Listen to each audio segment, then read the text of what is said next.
And there it is, right here. Roll up, ladies and gentlemen. One man went tomorrow. Here it is, right here. Here I am, right here. Hope you're here with me. The session commences your company required. That thing that happens twice a day. In this instance, happening twice a day yet again. So I am available, availing you of myself. So if you are available, avail the platform of yourself. One man went to mow. The eagle has landed.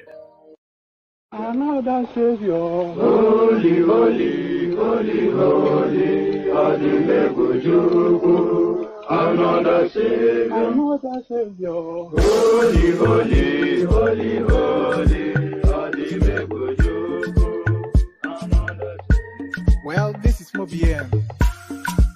This is dedicated to the gallant heroes of the Nigerian Biafra War and IPO families all over the world. I remember the Nigerian Biafran War, in the thickness of the Biafra genocide. Hey, one man revived the vanishing hope to life.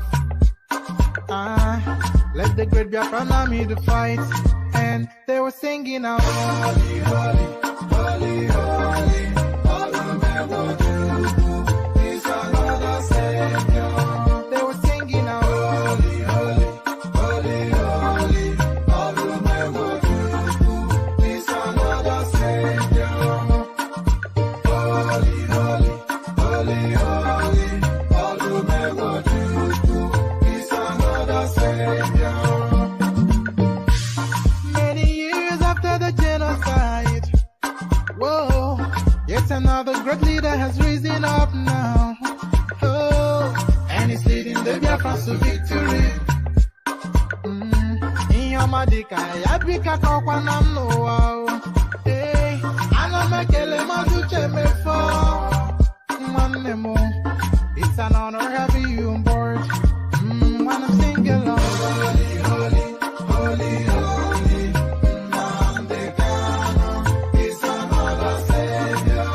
Just sing along, holy, holy, holy, holy, Nandekano is another Savior.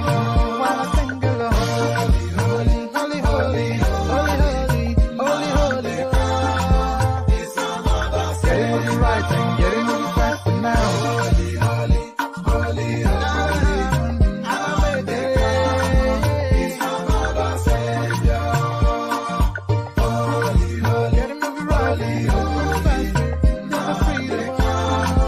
Is another Savior. Yeah, for freedom. Holy, holy, holy, holy, Nandekano is another Savior. Another Savior. Holy, holy, holy, holy, Adimebujuku. Another Savior. Another Savior. Holy, holy, holy, holy, Adimebujuku. Another Savior. Well, this is Mobien. This is dedicated to the gallant heroes of the Nigerian Biafra War and IPO families all over the world. I remember the Nigerian Biafran War, in the thickness of the Biafra genocide. Hey, one man revived the vanishing hope to life. Let the great Biafran army to fight, and they were singing out, holy, holy, holy, holy, is another Savior. They were singing out, holy, holy, holy, holy, is another Savior. Holy, holy, holy, holy, is another Savior. Many years after the genocide, whoa, yet another great leader has risen up now. Oh, and he's leading the Biafrans to victory. Inyamadika yabika kwa namno wao. Hey, anamekele mazuche mefo. And there it is, right. Pardon me, I can't seem to shake this thing. And there it is right there, the Holy Holy song from the eastern part of Nigeria. So Holy Holy, as guys, I bring you this. Amaechi Cole must face trial. Wike. So there it is right there. Nyemson Wike, as you know, pretty much since he took office, and I'm not quite sure what this skirmish, this beef.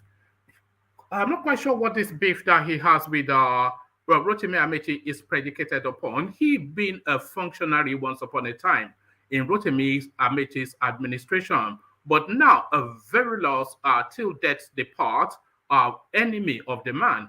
And I will see you in prison is essentially what he's saying. I will see you to prison, not in prison, unless, of course, he ends up there himself. Rivers Governor Nyemson Wike again, Amaechi Cole must face trial, a headline attributed to Nyemson Wike. So quite why he wants to throw Amaechi in prison, we find out shortly. Buhari planning nationwide ban on motorcycles over Boko Haram banditry. Abubakar Malami now saying an obvious step that should be taken is now to be taken laterally in the administration. In this administration, they will fly it up, of course, as a kite in the public space to infer that they are intending on doing something. But we know that it's not going to go beyond this headline. But the headline, though, does it fill you with hope? Is the question. Buhari planning nationwide ban on motorcycles over Boko Haram banditry. Abubakar Malami informing the space. So what's in play there, we find out shortly. So this now a follow-on to what happened in Imo State. IPOB places 2 million naira bounty on Ebube Agu commander in Imo over alleged demise of 14 youths. So there it is right there. So this is the thing though. They say, anyway, that's it. But they do tell us that the IPOB space is a pacifist, non-violent space. So quite what that bounty means, perhaps we'll read it in the body of the piece. But the headline, if for both worry, IPOB places 2 million naira bounty on Ebube Agu commander in Imo State over alleged killing of 14 youths. So quite what's in play there, shortly we find out. So they chip away, but will they get him eventually? Tinubu and his projectors is the question. Court grants request for Tinubu's trial over alleged perjury. So what's the perjury and what trial is taking place? So this now, the chipping away, especially from the, now I would say the obedient movement, because they seem to be especially championing the move to bring this guy down even before the elections. And it looks as though they might well have some jolly in this instance. So some jolly to the obedience. Court grants request for Tinubu's trial over alleged perjury. So quite what's in play there, we find out shortly. So there is crime, but is there punishment? That's never been the case in Nigeria. So would this not be the first time we see crime and punishment meet each other in a handshake? 109 billion naira scam. So it's gone from 80 to 109 billion now. 109 billion naira scam. EFCC to arraign former accountant general on Friday. So arraign him is one thing, but how much of that money have you been able to recover? Because the jailing of this guy is secondary to the recovery of the money. So you will jail him and somebody will grant him amnesty in 6 months' time and he walks away with the 109 billion naira. 109 billion naira scam, EFCC arraigns former accountant general. So I hope that a recovery of some of that money is embedded in that story. So that's the menu so far. So lean back, kick back, take it easy, relax into it. The usual protocol, click on the like button as you're coming in. Click on subscribe if you haven't done that already. And if you want to come join me live on the screen, click on the hyperlink that says StreamYard. So that's the one highlighted on the screen right there. So if you are a relatively new voice or even a traditional voice and you want to come exchange thoughts on these talking points that I'm highlighting, click on that hyperlink. Then it brings you into a studio space. As soon as I finish reading out the talking points, I'll let you onto the screen and engage you in a conversation around the talking points. So that's how it works. It's an open microphone session, and the open microphone is the hyperlink that says StreamYard. So as you set about those clickings, one on the like button and two on subscribe if you haven't done that already, and at your discretion on the hyperlink that says StreamYard if you want to come join me on the screens. Let me provide you with a little bit of a liquid nourishment as you set about the task of clicking. Your calabash to the ready. We join the guys. Only water, where they see ma. Water, only water, where they see ma.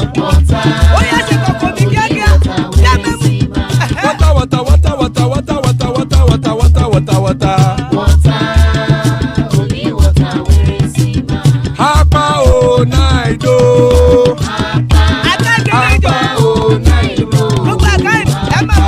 Hapa you don't come o.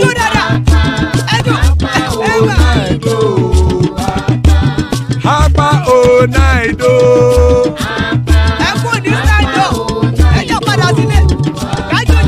Oro kẹ̀kẹ́ ẹlẹ́mùrè o. Ilé sọ́díyà kẹ̀kẹ́ ẹlẹ́mùrè o. Bobby master kẹ̀kẹ́ ẹlẹ́mùrè o. Chief Wailati kẹ̀kẹ́ ẹlẹ́mùrè o. Eruku lẹ̀lẹ̀ ẹlẹ́mùdé. Eruku lẹ̀lẹ̀ ẹgbẹ́ ẹlẹ́mùdóde ojàre o. Eruku lẹ̀lẹ̀ Ghana ti dé ẹgbẹ́ bọ́ọ̀dì o. Ọmọ ẹlẹ́yẹ ẹyẹ o ó dilé o. Olúyẹ̀lá ẹyẹ o ó dilé o. Petrosoname ẹyẹ o ó dilé o. Petrosodunke ẹyẹ rẹ̀ ó dilé o. Ẹlẹ́kọ̀ ọ̀run mú ìní o.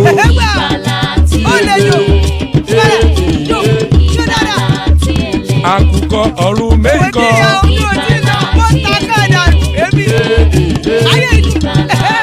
Ikú kò ní ríwà gbéṣe o.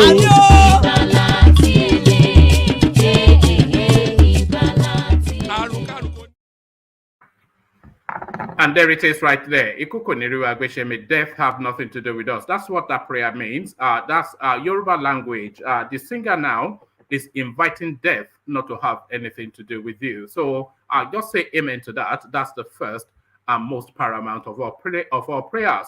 So click on like, share, and subscribe. And then if you want to come join me on the screen, click on the hyperlink that says StreamYard. So everything you need to click on, set about doing it. As guys, I bring you this. Amaechi Cole must face trial. Wike. Rivers Governor Nyemson Wike has vowed that no antics of his predecessor, Chibuike Rotimi Amaechi, and All Progressives Congress APC 2023 governorship candidate Tony Cole will stop them from appearing in court for allegedly looting the state's treasury. Wike, who declared that Rivers people would not allow them to preside over the affairs of the state again, said even if they hire 500 senior advocates of Nigeria, his government was ready for them.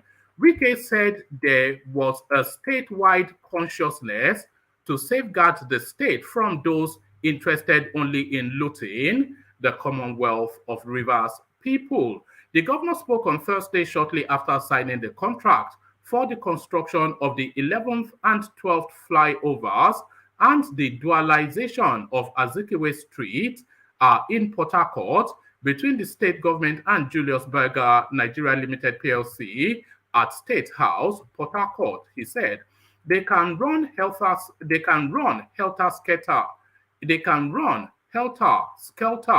to stop their arraignment, but they must be arraigned and tried.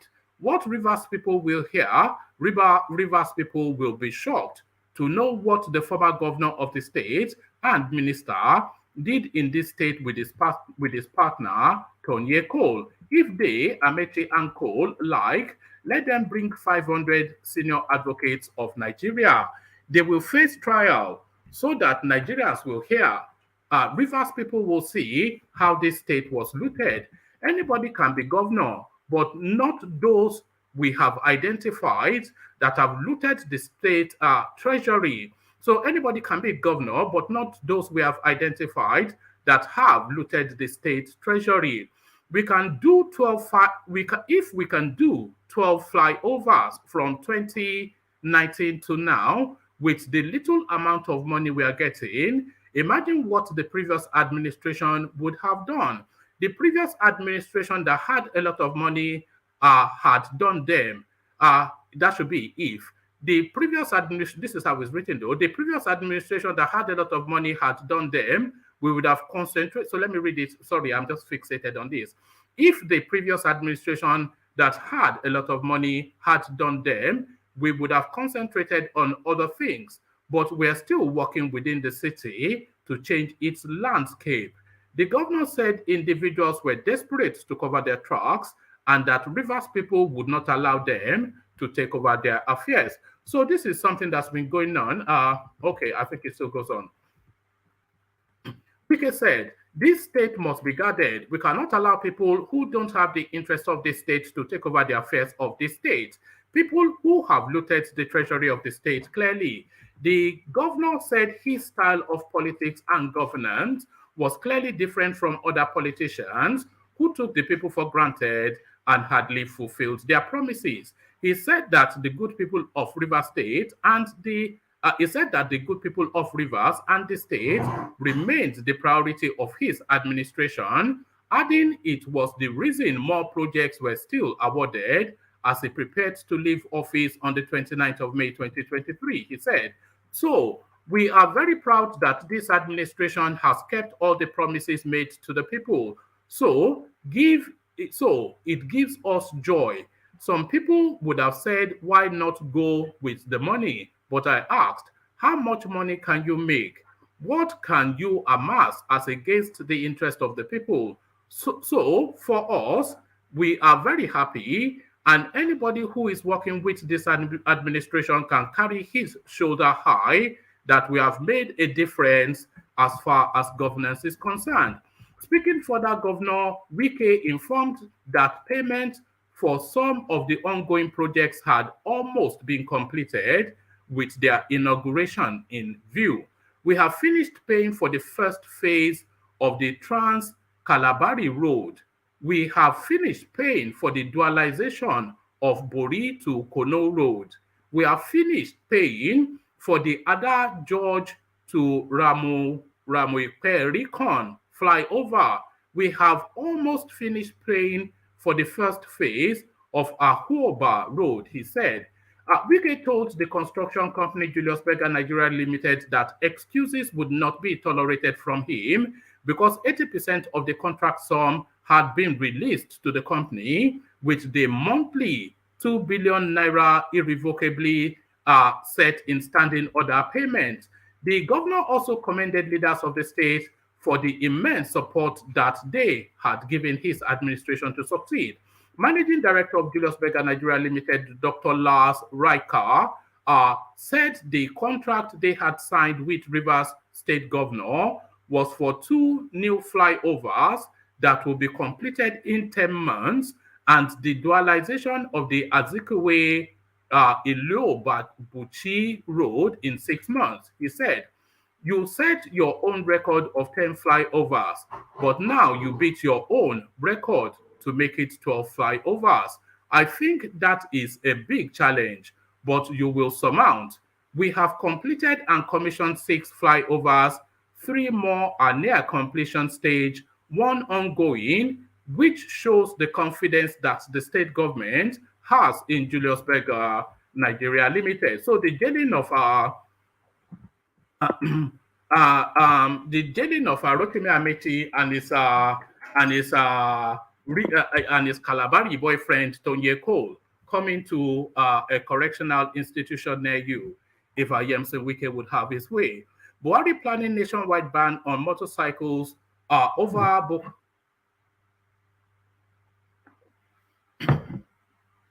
Buhari planning nationwide ban on motorcycles over Boko Haram banditry, AGF Malami says. President Mohamed Buhari on Thursday weighed the possibility of imposing a nationwide ban on the sale and use of motorcycles by Nigerians according to Attorney General Abubakar Malami. Mr. Malami said the administration's consideration of the wholesale ban was forced by the raging insecurity that has shown no sign of subsiding despite concerted efforts of security agencies. The government would look into the possibility with particular regard to restrictions on the use and distribution of motorcycles, which is the most conventional logistical means being deployed by terrorists, Mr. Malami said at State House shortly after a meeting of National Security Council on Thursday afternoon. Mr. Malami said the determination did not come easy for the administration, warning that Nigerians are likely to bear harsh economic implications of the move. The Attorney General said the federal authorities have been able to find a connection between motorcycles, mining operations, and insecurity across the country. He, however, failed to clarify why the measure was being considered nationwide. Boko Haram insurgents have operated predominantly in the country's northeastern flanks since 2009, whilst bandits terrorize northwest communities. Several states in both regions have implemented a ban on motorcycle and cut telephone network for millions of residents, but no noticeable progress has been achieved in authorities' efforts to return normalcy to the region.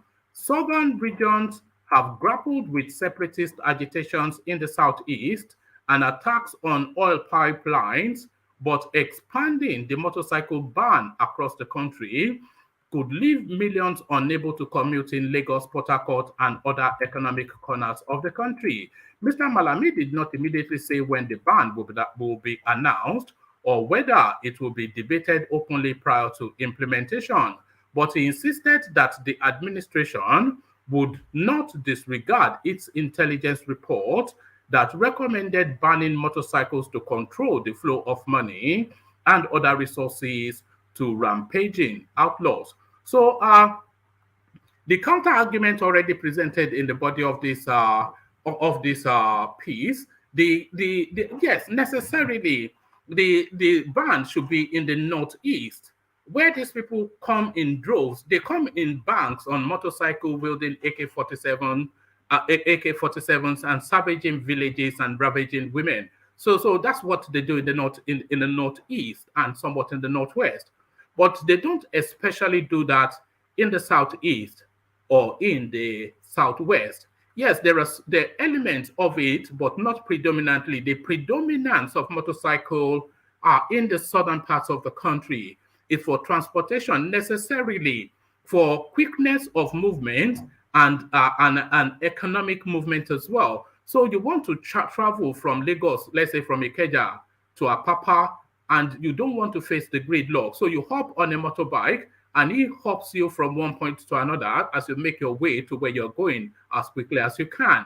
So, and it's the cheapest mode of transportation in the southern part as well. So quite why that is nationwide, and even if it's going to be implemented, it probably dies with the headline, as often every instance, every initiative, if you can even accuse them of ever having that, of the Malam Buhari administration often dies. Let me have a sip of water.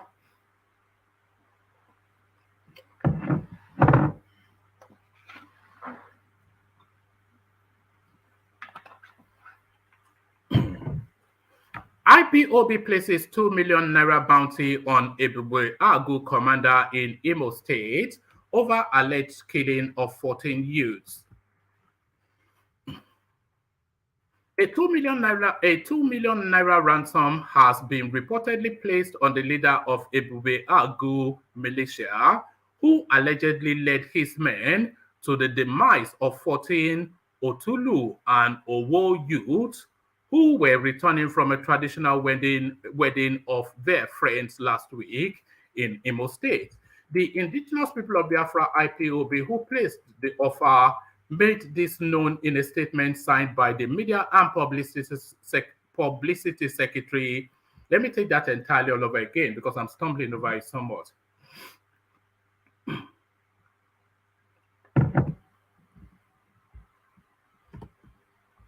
And let me come off the screen for a microsecond to clear my nose. Un momento.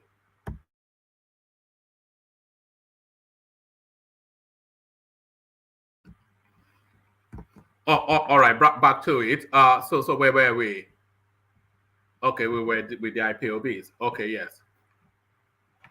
IPOB places 2 million bounty on Ebubeagu commander in Imo State over alleged demise of 14 youths. A 2 million naira ransom has been reportedly placed on the leader of Ebubeagu militia, who allegedly led his men to the demise of 14 Otulu and Awo Mama youths who were returning from a traditional wedding of their friends last week in Imo State. The indigenous people of Biafra IPOB who placed the offer made this known in a statement signed by the Media and Publicity Secretary, Emma Powerful, on Thursday. He asserted that the government's version of the story that the victims were members of IPOB and Eastern Security Network ESN was false. He challenged the government to identify which of the ESN camps the murdered youths came from. The group also dismissed a statement from an opposing group that Friday was a sit at home, saying there was no such thing. So the opposing group would have been Simon Ipa Amazomin or Asarido Kubo, almost likely Simon Ipa. The group also dismissed a statement from an opposing group that Friday was a sit at home, saying there was no such thing. The statement reads, indigents within the location of the massacre know that Hope Uzodinma's house in Omuma is also referred to as Ebubeagu camp because that was where the Ebubeagu militia who did away with the 14 youths came from, and they returned to the same Omuma residence of Hope Uzodinma after their operation. We ask again, which camp in Owo Mama is Hope Uzodinma with his partners in crime referring to? They queried, wondering if it is the one at Omuma community in the stadium where they murder and burn our human beings alive or another. We also wish to remind the DSS to stop lying. They did not kill any ESN members. They are trying to cover up Hope Uzodinma from his evil. If they claim that the slaughtered wedding guests were ESN members killed in their camp, let them tell the very camp in Owumama where they killed these 14 innocent youths. The leader of Ebubeagu is working with murderous Nigerian security agencies and now living with Governor Uzodinma in the government house Owerri. He will be caught anytime. The sit-at-home declared by Mr. Simon Ikpa. The sit-at-home declared by Mr. Simon Ikpa on Friday is laughable. Citizens should ignore. Ikpa is being used by the Nigerian government and the enemies of Biafra to launch so many tragedies and attacks against the people. We therefore urge our people to ignore the meaningless and senseless orders from a Nigeria agent to sit at home tomorrow, he added. So apparently,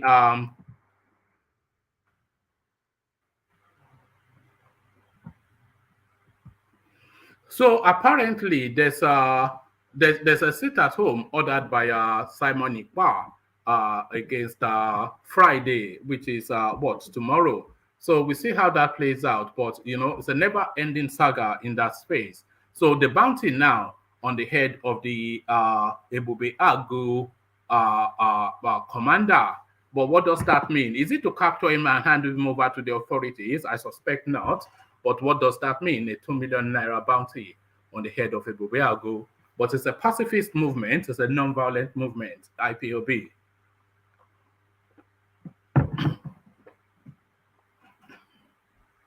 Court grants request for Tinubu's trial for alleged perjury. A request by a civil organization under the aegis of Incorporated Trustees of Center for Reform and Public Advocacy to apply for order of mandamus that will compel the Inspector General of Police to prosecute the presidential candidate of the All Progressives Congress, Asiwaju Bola Ahmed Tinubu, over alleged perjury was on Thursday, July the 21st, granted by a federal high court in Abuja. The organization filed the request after the Inspector General of Police, Usman Akali Baba, allegedly refused to effect the arrest and prosecution of Tinubu for supplying false information on oath in respect of his educational qualifications. In his argument, the civil organization's lawyer, Ugo Nwafo, stated that the application is predicated on the rule of the Federal High Court to first obtain permission of the court before proceeding with a suit seeking order to compel the police chief to carry out his constitutional duties. Justice, guess who the justice is? It never changes. Justice Iyang Epo, who held that the ex parte application was meritorious and subsequently granted it, fixed November the 1st for the hearing of the substantive suit. The CSO had, in its petition to the IGP, claimed that Tinubu lied on oath. In Form CF001, he submitted to INEC in aid of his qualification for the governorship election in Lagos in 1999. Tinubu forged all the educational certificates he listed in his INEC Form CF001, which he admitted he did not possess in Annexure C.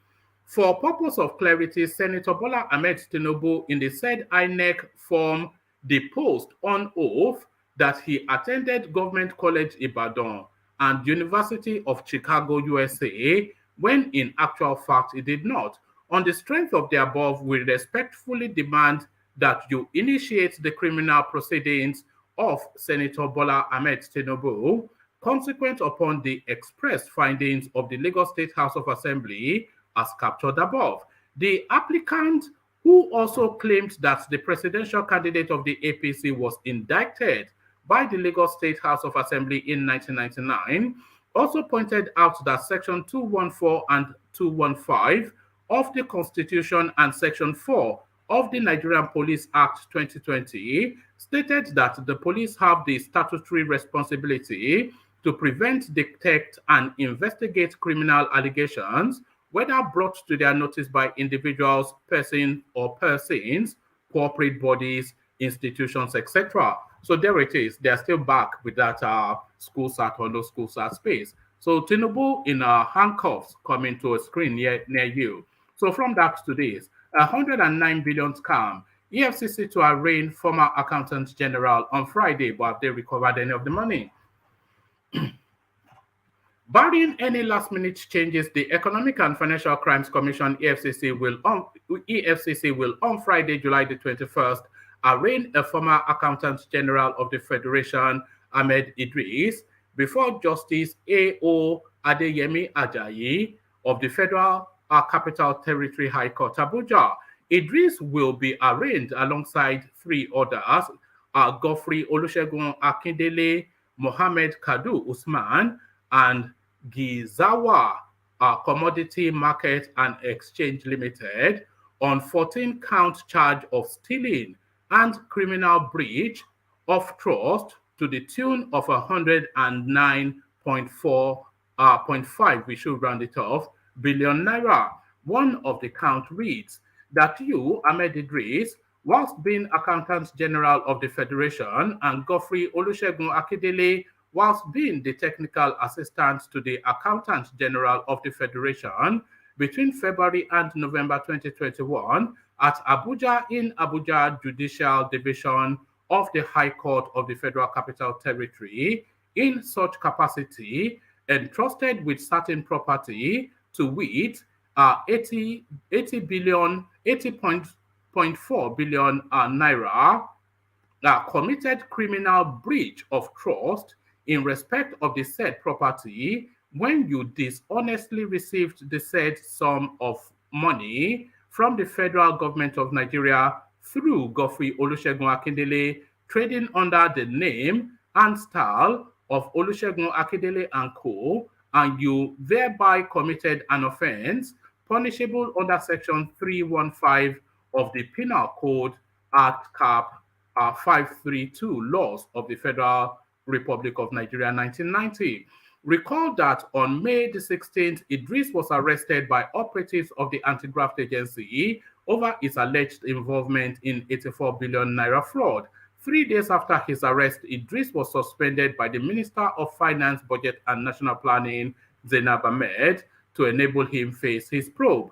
He was released on bail from custody of the Anti-Graft Agency on June the 1st. So when was he arrested? May the 16th to June the 1st. And there it is right there. All right. So there it is right there. So there it is right there. Let's just see if there's anything else we've missed out. Bear with me 1 second.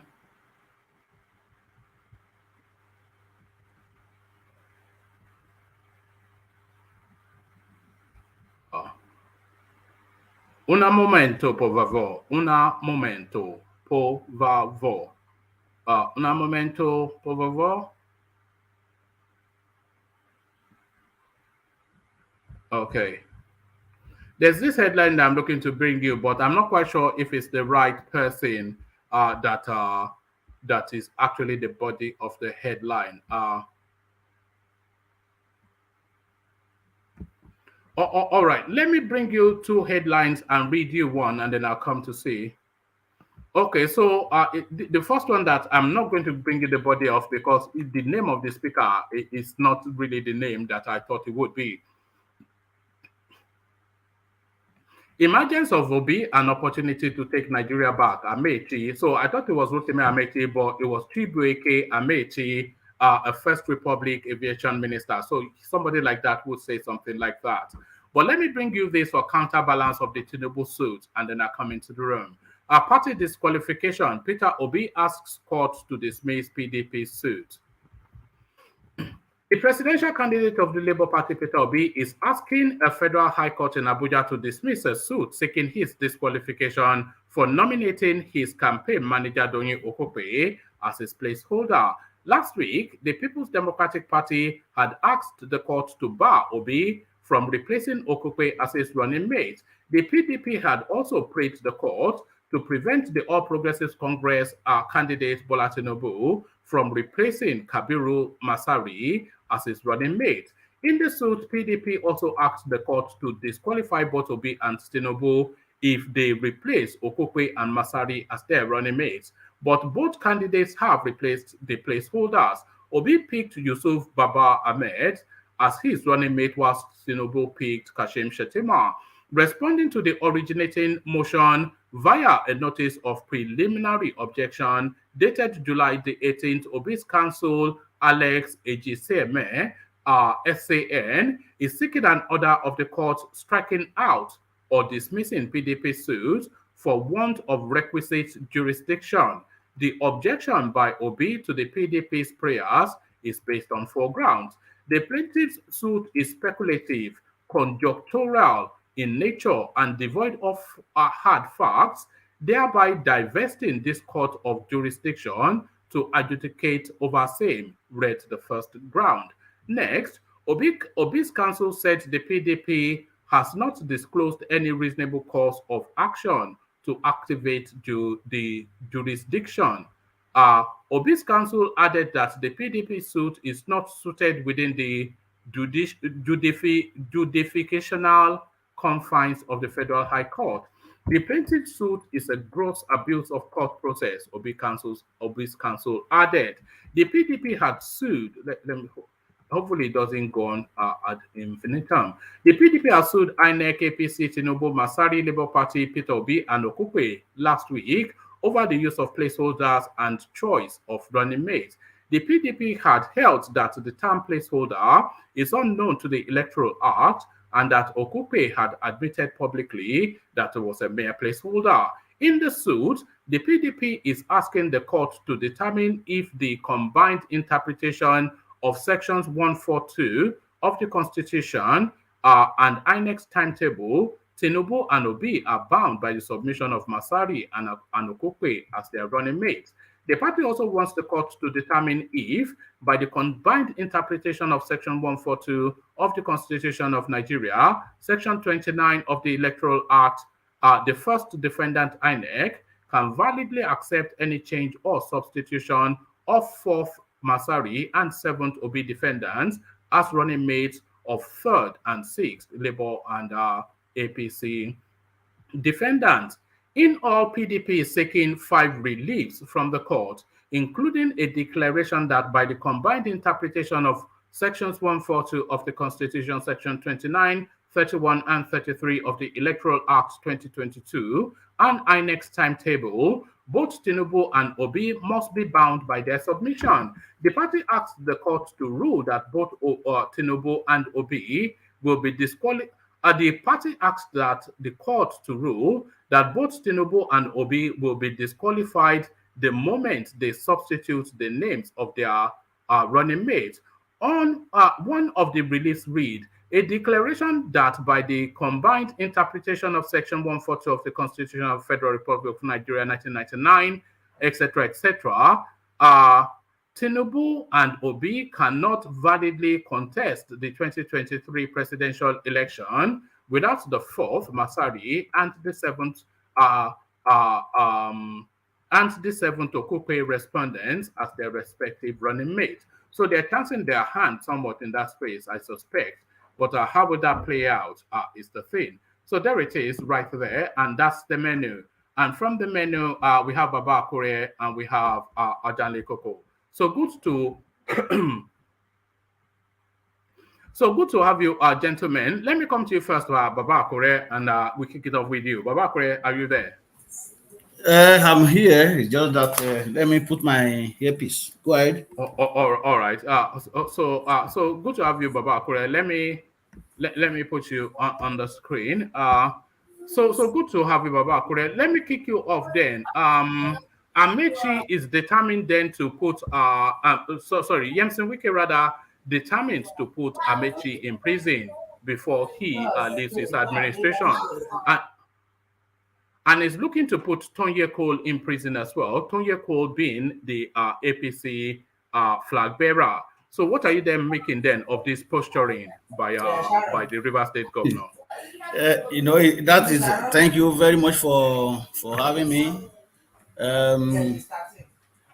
Wike, that is how he's always he's a very tough guy, and that is how he always talk. But for him to say that he's going to put Amaechi in jail, so he also has to come clean, because all these politicians, they are all the same, they are all crooks.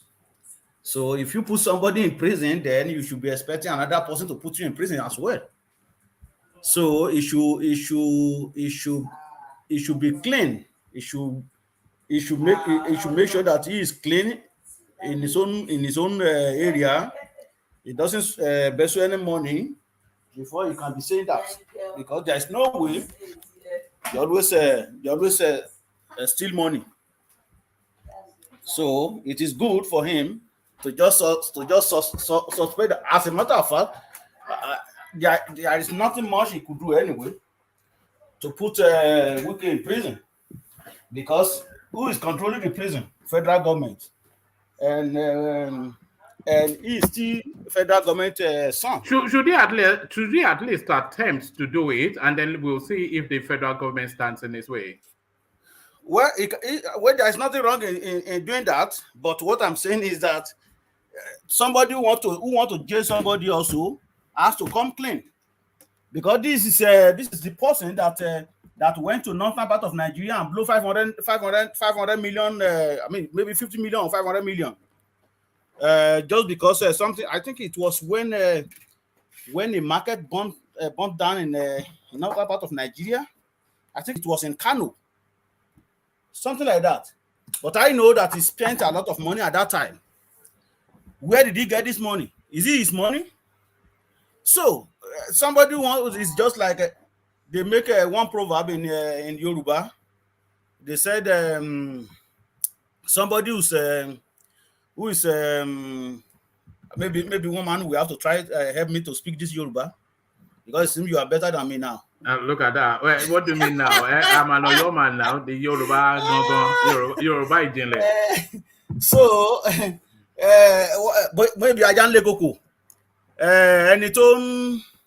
Ẹni tó ń dẹ̀wò kété pé Ọlọ́run ọba náà ń dẹ̀wò tiẹ̀ náà. It's just like somebody who's pursuing somebody, then somebody will also pursue him when the time comes. So for somebody to want to pursue somebody, you have to be clean as well. Come clean, making sure that you don't have any stain, any skeleton in your cupboard before you can be saying that. But there is nothing wrong in it trying. He might succeed, but he also should watch out when another person got there. That is my take on that. Do you think it's not especially about that other person that does come in? Because a lot of atrocities committed by Rotimi Amaechi when he was governor of River State. You know, he stole a lot of money. A lot of the money that funded the Buhari administration. Yes, is in 2014. He stole from River State. But like you rightly said, a lot of money has also been stolen by Nyemson Wike. So if Nyemson Wike doesn't get to pick who seats in the River State House, then he's likely to go to prison. So is he really looking to protect himself in this narrative? Is the question. Well, I don't think he is trying to protect himself. I think he's just trying to show off that he's a tough man. That is what I see in that. That's why. How is he sure that that PDP is going to win River State? Because you never can tell. So how is he sure? So if let's say APC take over Port Harcourt, or Labour Party take over Port Harcourt, or AAC take over Port Harcourt, or any other party take over Port Harcourt, are they not going to probe him? They will probe him too. So I just showing that okay, I'm tough. That is what I see out of him. All right. Buhari planning a nationwide ban on motorcycles over Boko Haram and banditry. Is this a good move? And do you see this following through in terms of actual implementation? That will not work.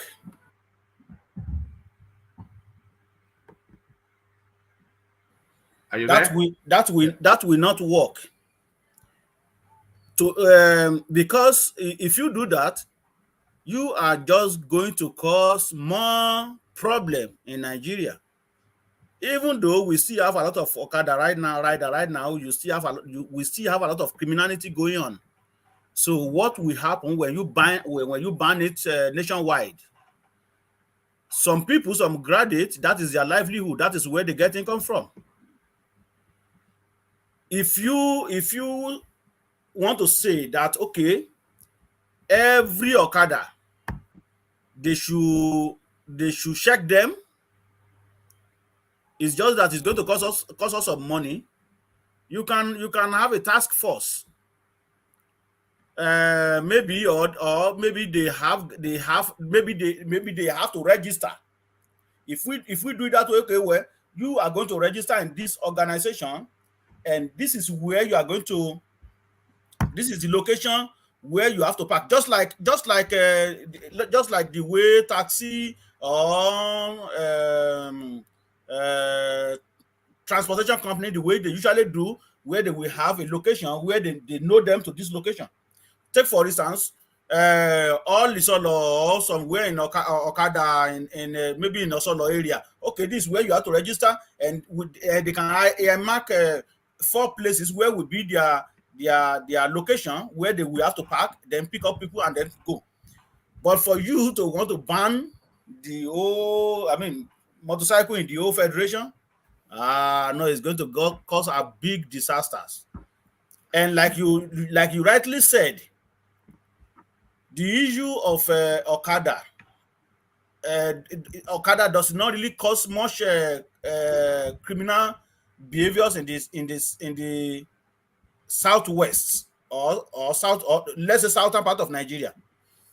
So if you want to do that, you have to go to where all this Boko Haram usually come to Nigeria or come to other states, then you block that place, telling the government over there, okay, well, we are banning motorcycle in this state. It could be for some months, and see how you can checkmate the security challenges we have based on the fact that these people usually use motorcycle to commit these criminal behaviors. But for you to want to ban it entirely in the country, he is going to cause a lot of problem. That will be another NSAS. That will be NSAS part 2. So I don't see that coming to light to see the light of the day anyway. It won't happen. It won't happen.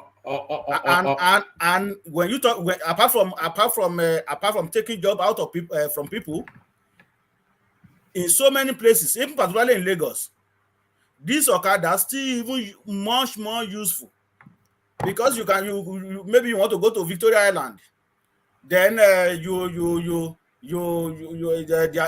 is a traffic from Oworochoki up to Third Miller Bridge. What will you do? You have to use Okada to meet your appointment in VI. So cancel Okada nationwide is not going to work. It is just a fallacy. Canceling it nationwide unreasonable, as you've said, but canceling it in the northeast, I can see an argument for that, Ababakure. Yeah, that is what I said.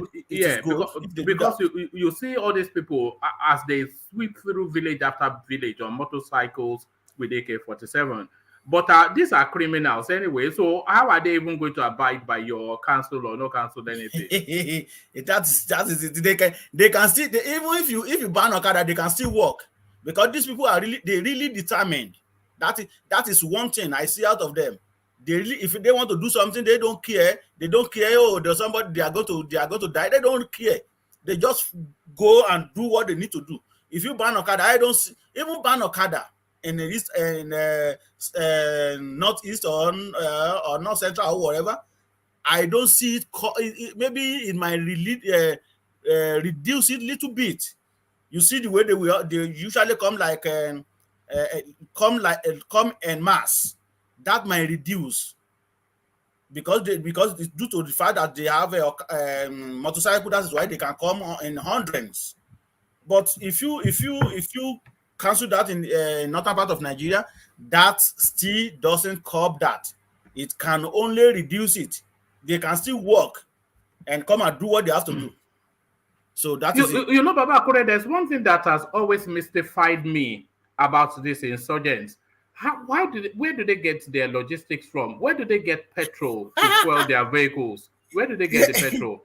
You are asking. They have people that they are paying in our system. They have people among us that they pay. You know,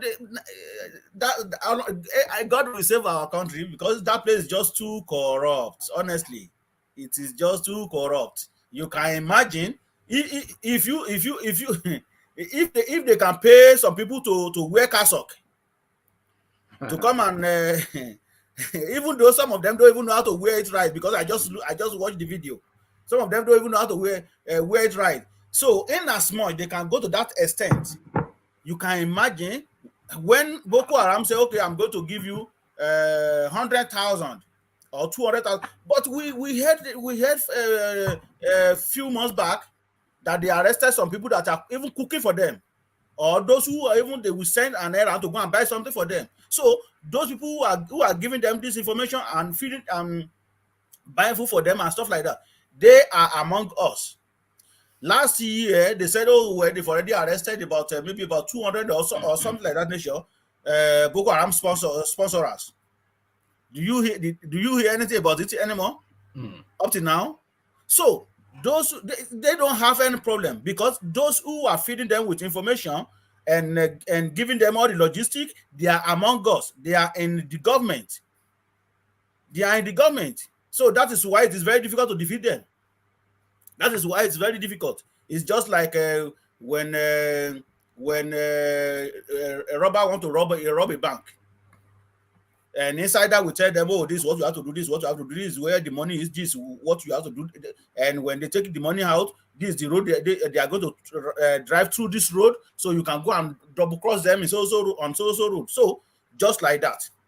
And that is why we have not been able to defeat Boko Haram. Plus corruption in the system that couldn't buy, that they get money for ammunition and they didn't buy that ammunition for those who really need it. All right, thank you, Babakure. So IPOB places a 2 million naira bounty on Ebube Agu, commander in Imo State. So there it is right there. So they tell us that the IPOB is a non-violent, pacifistic pressure group that is agitating for a fair deal for our ethnic tribe. So this is the narrative that they present us. So when they put a bounty on the head of our Ebube Agu commander, are they asking people to effect his arrest and hand him over to the authority? Well, to the authorities. What do you think putting a bounty on Ebube Agu's commander means from IPOB? So okay, it was IPOB put bounty on Ebube Agu commander. Yes. Okay, so it means to me, if I understand you correctly, and if I read the issue of Ebube Agu and IPOB, it means that non-state state actor is putting bounty on state actor. Remember when southwest of Nigeria created Amotekun, then Eastern Quarter said, okay, they are going to create Ebube Agu. So therefore, the commander must be from that Ebube Agu, if I may be correct, the one that the southeastern governors created. So for them to put a bounty on Ebube Agu now, so it means that a non-state actor is putting a bounty on a state actor. But what I made to understand is that Ebube Agu commander was not responsible for the killing of those I think 14. It was 14 children, right, or 14 youth, right? Yeah, 14 youths. Yeah. Okay, so that was what I made to understand. I was heard in the morning of that very day that it was a Ebube Agu commander, but later on the story changed. We heard that okay, it was maybe military or police or something like that nature. So I don't see, since that here is clarified, since that one is clarified, I don't see the correlation between putting bounty on a Ebube Agu commander, because that doesn't make any sense. All right. Thank you, Babakure. So, Babakure, let me take you to the next one. Court grants request for Tinubu's trial for alleged perjury. So, an organization has gone to the court to query Tinubu's, and this is going back to 2019, by the way. So, I'm not quite sure if it's a statute barred or anything, but they are going to query the submissions made by Tinubu in 1999 to INEC, stating that he went to certain institutions, which has since been revised and found not to be the case, according to what they are letting us know. So they are inviting then that the Inspector General of Police investigate and prosecute him. So they've actually now gone to court, and the court is compelling that should happen. So we thought that story was over, but it looks as though it still has its own legs. Tinubu and his primary school certificate, it resurfaces again. Babakure. Well, thank you, one man. This is not the first time we'll be hearing issue of certificate, and nothing really happened. We can go back to 1999. NASA, there was Senate president at that time that he said he graduated from one university in Toronto, and we have a deputy, we have Speaker of House of Rep, also at that time, that didn't have any certificate. But what happened? Absolutely nothing.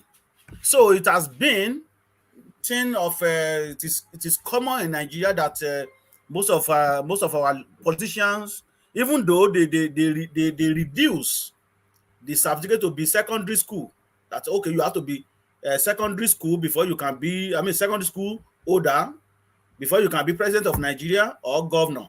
And I think it's primary school or something like that nature for local government chairman and councillors. However, most of these people they can still provide certificate to back themselves up.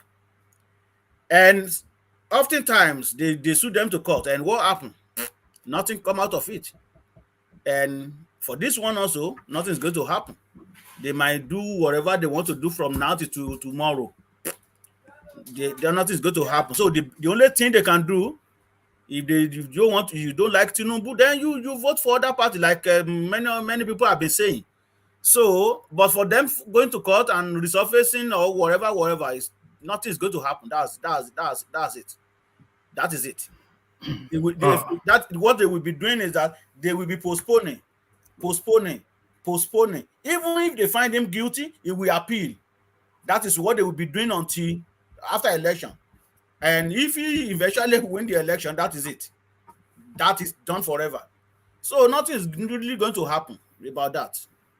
Oh, all right, brilliant. Baba, let me bring you this story. I'll share a screen with you because there's a clip to the story that I want to. But this is Nigerians in Dubai, so you might well be guessing at what is coming your way. But here it is. It never changes. So they are flexing cutlass and slashing each other on the streets of Dubai. So you can see them running helter-skelter. I'm not going to show you too much of the clip because it can get a bit graphic in a moment. And then you see him sparking the cutlass on the floor. I wonder who sparks cutlass. So you see him, do you see him, Babakure? Mm-hmm.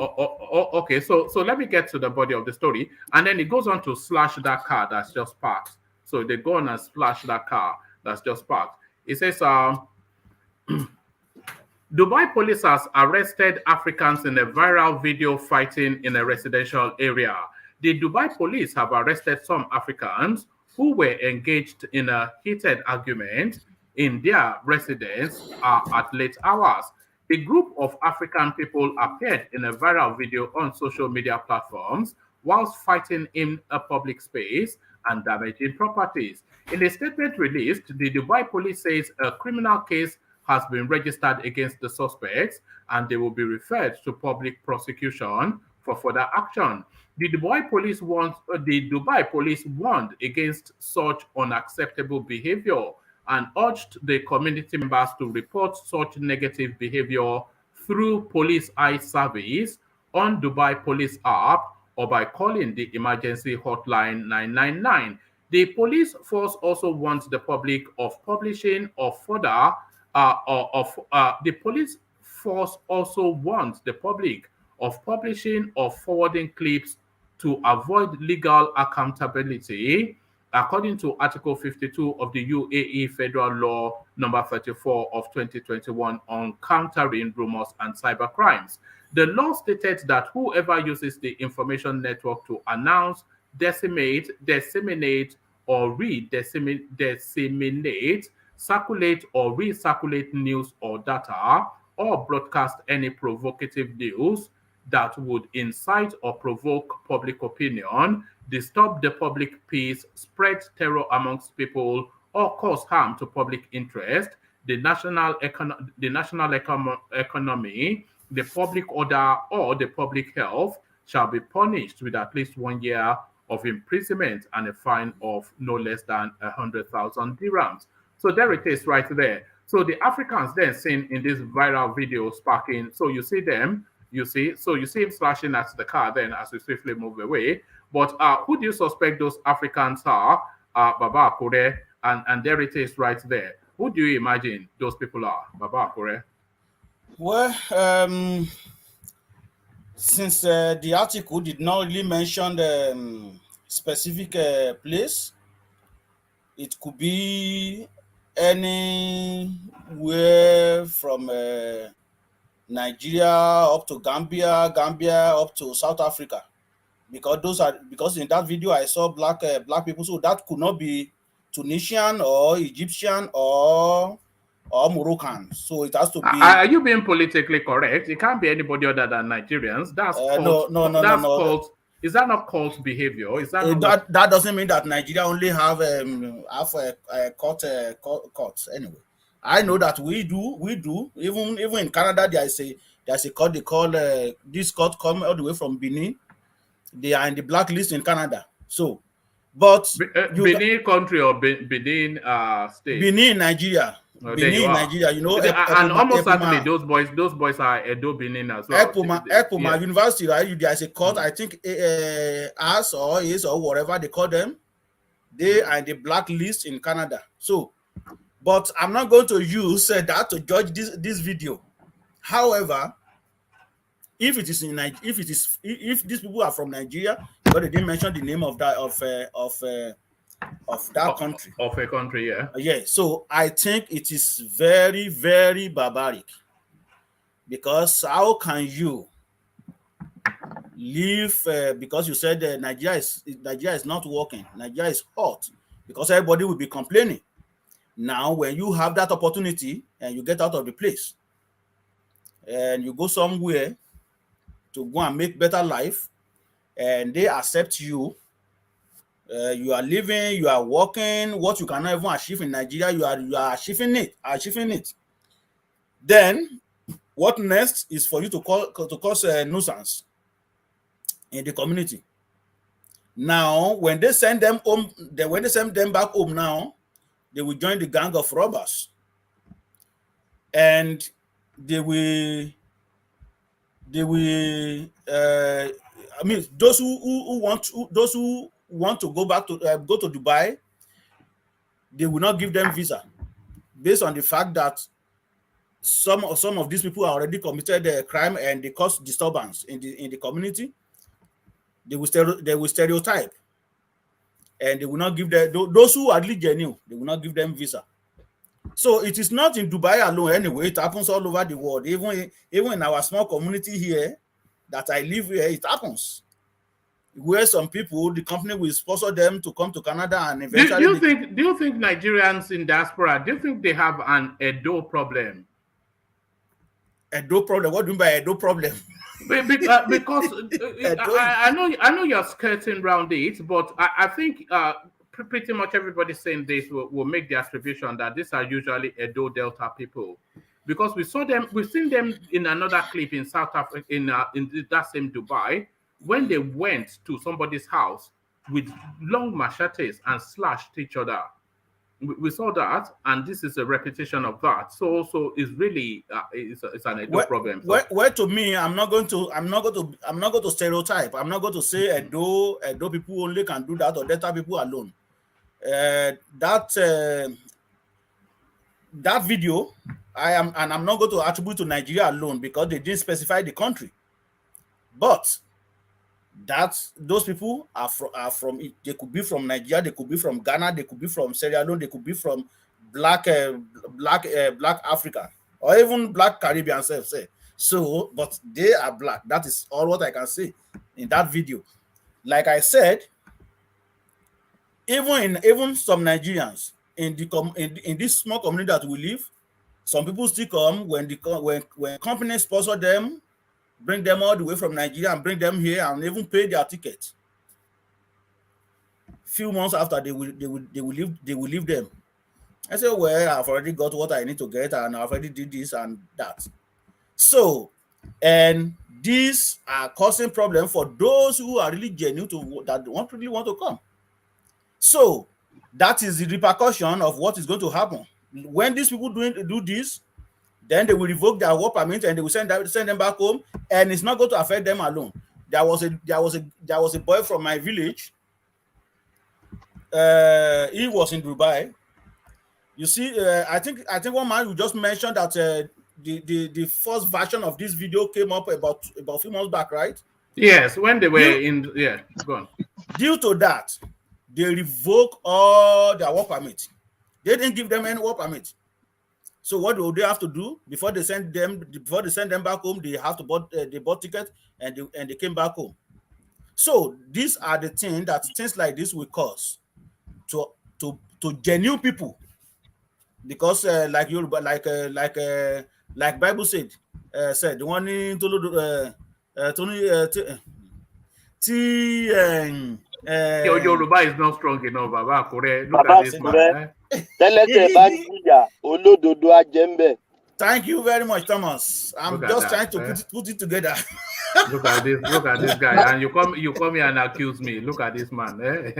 Baba Akure, one man is right on that. You see that Edo problem one man was talking about is 100% on point. Let me break it down. I'm from Delta, Edo State. You see, the court boys in Edo State, they see it as a thing of pride to be in court. Every year, there are rivals court in Edo State that they just finished one now. They always fight themselves. To the extent that if you are a young man in Edo State, if you don't belong to a court, it's like something is not right with you, something is wrong with you. So it's a big menace. So courtism in Edo State has to be cleaned up. So one man is on point on that. I just want to make that assumption. Go ahead. If you guys say that is how it goes, well, if you can identify them in that video, well, that's fine. But for me, I am not going to, even if I know that they are from Edo State.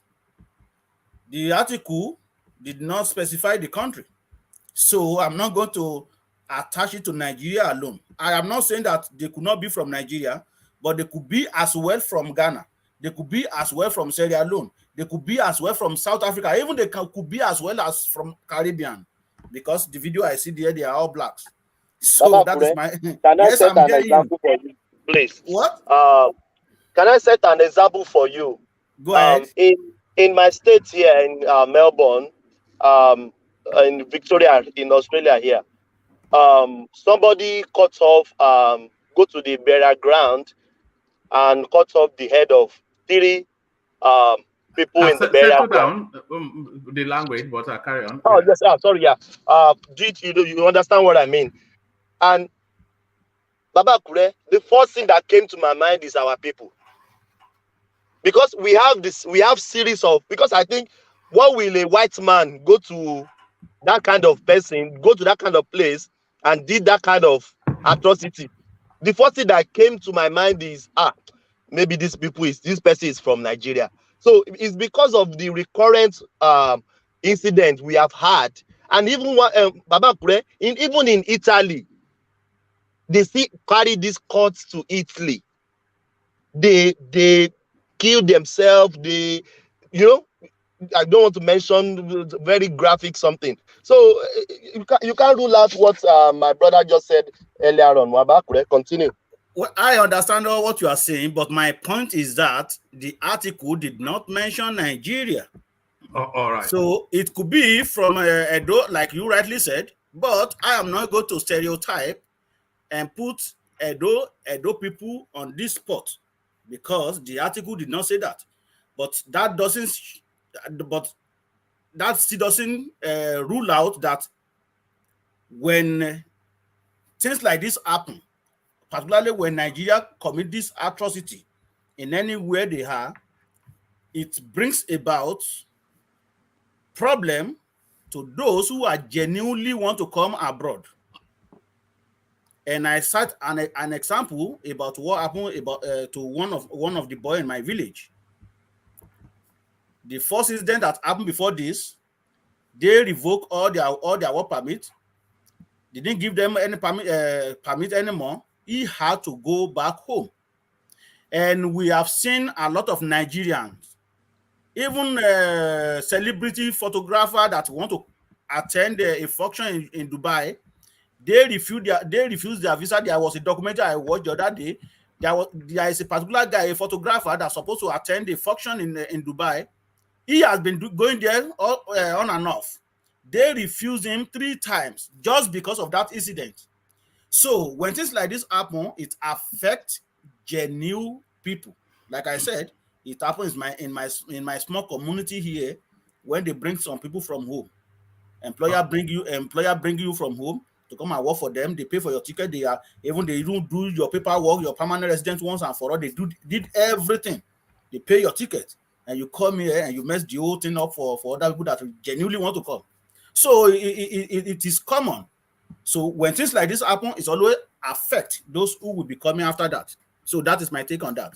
All right, brilliant, Baba. So, all right. Let me move you on to another talking point, Baba Akure. The EFCC, they are raiding now the Accountant General of the Federation for reasons of stealing 109 billion naira. So sometimes we just have to pause for a moment, Baba Akure, and reflect on some of these figures that we're hearing. Because when you hear it in naira, you don't maybe pay too much attention to it. But when you convert it to dollars, you know that this is real money that the country is hemorrhaging. And then if you look at the value cost of some of these monies, then that tells you why we are in the situation we're in.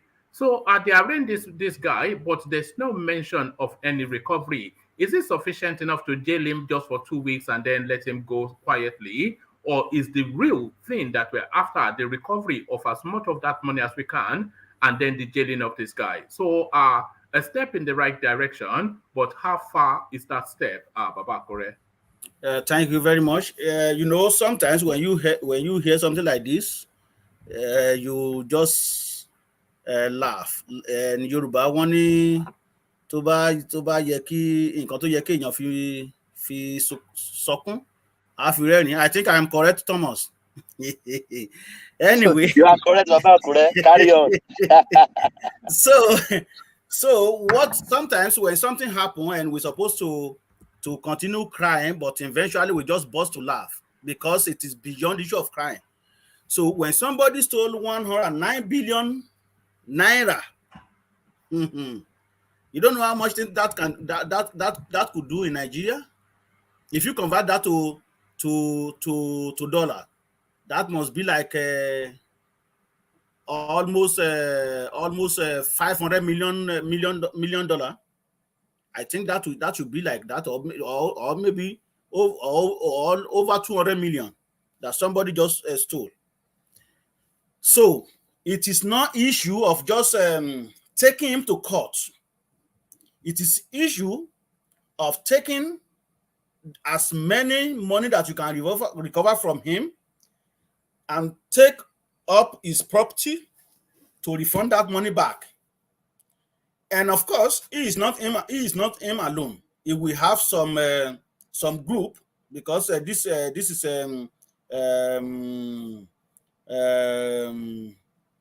they have a lot of connections within themselves that they just they work in hand to hand like a criminal gang.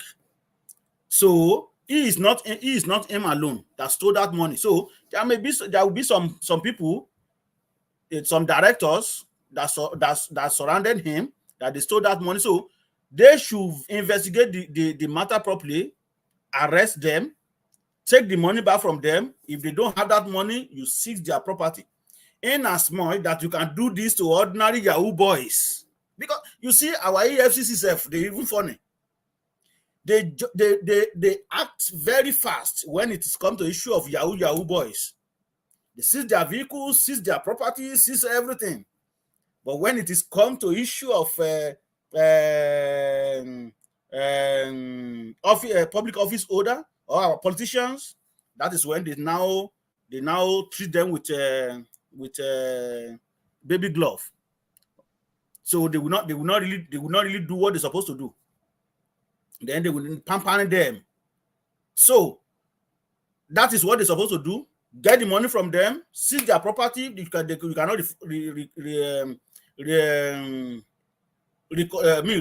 get all the money back, get their property, put them in jail. But where we hope it will happen in our lifetime, we see now that our election is getting little bit better now. So we hope that Nigeria will start doing the right thing when it comes to issue of corruption. That is my take on that. Oh, all right, brilliant, well put. So thank you, Baba Akure. Brilliant, well put. So let me acknowledge Alexander Gomez's super chat. It says, Thomas, I observe, is fluent in Yoruba. Where is Ola? So I think that was as much a compliment to to Thomas as a dig at Baba Kure, who some people did not say they has to change his name to Baba Canada if he can't even speak Yoruba language. I think I know Alexander want to get back at me. You know, this morning I said to him that he should tell you to translate Yoruba for him now. So he want to get back at me. Right, okay. So he's been waiting for you. So Thomas fluent in Yoruba, where is Ola? So I don't know where Ola is. I've noticed that he's not been maybe pressure of whatever it is that is doing wherever he is. But Ola, people are asking of you. So thank you, Baba Akure. So let me go on from Baba Akure to Ajale Koko if it's ready, and if it's not, then are you ready, Ajale Koko? Or do you want me to give you a moment more? Yeah, I'm ready. All right, brilliant. So Ajale Koko, the talking points.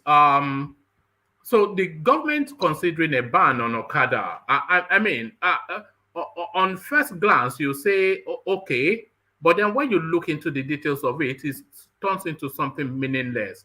A nationwide ban for reasons of Boko Haram and banditry. This is what they're saying. But I'm not quite sure if they necessarily have that problem in the southern parts. But I can see how it applies in the northeast, especially, and somewhat in the northwest. So do you approve of this ban, and do you think it should be nationwide? And more to it, do you think it will actually see the light of day, Ajanle Koko? Yeah, thank you, woman. To our people around the world, good afternoon, good morning, good evening, wherever you are. And click on the like button, share and subscribe. Look, the security situation in Nigeria is different from state to state. And I wouldn't expect federal government to ban the use of Akoda across the country. They should be able to treat it according to the situation in each state of the federation.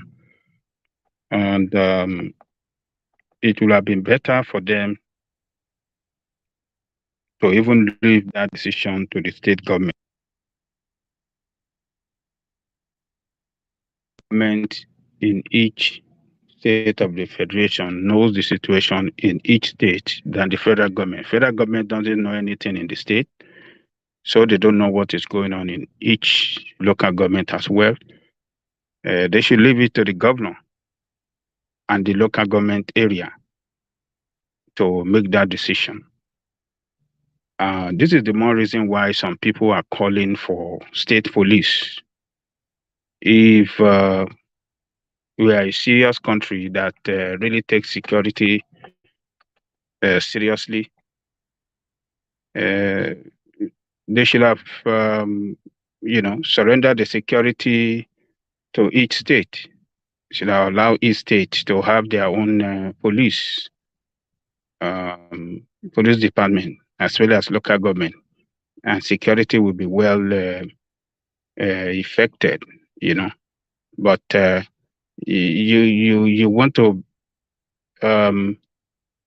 take almighty decision from the above all the time, almighty decision on what you don't even know about.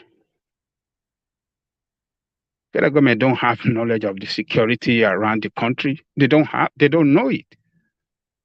The state government know the security in each state better than the federal government. So the federal government should just do the right thing, allow the states to have control of their security, empower them with all resources and tools that they need to succeed, and that is how it should work, and not just come up with a rational decision. I mean, all these ones that have been taken before now, what have they achieved? Zero. But the right decision to take, they don't want to take it because they want to continue enjoying that control, that, power and control from the office of the president. So to me, as far as I'm concerned, I think it's wrong. It is the state that should take that decision. They should learn from Lagos State. Lagos State took that decision, banned the use of Akada in some part of Lagos State that they believe is becoming too dangerous and becoming too, you know, it's becoming too dangerous, and criminality has set in. So the state governor, Babatunde, I mean, what's the name of him? That governor took decision. He banned the use of Okada in some local government in Lagos State, where they have the information, where they have all the the knowledge of all those local government, and they banned it right there. And the police work with the state government, the police department in state have taken up that duty. You know, they've taken it up with. They're taking it up effectively, and the state government back them, give them all the resources. Lagos State even bought a lot of equipment for what do you call it? A lot of equipment for the police department. They bought boats, they bought helicopter, they bought even light weapons, they bought everything. And that is what Lagos State have done. And I believe the same, a lot of, all the state governors across the country, they fund the police department in their state. Federal government has failed completely when it comes to security. They cannot do anything. They don't fund the police department, the Nigerian police force. They don't fund them well. They don't equip them well. They don't do anything. Is the state government that fund the police in each state of the federation. So that is the reason why they have to, you know, respond or respond positively to the call that they should allow state, you know, to have their their state police. So if the state surrender the security to federal government, as federal government has been the one only that shows they have the capacity and the wherewithal to control the security. If the state have neglected the Nigerian police and let them be on their own, the security of that country will have been worse than what it is today. So for them to say from the top they want to make a decision that they want to ban Okada use across the country, I think it's a senseless decision. And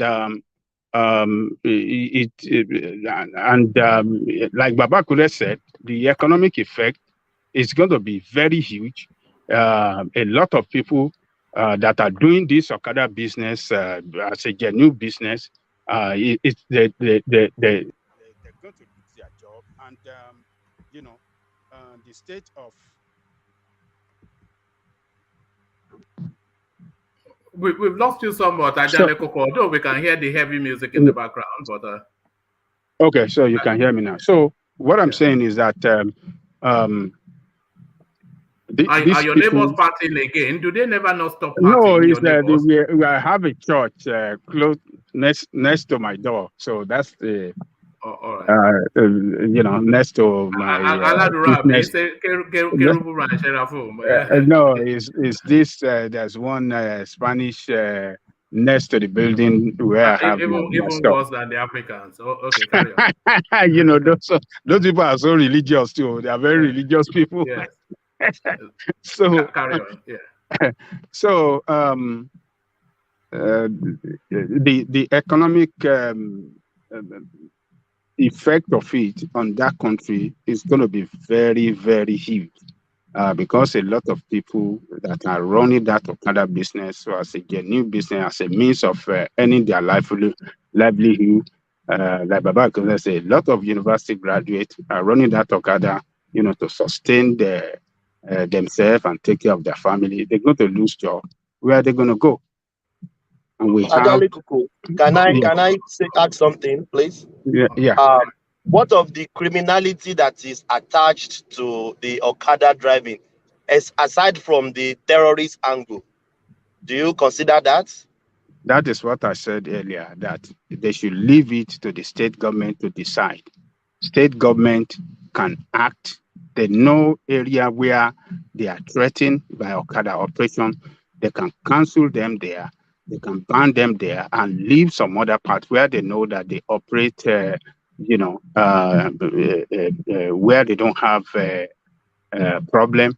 So, but for federal government that doesn't know anything that is going on around in each state of the federation and each local government where they don't have no knowledge, but then to now take decision against what is going on in local government area, it is wrong.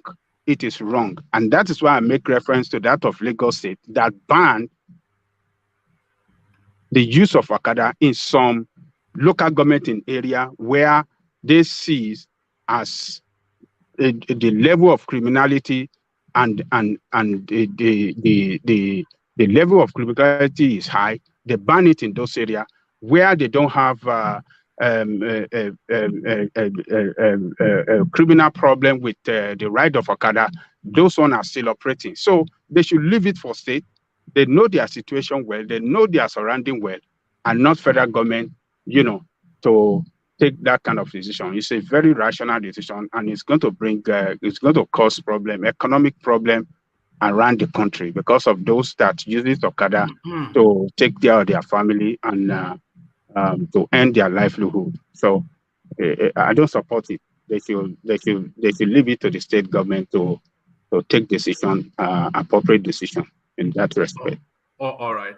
Thank you, Ajale Koko. So, Ajale Koko, do you recall once upon a time when the EFCC were looking for Ayodele Fayose, and when he finished as the Ekiti State Governor, he said, rather than come looking for me, I'll come to your office, and he made this great play of going to the office. Do you remember that? Yeah, you even have a sign on his chest. No, that wasn't where I was taking you to. So stay there. Okay. So if you remember that, then off the back of his interaction with the EFCC, he started to complain that he has medical needs and he needed facilitation to go abroad. So yes. they facilitated him to go abroad. And then when we saw him next, we saw him in the Caribbean dancing calypso with hot babes. Enjoying life. And he was telling us then that the mental well-being is part of the things that he went to treat abroad.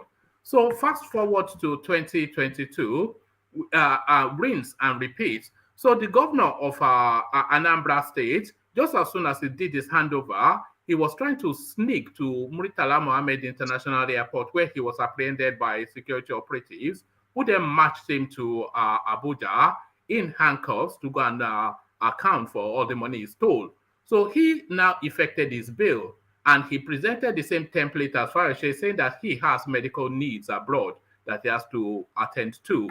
So the Nigerian state has facilitated that medical need. And like Fayose, I hope you have a screen in front of you. So this is what medical treatment abroad looks like, Nigerian style.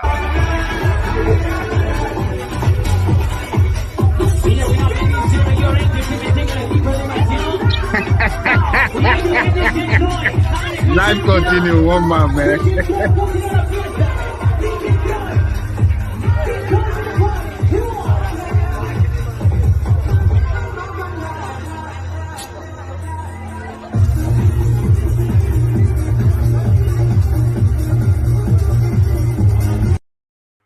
So there it is right there. The former Anambra governor and his wife getting the best medical treatment abroad by way of brandy and nightclub. So there it is right there. If you are wondering where your Anambra money is, so it's in Jack Daniels in some European country. There it is, Ajale Koko. Well, we cannot, there's nothing we can do to this woman.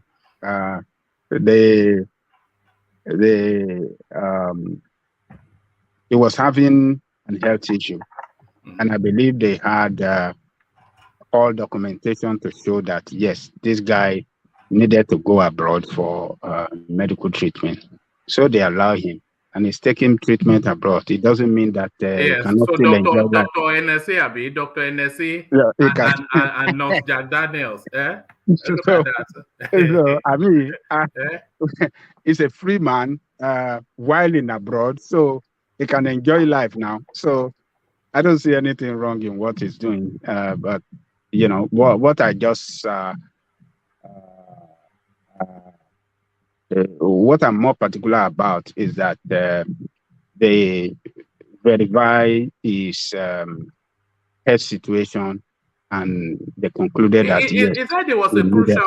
a crucial need that is quite threatening to his well-being.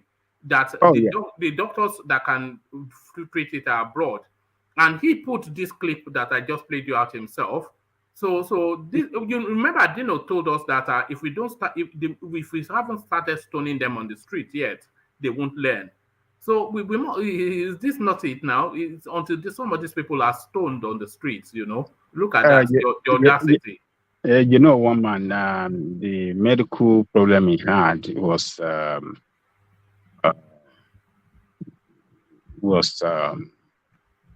how was it? I think it was It was so severe that he needed brandy. That he needed prostate. I think he had prostate cancer, according to him then. And so he's in abroad. He's taking his treatment. Maybe he already finished his treatment. Maybe he's free of it now. So he got to enjoy life. Everybody enjoy life. Is that what he should be putting out? Is he mocking the EFCC? That is the bad side of it. Yeah, it's blowing kisses and drinking brandy in a nightclub, pumping and breakdancing, governor. Yeah, yes, Baba, correct. Yeah, it's not issue of mocking EFCC alone.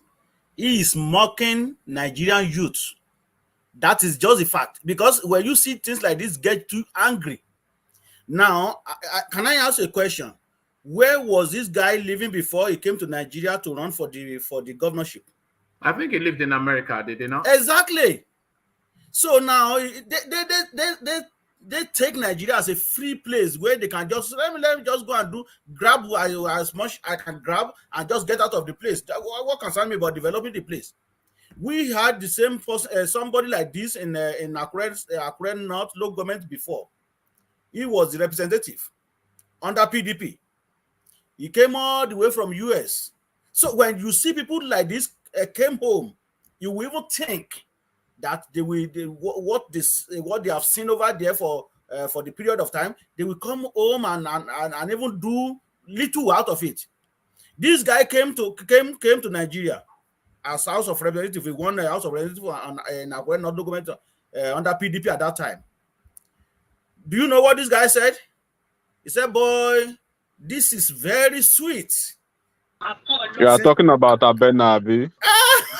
you hear that, man? You know that, man. Abena na G now. He said, "Boy, since all this while that I've been working in America, so I was just wasting my time." You can imagine that. So this one is replicating that. That is my take on that. Can I come in a little bit, please? Please, this I do not agree with Ajile Koko that he did not do anything wrong. You see, that's the reason why when we keep talking about Anambra State and what each governor did in Anambra State, I found it so appalling when Kulata start relaying out all those historical data. We knew what happened in Anambra State. We knew that Obiano was corrupt. You must say it the way it is. Look, let me tell you something. We are laughing. What he did was laughing at Nigerians. I agree with that, Baba Kure. What he did was laughing at Nigeria. He laughed at us. He laughed at our security agency. He laughed at our government. He demonstrated that we are an unserious country. Obiano was corrupt. There is no need to talk. There's no two ways about it. But you see, Sometimes when we start talking about these people, they start going up, digging up numbers. This thing happened here, this thing happened there. Please, that was an insult on us. Also, I mean, every one of us should be angry. Should be angry. Thank you. All right, thank you. So back to Sorry. Hold on, sorry. Yeah, he called you out, didn't he? Yeah, go on. Being corrupt and delivering on performance, they're not mutually exclusive. That's all I have to say. Yes, I was going to say that as well. So the two are not, mutually exclusive, as you put it. But one thing I just want to say is that he knows that.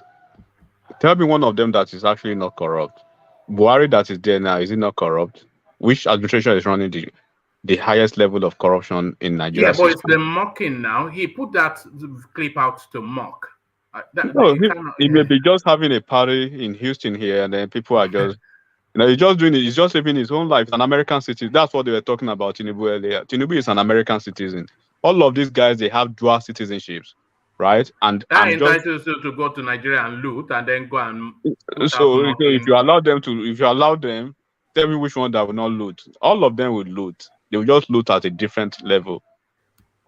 You see, one man. Obi will loot, please. Obi will not loot, please. Obi looted seriously. Don't let us go there now. Oh my, if you want to start to build matter now, I'm not going. I'm not going. Okay, let's go. Let's move forward.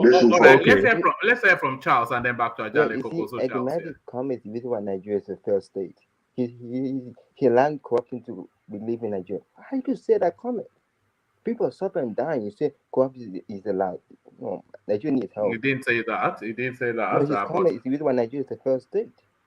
All right. Thank you for showing the world why Nigeria is the first state. May God bless you for saying that. All right, brilliant. All right. So Ajale Koko, back to you. Nigeria needs help. I want to disagree with all of you that slamming this Obiano guy. On the legal aspect of it, he was released to go out of Nigeria to treat himself. This guy have a legal right to attend party while in abroad because he's a free man in abroad. He have legal right to attend friend, relative party and enjoy himself. So in the course of doing this, some people took the video, put it out.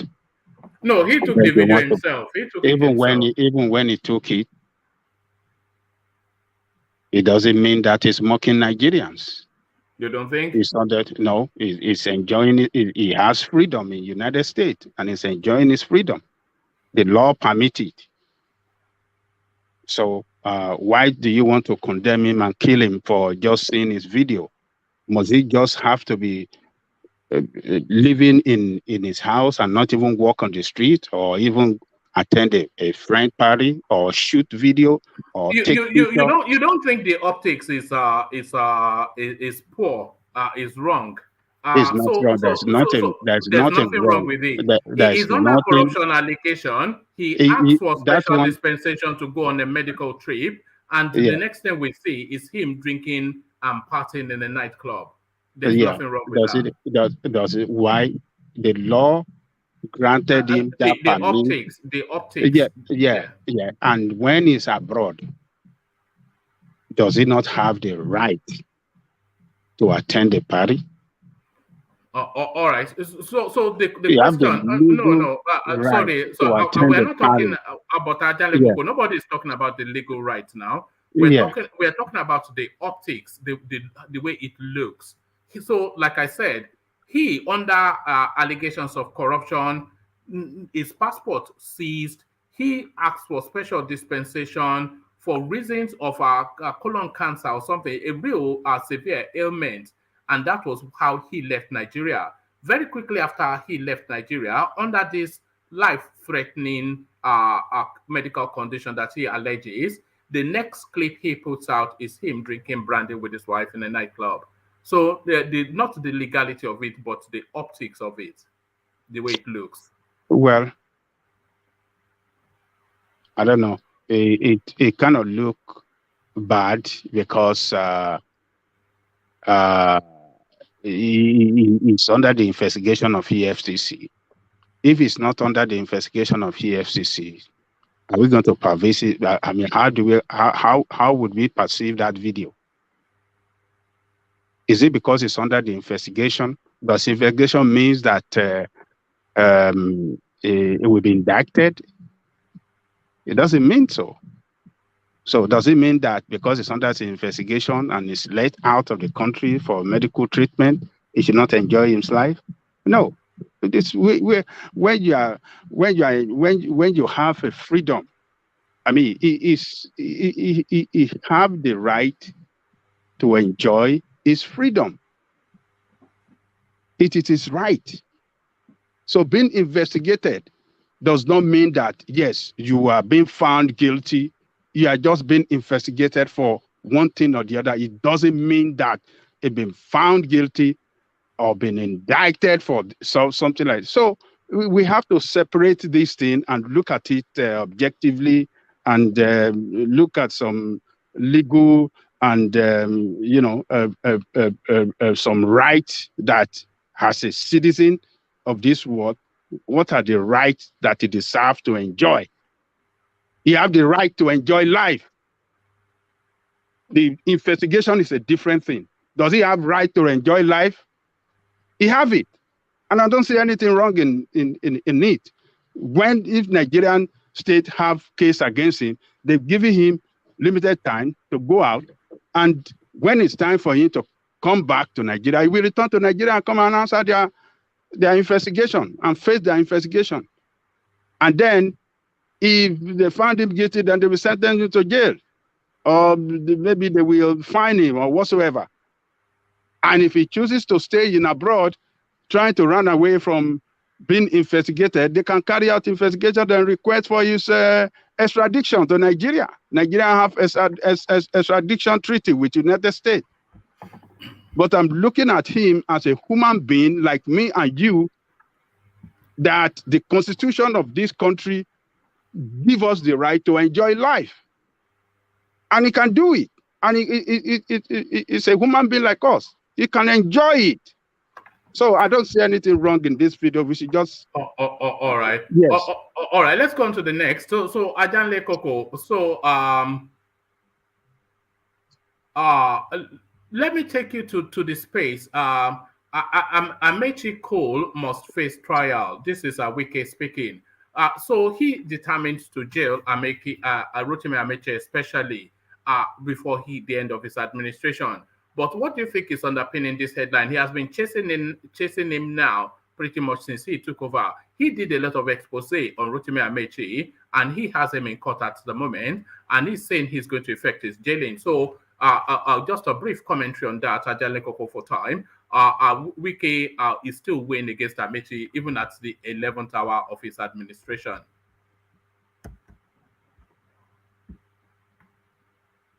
Ajale Koko. Sorry, one more. Myself. Yes, Okay. I think what Wike is trying to achieve is to destroy Amaechi politically. He want to do everything just to kill his political relevance, to kill him politically in that state. That is number one. Then number two, if actually that the case is bringing up against this guy, the corrupt case is bringing up against him, if it's actually true, let it be. If Amaechi have, perpetrated some corrupt practices while he was governor, and there are evidences and facts to that effect, yes. What do you call him? Wike, as a person that took over from him, have the responsibility to expose him and take up this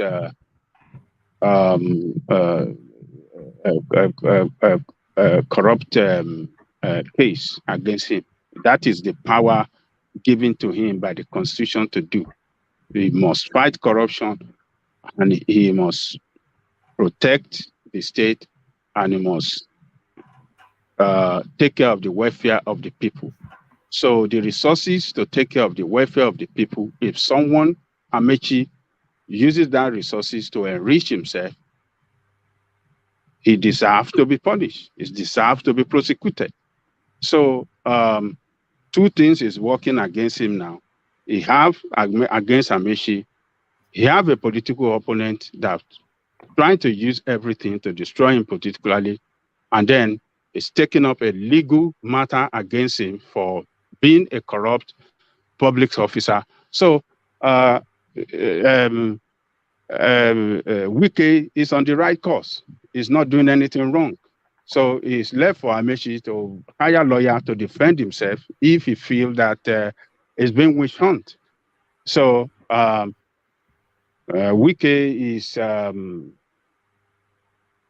we should just leave it alone like that, the way Wike is doing. And Amaechi is the one that shot himself in the foot by leaving PDP for APC.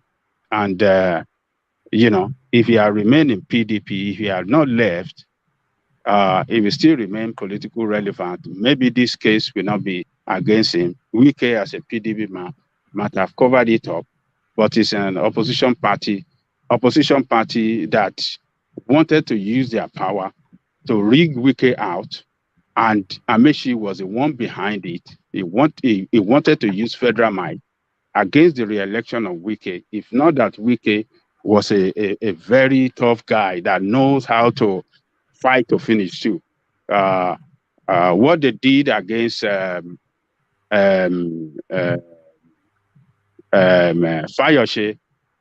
the way they took over the state from, they will have done that. They will have achieved the same thing against Wike. But Wike was a tough guy. He fought back and he was able to repel their federal might. So, and that is why I think he never want to forgive Amaechi. He want to destroy him politically. And Amaechi is another person that he has left some baggages behind that gave Wike the chance, the opportunity to use against him now legally.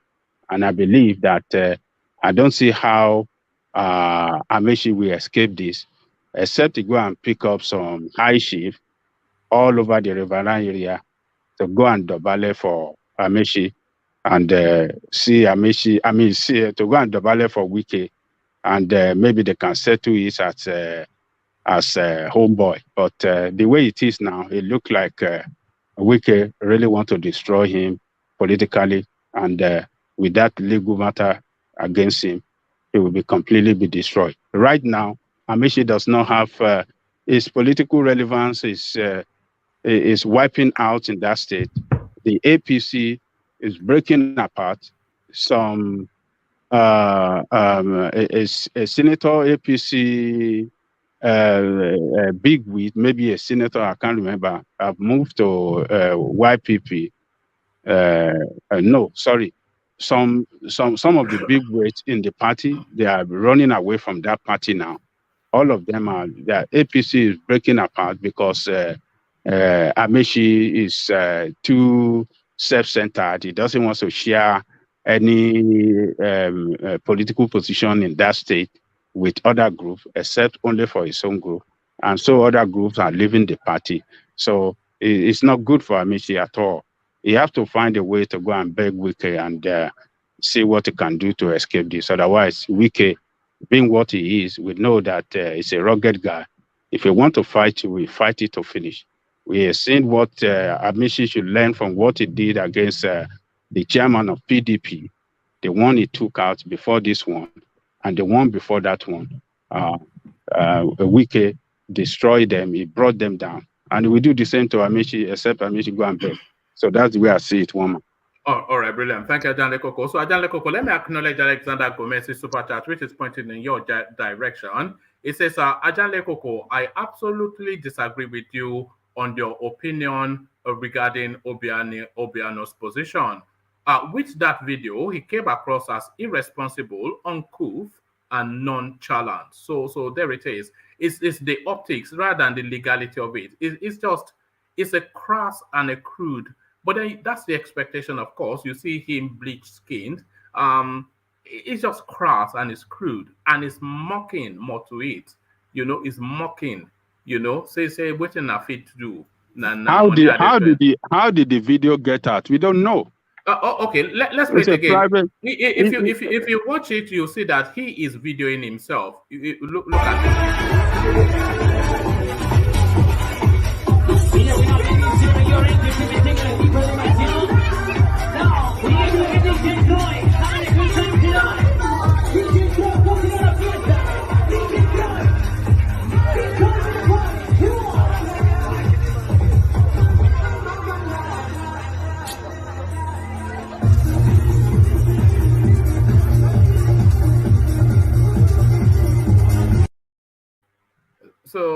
So he put it out. Yeah, himself. maybe you send it to a friend or somebody close to them, and that throw it to the public. I mean, I don't think that we throw it to the public intentionally for mocking Nigerians or so. Some of our people can be funny sometimes. Maybe you send it to one of his friends, or some of the wife send it to one of their friend, and they well, it doesn't look good that it's facing king, but my own position is that as a citizen in a country that give everybody the right to enjoy freedom, he cannot deny himself of that freedom, and that's the way I see it. Oh, all right, brilliant. Thank you, Ajanle Koko. So Ajanle Koko, let me go on to Kulata. And Kulata, I want to kick you off with a video clip as I did with Ajanle Koko. So this is your incoming, according to what some people might think. But really, if Nigeria if Nigeria ends up in the hands of this guy, we are doomed. It's not even a question, no, we are doomed. So if Nigeria ends up in the hands of any single time you see this guy in play, you have reasons to worry that if Nigeria ends up in the hands of this guy, we are doomed. Here it is, Kulata. Commitment for us as members of the action.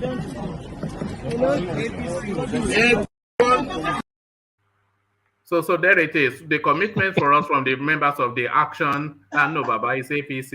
Your party is APC, not Action. Look at that. Action Congress of. So there it is right there. There is every single time you see that man in play, your heart sinks. If Nigeria could, it's a flip of a coin, isn't it? Your president is going to be this element here or article. Does that fill you with the confidence? Oh no, I saw the video and I was just shaking my head. Like we're in deep trouble. Like if we have Tinubu with his health problems, we're in serious trouble. Because I mean, he still seems to be the one in vantage position in this election. And if he's fumbling APC versus AD, I mean, anybody could slip up. Like, let's not lie. I mean, Joe Biden. Well, have we given him to that pass too many times? Every time we say anybody can make a mistake. That's exactly where I'm coming to. Like now, when it becomes a pattern, when it becomes a repeated pattern, then it's of grave concern. Because I mean, you look at him, sometimes it looks okay. I mean, it becomes worrying when you're looking at the candidate for is this guy going to mess up? Like just trying to check if he's going to mess up or not. So we're not even looking at him like whatever comes out of his mouth will be articulate, or whatever comes out of his mouth will make sense. You're just looking at him and worrying like, oh my God, what will this guy say next? So it's a big problem. It's really a big problem, and it's a major turn off.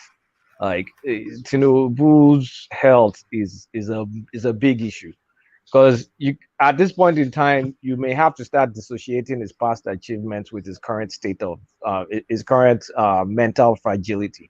Because yeah, if he did all these achievements, he's shrewd, conniving, and all that stuff, but does he still have the mental capacity to be able to deliver whatever he delivered in Lagos? because that's seriously in question right now. And what that means is you have to take a second opinion of Shetima. Like now, start even studying Shetima. Like if they do enter, and most likely this guy becomes incapacitated, like the way it really does seem he's going to be incapacitated, then what will Shetima do? Do you What think he has 4 years in him, Tinubu? you know you can never say. Some, I mean, it's some of the people you think that they'll just go there and die, they may not die quickly, because it's not like he's suffering from like it's suffering from a dilapidating disease, but it's not like a chronic disease like kidney, like failed kidney or something like that. So they have better medications for Parkinson's, and his Parkinson's doesn't seem like the very advanced one, like the one Michael J. Fox has. I mean, because if you compare, I mean, I read a gist site. This is gist site. It's not a legitimate source of information. Back in 2013, that they rumored that Tinubu had Parkinson's. So when you look at that, and now you're looking at now, which is how many years? 9 years. It carries more than gist. And a friend of mine that's close to one of his associates mentioned that indeed he does have Parkinson's. So I mean, I'm not his doctor. I don't have anything written, but all the signs and symptoms show something isn't right. At the very least, something is not right. So if something is not right, how does he have the energy to govern in Nigeria that today, in today's news, the first quarter of this year, our debt servicing was higher than our revenue, 116%. We crushed that threshold. So who knows what will happen for the rest of the year? If we carry that pattern for the rest of the year, then bankruptcy is imminent. If we don't remove subsidy, bankruptcy will be imminent. So can we just assume that Shetima will be our next president then? You know, there's a very good chance. There's a very good guys. I'm not kidding. There's a very, very good chance that Shetima may be our president. I'm saying like Tinubu will be in office, but unlike Osibajo, Shetima will have more influence on issues and matters. No, I don't think so. I don't think so. If Tinubu is still in office, it's not like Tinubu is going to be the one that's going to do the work. It's going to be Tinubu's boys. Whoever Tinubu picks as the chief of staff, that's going to be your de facto president. But I'm saying that they will not be able to kick Shetima to the side like Osibajo is being done to right now. Like it will still have more influence compared to the way Osibajo was treated. Is what I'm saying. Yeah, right. You're right. But it also depends on the style of the president. Like Buhari kind of has like an hands-off style. I'm not sure Buhari is aware of 95% of what's going on. I don't think he's aware. It's just kind of like this nonchalant. He has this nonchalant hands-off approach. My concern is that if I've watched Shetima for some of these videos, the man is capping like it's a co-presidency. Like I don't think in his mind he's thinking he's a VP. I think he's thinking he's a co-presidency. Is what I'm saying. That's but he can see what we are all seeing, and I think he has better insight into what we're all seeing. He can see a man falling apart, so he does know that if he's chosen as a VP, he'll most likely play a stronger VP role than normal VP. Definitely not Osibajo kind of VP. Definitely not going to be Osibajo. Yeah. Okay, let's explore that space for a moment, Kulata. Let's say that whatever it is, Tinubu incapacitated, even no more, and if the country defaults to Shetima, is that the worst thing that could happen to the country? Well, Shetima is like, you have to look at Shetima with another eye. This is a guy that was groomed under Jimovia Anthony Elumelu. So he has the butter side too. It's like it was a corporate, it was a banker, executive director. I don't detest the guy. I rather like him, But Shetima, I mean personally, I don't detest the guy, but I detest his thought process and his agenda. I detest the fact that he loads Igbos that are being competitive in the north, and it's just kind of like brushing them with, oh, these guys have sharp practices, we're going to kick them out. I mean, that was what was in that call with Amosun. So anybody that kind of thinks that way Are is we not holding him? Are we nationalistic. holding him to that clip? I am holding him to that clip. Is that not just bluster? Is that not just boys talk? Have you not No. had boys talk where you are preening and peacocking to No. impress your? I disagree. A call that you're having in confidence of your friend represents who you really are and represents your real intentions. And their real intentions, like, I don't think, I mean, if he gets in the position of power, I think it's going to be antagonistic to Igbos. Like, we've not had enough of that. I mean, well, not like, I mean, I don't want to get into that space, but I just don't think it's going to be very nationalistic from my own point of view. Because that call betrayed the kind of person he is. He's a smart guy. He's an intelligent guy. He's an exposed. He was a banker. He's educated. He only has one wife. So he doesn't It does come to not run contrary to what typifies, as we know, of that space. He's a Muslim, by the way. He's a Muslim, yeah. He's a Muslim. You know, when I heard that audio, a lot of me just felt it was joshing. I thought, because you have to understand that that clip was off the back of the 2019 election, where the Oba of Lagos was threatening to throw the Easterners into the sea if they don't vote along how he dictates. So he was then straddling that, speaking to a Southwestern person and speaking to him in a language that he feels he wants to hear. I'm not sure that, and a lot of the feedback, by the way, from his administration in Borno State was all-encompassing. The first people they come out to endorse him was the Christian Association of Nigeria, his state branch. I'm not sure that guy is as awful as people imagine, but then but how do you draw a line from Christian Association of Nigeria to Igbo people? They're different. They're different things, meaning different. They're different things with different meanings. Can is probably just political posturing. Complaining about the success of a group of people, whether some of them do it ethically or not, that's a different story. But complaining about the success of a group of people is beefing. You're beefing success. You're not like, is seeing them as, oh, why can't our own people? I mean, if I remember that conversation correctly, like, why can't their own people start doing this? Why is it these people come here and start doing this? Then he started talking about fake drugs and all. Yeah, some do peddle fake drugs, we know. But what about the successful ones? You can't just use one brush to paint a group of people. So that concerned me, because that shows it doesn't have the entire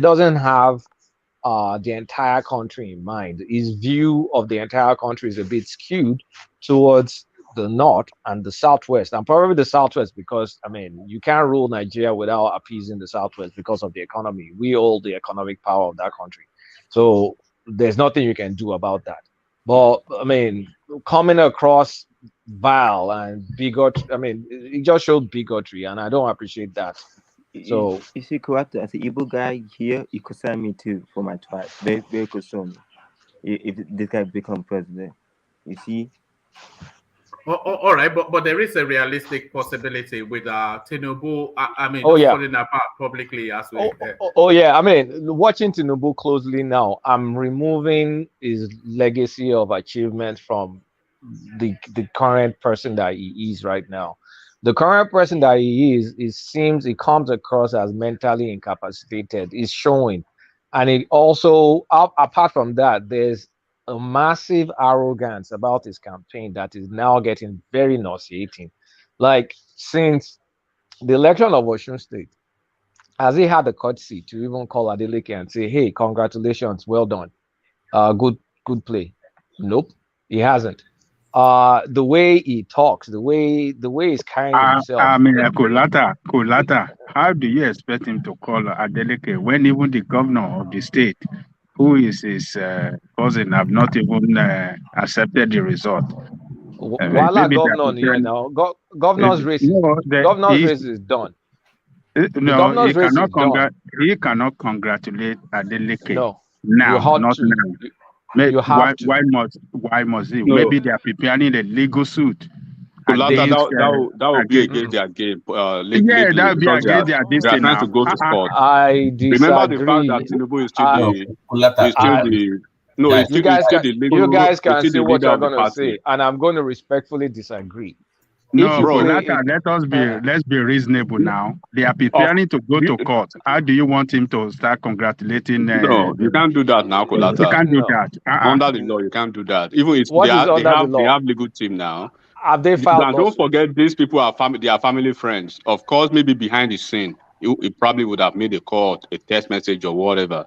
It But needs to be in the eye it of the does. public, you can't do that because they are still going No. to court. They've not accepted the result. They are still going to challenge it. So So whatever he says, he will be wait, representing the wait, party wait, because wait, he's the wait. presidential Calm down candidate of now. the party. Calm down now. Who is the Oga Patapata of APC right now? Is it not Buhari? Of course, it's Buhari. Has Buhari congratulated Adeleke? Yes By or no? virtue of his office, he needs to do that. By Yeah, virtue of his but office. he's still the head of the party. But by virtue of his office, he can't take side. That's what I'm telling you. He's not taking sides, but look, when something happens, you can He's say, he's hey, the president of all of us. No, he's the So president of all of us yes, now. It's he's not. the It's president not. of all of us. Yes. it That's does Buhari not has matter. congratulated Adeleke. He has. Yeah. Who has Buhari. Buhari has? That's That's what exactly we what are I'm saying. saying. He's the That Buhari president has of the congratulated. Yeah, he country. did the right thing. One man, He did Buhari the right did the thing. right thing, but Yes. Tinubu cannot do that Tinubu cannot because do No. that. this case is still subject of No, litigation. no. I disagree totally. Okay, well, The governor, I respect your view though, the but that's the fact. If he the does, governor, listen, the governor can hold his own congratulations. The governor is not Tinubu. Tinubu is not holding the same position as governor. If any suit is going to come, that suit is going to come from the governor. It's not going to come from Tinubu. So Tinubu saying, "I congratulate you on your victory. Wish you good luck," does not mean the governor Kulata, can did you now hear what touch. what the Kulata, party? Let me tell you, Kolata. No, it doesn't. I You can't disagree. separate. I You can't. disagree. You can't separate Tinubu from the politics of Southwest. He's the leader That of the politics of Southwest. So that one of is his that is own. a symbolic. That is a One of symbolic you. position. No, hold on now. Let us be reasonable politically. One of his This, own. One of his own. One of his. Hello. I think we've lost Adeleke somewhat, but I'm saying that if he does, politically they will use that against him to say, see, even your APC guy is supporting our victory, so you can't do that even from a political standpoint. It's not wise for him to do that. So legally, it lies the hand of the governor to concede the defeat, which he hasn't done. If the governor concedes the defeat, then that makes Tinubu, more sense. That works, but you can't do that right now. I feel if the governor is still going to go with a lawsuit, he can still go ahead. And while I say congrats, my congrats is just talk, means nothing. But at least it's just a symbolic acknowledgement of well played. No, it means something actually. So it means something. No, if Tinubu cough now, if Tinubu sneezes, it means a lot of things now in Nigeria. So if they go to court now and they lose, then you'll now say congratulations, right? At that level, that's a different ball game. That makes more but sense. for now, he can't do that because you see even APC chairman. You hear what he said. He said he's not aware of the result yet. So yeah, I mean, that's a told the same pompous. line. That guy's a pompous ass. No, that's a political statement, though, not a pompous one, because it's leaving the room open for the governor to take the lead. Yeah, exactly. That's what it's a political party. Once they are going to the court to challenge this, and I believe the governor already has some, I think 50 signs or whatever that is, representing him in court. So the only person who can make a statement on behalf of the party now, and as the father of the nation, is Buhari by virtue of his office. Tinubu wouldn't do that. Tinubu is the leader of the party, and then Adamu is the national chairman. So they will have to queue behind the intentions of the governor. When they are going to court, whatever they say, will be ultra vires to the course of the case and will be probably, subjudicial at the end of the day. I don't see it that way. I see it like you can give a token of congratulations and still go to court. Nothing stops you from going to court. We just have difference in opinion. Yeah, it's a difference of, and this is what we welcome on this platform. Imagine if we all agreed, Kulata, wouldn't that be the worst thing ever? I'm saying that your cousin that the governor is in court fighting against an election, and you will now congratulate the opponent while the case is still pending. Come on, yeah. If the All right, facts, I'll have the final word on that space, and then I want to move you on, Kulata. So what have I'm the final- saying, if the facts add up in court, my congratulations means nothing. The fact will prove itself in court.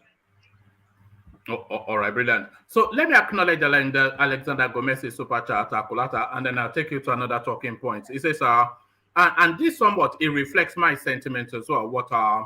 Because you remember that Buhari, he just won the election, but the people who administered the state, they are shadowy figures that nobody would really be able to pin down.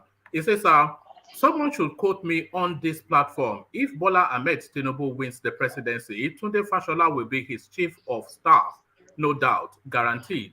So I'm also of that thought, even though we're not hearing much from Fashola. So I'm expecting Fashola to be the bulldog. It was either going to be him or Aregbesola, but Aregbesola now not in favor. So whether Tinubu is in sick in bed or not, if Fashola mounts the gate to the presidency, then because they tell you that Buhari rules by body language, so maybe we'll continue with the body language under the fast debilitating man from which part of Yoruba land we don't know. So Kulata. This is where the Muslim thing gets very complex. Even though Tinubu himself and Fashola, they're extremely moderate Christians, but imagine an APC governing with the three most powerful offices in the country, in the executive, the president is chief of staff, and the VP, all Muslims. that is going to be that is going to drive people crazy. Like even though I don't care. Like Fashola will deliver, but imagine the people that lost the election and they lost to Muslim ticket, and you're now rubbing it in their faces again and saying, my gatekeeper in Aso Rock is also going to be a Muslim, even though it's Babatunde Raji Fashola that we all know is an extremely liberally minded person that married a Christian. But imagine the uproar that will happen with that.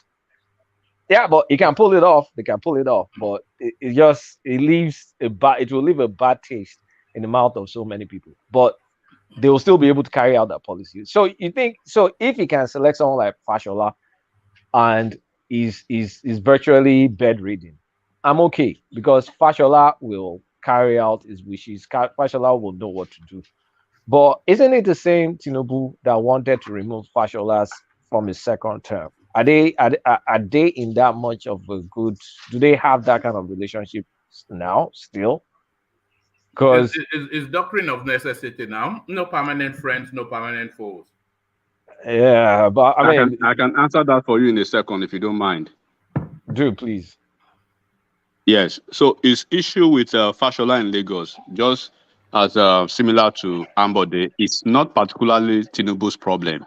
And that's what everybody will tell you who is very close and conversant with the politics of Lagos. There are some men, Lagos has GAC. I know that gist. GAC. I know the gist. Yeah, but continue. Yeah, so all those GAC, when you have issues with them, and Baba Cardinal Odun Baku, when he tries to pacify them and he couldn't, at the end of the day, you just have to do what they want because those are the ones who are really running the show on the grassroots.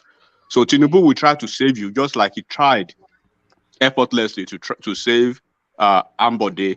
But at the end of the day, those papas told Tinubu point blank, if you put this guy on, then just expect whatever you get. And that's a statement for him. And about Fashola's own, this same Baba at the end of the day, Odun Baku was able finally to find a way through them to let them see why. Because their complaint was when Fashola was chief of staff to Tinubu, he wasn't giving them leverage. And when in his first term, he was continuing the same way. So he had to have a dialogue and he had to have a kind of understanding with them going to the second term. So eventually, he was able to pass through the situation. You're correct. You're correct because everybody feels Tinubu is the one that makes the decision. It's like Lagos State has a version of Ogboni that maybe Tinubu sits on top. So Absolutely. if those people are pissed off, Tinubu will try and save you. But if those people don't agree, they'll remove you. That's how they got rid of Ambody. I think that's just the summary of what you're saying. Oh, all right, thank you. So let me move you on from there to another talking point, Kulata, but acknowledging Alexander Gomez's super chat. It says, yes, they do, Kulata, absolutely. So yes, they do, Kulata, absolutely. They're still in So, good terms. Okay, that'll be good yeah. news if Tinubu becomes president and Fashola can become the chief of staff. That'll be extremely good news.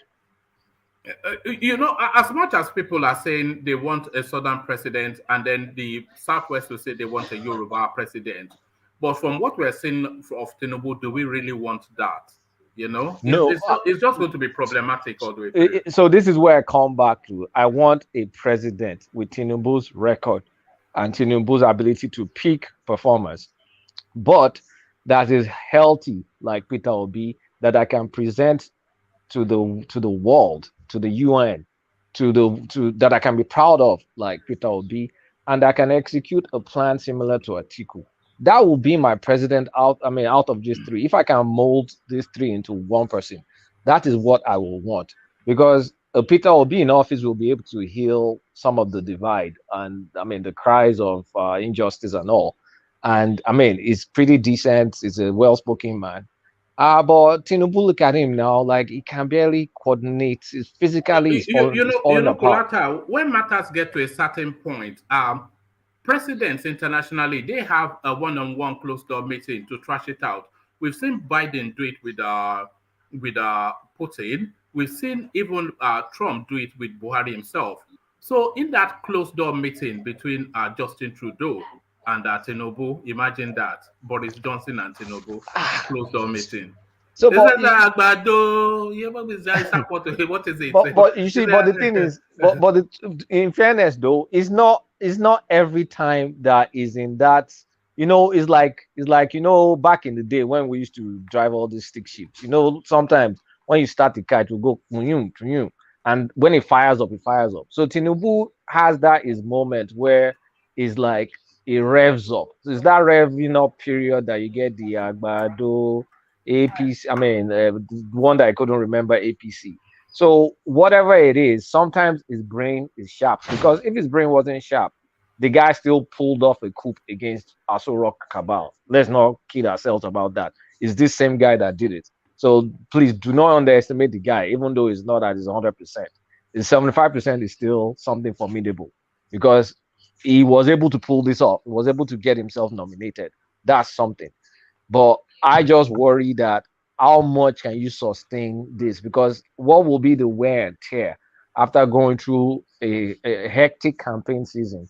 By the time you're now in office to now start to govern the country, are they going to have to fly to France for a few weeks to get your booster again before you can come back? It's just going to stay in bed for 8 years like Buhari has done, isn't it, really? Yeah, so it's worrying. It's very, very worrying. It's worrying. Let's not lie. All right. Let me take you to this space then. Buhari planning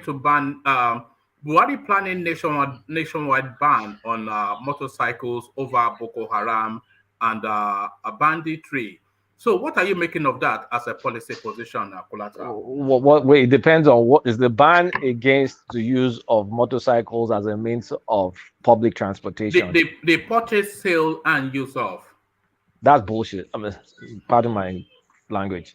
That is not tenable, because Nigeria is a poor country. What will be the mode of their transportation if you take out one of the cheapest and the most convenient one? If you take that out, then how are they supposed to get around? Number one. Number two is what will be the economic impact of not having that means of transportation? It's going to cause a drag in our economy. Number three, how do you enforce the ban? Where are you going to enforce the ban? Just in cities? What about in villages? And the areas where these terrorists are the most are in the remote areas, villages. What's your police presence? What's your law enforcement presence in those areas? So sometimes, Buhari and his handlers, they just they open their mouths without thinking. It's like they have no capacity to kind of put two and two together. Stop saying stuff that is ridiculous. You can't enforce it. So why even say it? It's total nonsense. All right. Court grants request for Tinubu's trial for alleged perjury. So we're going back to 1999, and that's case of that form C001 that he submitted, listing Ibadan as his secondary school and primary school. I don't know, but University of Chicago instead of Chicago State University. So they are still laboring that space to the point that somebody has gone to court, and the court has acceded that the police be compelled to take a position on the matter. So where are you expecting this to land, and how are you expecting it to end, Olata? It's dead. It's going to die on technicalities. He already, I mean, he already went to Lagos State House of Rep, and I think House of Rep has some kind of like judicial, I mean, has some sort of judicial power, especially when you're making a statement. And the person that they claim to have filled this form back then retracted or I think reneged or said something that was a mistake. So they're just going to refer to that, and the thing will die in court. So we should really stop like putting a lot of weight in all this trivial stuff, all this certificate stuff. The guy has a degree, for crying out loud. Let's just not waste time on this nonsense. Those are not important things, in my own opinion. We have serious problems. We need people that can solve them, not wasting time on certificates the way they wasted time on Buhari certificate. Like it got us anywhere. It's Yes, total we nonsense. have even forgotten that. Buhari that did not even present anything at all. It's quite a spectacle, the Nigerian space. But go on. Buhari gave you a NEPA bill now. Well, there you are. Yeah. Which one is even more full-blown NEPA bill? Authenticated, they stamped it, He has a stamp on it. He's our president, whether you like it or not. So those kind of things are just like annoying. We have big time problems. I just told you that for the first 4 months of this year, our debt was higher than the revenues. It was the rate of 116%. You're telling me about some schools living certificate. Who gives a damn about school living certificate? And there's more to come, because I caught just the glance of a headline about the Zainab Ahmed, the finance minister, saying something about fuel subsidy and attaching a few 100 billion naira to that. So, retirement looting, we're going to see that in the next 6 months. So they're going to borrow heavily again to have that last minute looting as they start to pack their bags. So, guess how much is being projected for subsidy payment next year? Just guess. Put a number to it. Goodness, about $4 billion, I imagine. Multiplied by 4. Wow. About $20 billion? $16 billion. All right. That's what they're projecting for next year. So you see how much of a scam of a country that we have. And I mean, NMPC can that build an refinery? How much is the refinery? It will be 10. I can't imagine that a refinery will be more than $1 billion. It will be 10, especially modular ones. I mean, you can imagine. And again, what's it called? NMPC just they turned themselves into limited. Like, I mean, a lot of it is just but that's good news, though, isn't it? It's a paper good news. I mean, it just means they will be driven more by profitability. They won't be treated like a government institution, but government will still have a hand in their board. So we're moving closer to what Aramco is, what Saudi Aramco is. It's not there yet, but we're moving closer towards that direction. But is it late? Like, if they're doing that, if now that they're saying, okay, they want to run... That was Atiku's idea, by the way, that they were stoning him in 2019. I know, yeah. but Atiku said he's going to sell it to his friends, though. But we're moving closer towards that model. So if we're moving closer towards that model, if they're all in for profitability, the first thing they should do is to dispose of our 4 refineries and sell it off. Just sell it off. We know you guys can't do anything about it. Just sell it off to investors that know what they can do about it, and let them operate those refineries. Some of them were built in 1965. I'm sure they can re-equip those things and get them working. Government has used that thing as a money pit. Just sell those things off, and then NNPC can There are focus elements on to that. profitability. There are elements to that selling of the four refineries, Kulata, which I agree, by the way, and by doctrine of necessity, especially now that they've made the NNPC an ongoing concern in private enterprise other than a government parastatal. So they will necessarily have to sell it off. They have to sell it off. Yeah, but here is the sticking point, Kulata. Who did they sell it off to? Because a lot of the packaging of the Dangote refinery is for him to have near monopoly. So if they seek to sell it off, he will be the first bidder.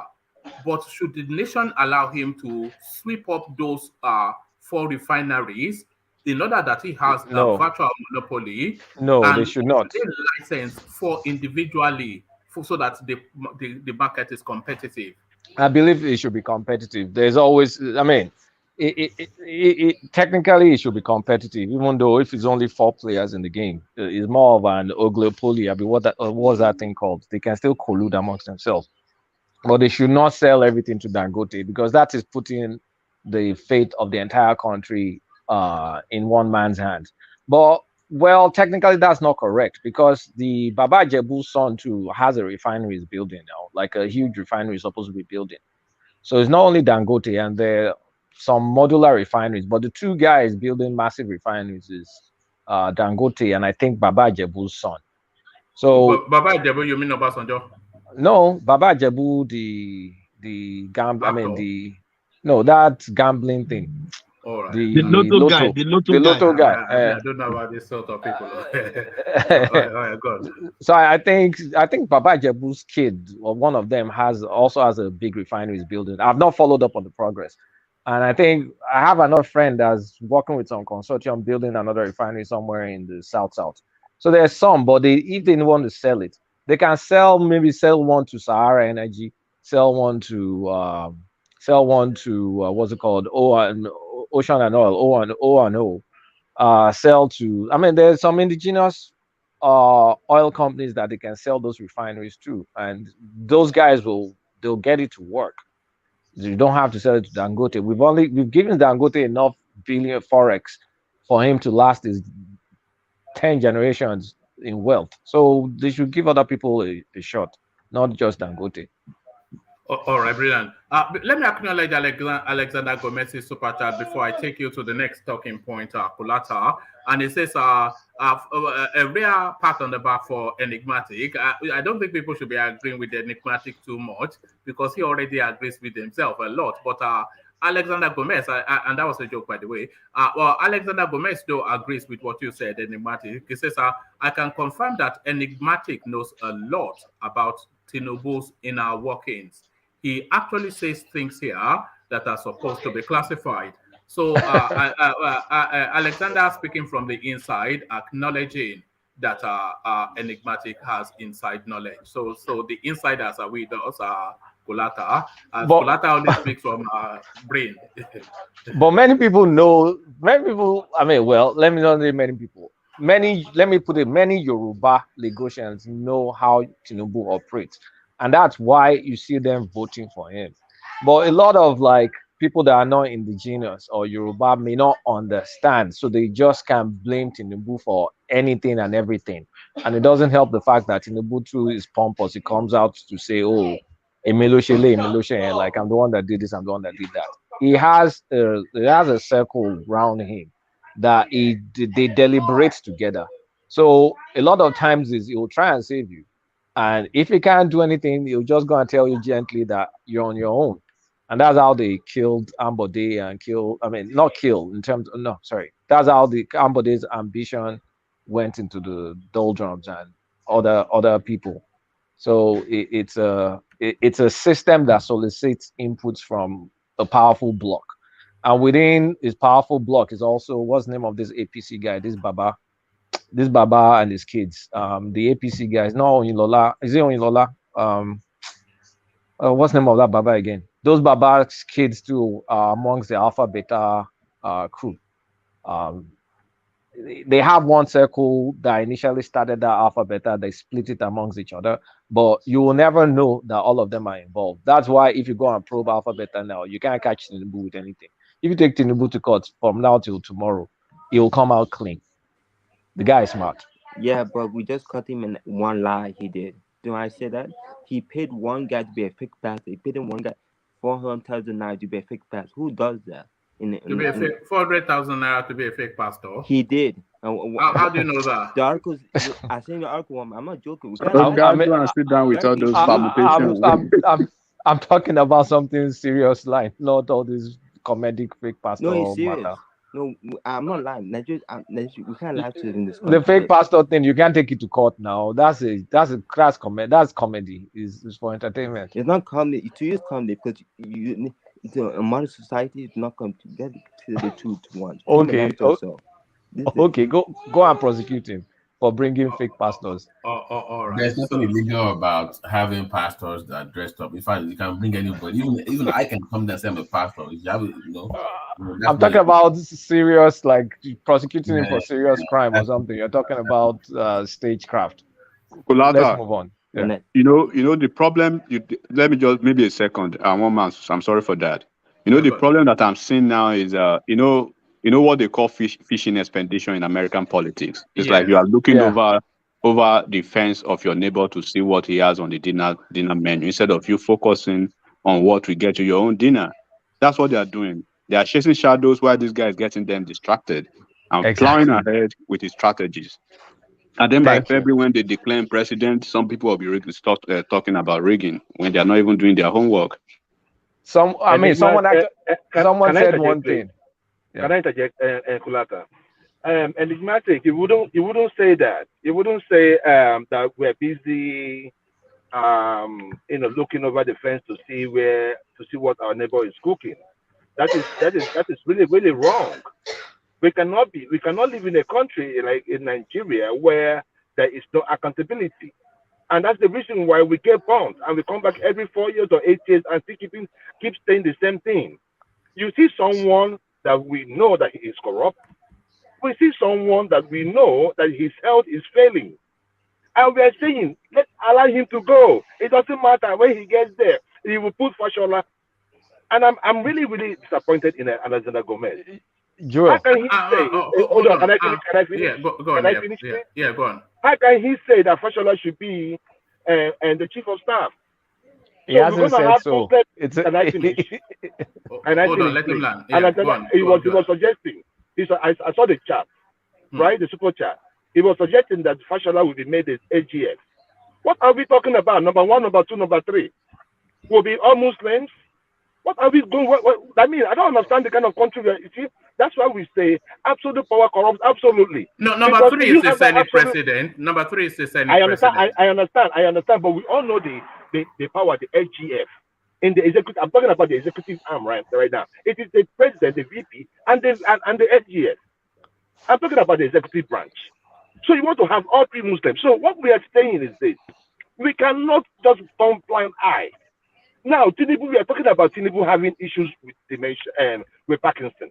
We know that Parkinson is a degenerative disease. It cannot be cured. Let's add some education to this thing we are discussing here. That thing that's happening to Tinubu, it cannot be cured. It's going to keep going down. It's going to keep going down until he will start forgetting where he left his phone. That is the reason why here you put a wonder guard. You put a wonder guard on their ankle and keep them in secluded places, so that because if you leave them, they're going to wander around. They don't know where they are. And we're seeing this time, and we're saying there's nothing wrong with it. Joel, what people are actually saying, are suggesting is that what is being run by the Obi camp is more, and not the Obi camp itself, but his followers, I should say. We must always make that distinction. What they are running seems to be an anti-campaign, and by anti-campaign is essentially not so much highlight the Peter Obi's strength to be president, but to diminish and damage other candidates in order then to make him seem like the golden boy. So it's an anti-campaign. if you say that they are against Obi, they are against Tinubu, right, or they are trying to speak against any other aspirant, that's what politics is all about. You can do that and still continue doing your promotion. That's what politics is all about. Have you seen a dead tier politics, political politics that the one we have in the United States? If this thing we are talking about were in the United States, you know that Tinubu will not even win the primaries. If it's in the United States, with all these things going on around him, he won't. Joe Biden won. You said what? Joe Biden won the presidency despite his gaps. How? He won the presidency. He has Parkinson's now. Despite his gaps. Like people have been suspecting he has some form of dementia. Did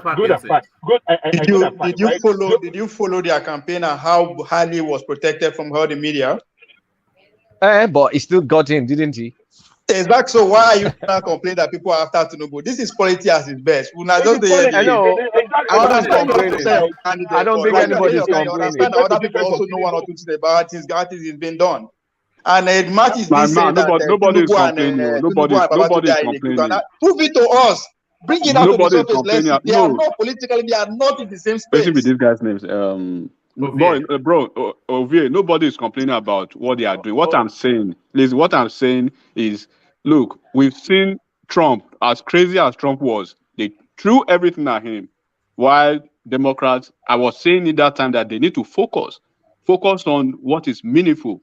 At the end of the day, the guy distracted them, drove them to another length, and they came back. Then boom, it was no. That's not what happened. Right? You have to put into consideration of Donald Trump. Let's not go deeper. Okay, let me take over.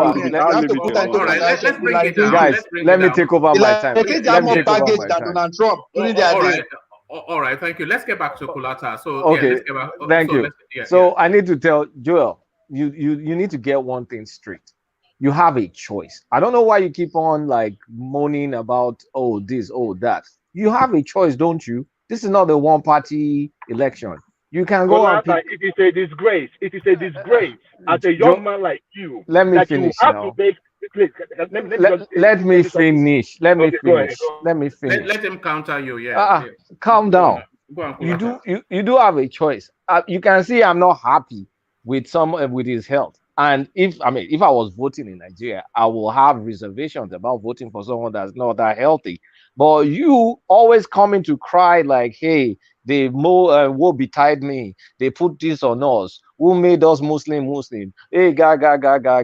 You can vote for a Muslim ticket. You can vote for a Christian Muslim. You have a choice. So stop making it feel. The more you guys talk about this Muslim, all you are doing is making his support in the North stronger. Because as they keep hearing the Muslim, they feel they're persecuting them. They see it as persecution of them. Then they harden their support for this guy. And that's exactly how this guy is going to ride into Which North are you talking about? The same North. Talking about? Which North? The one that has what's the population of Muslims or Christians in the North? Please, let's stop all this deceit. You guys really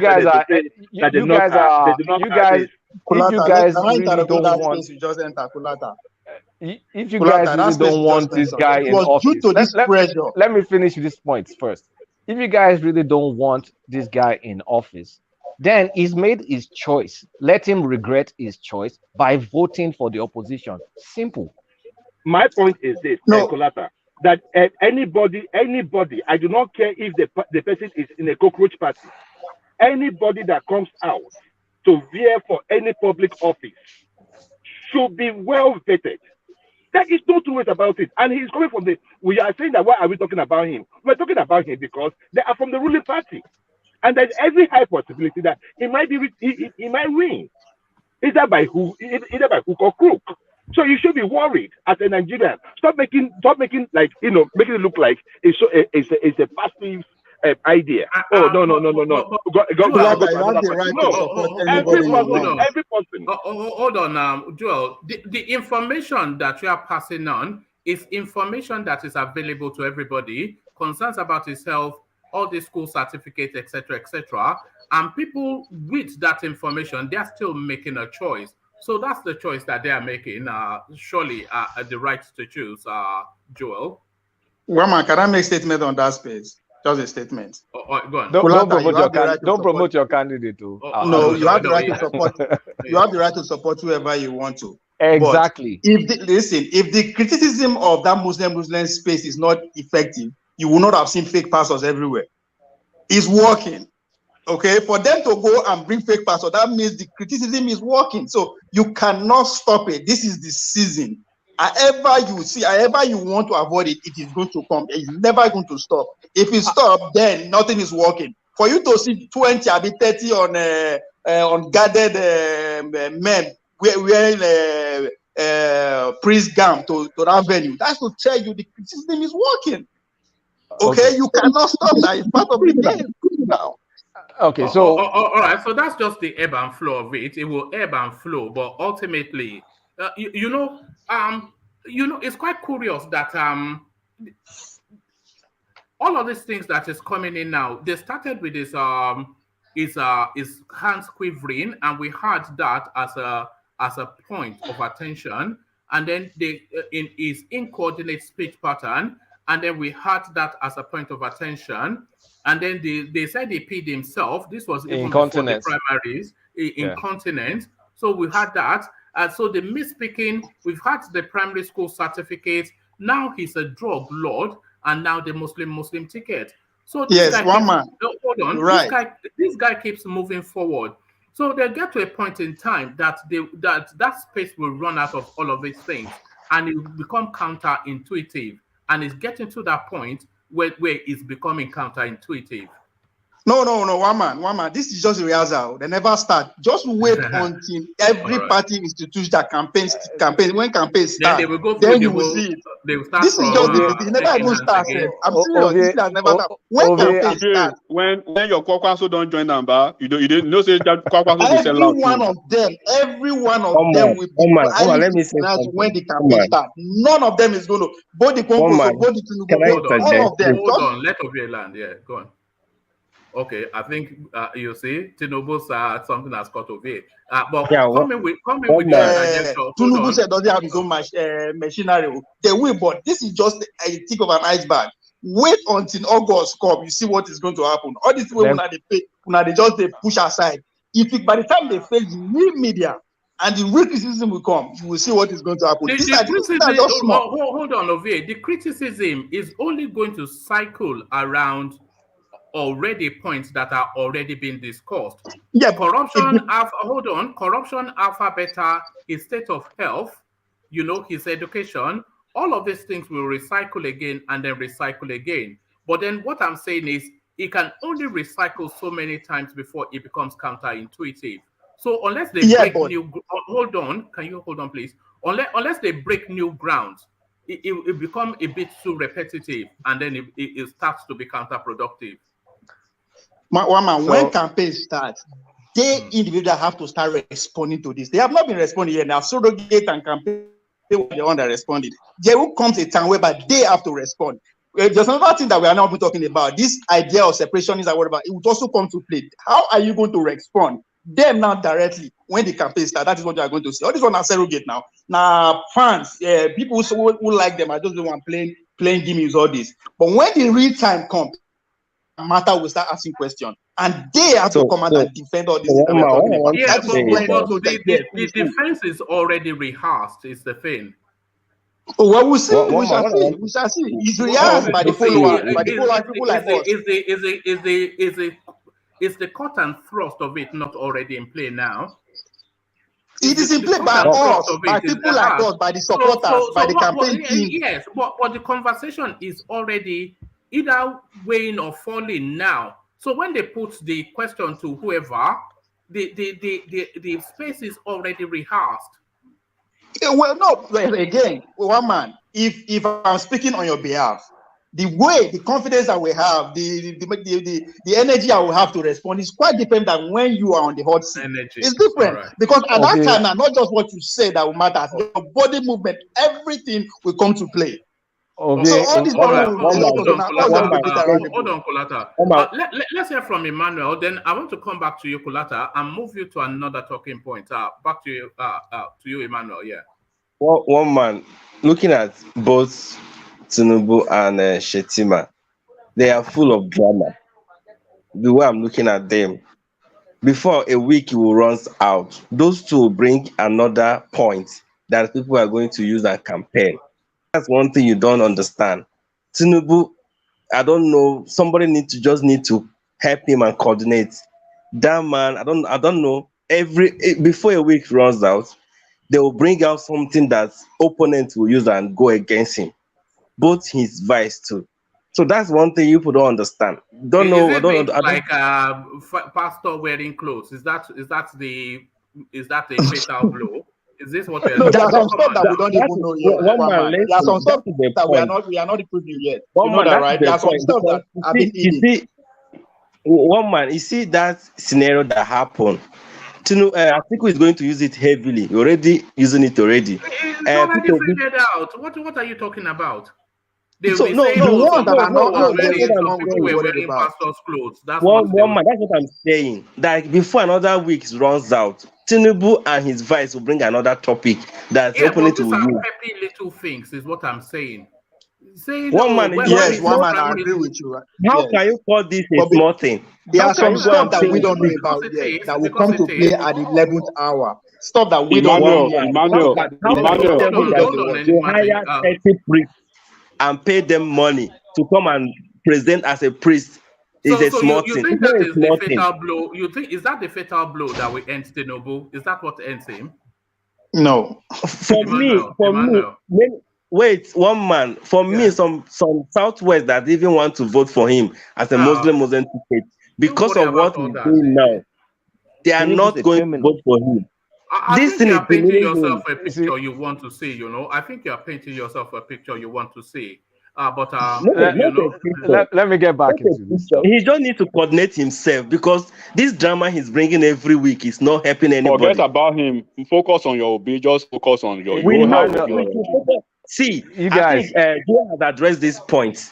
He's also he can be our president. We need to checkmate him enough. Okay, go and check. You are checkmating him already now. Go ahead.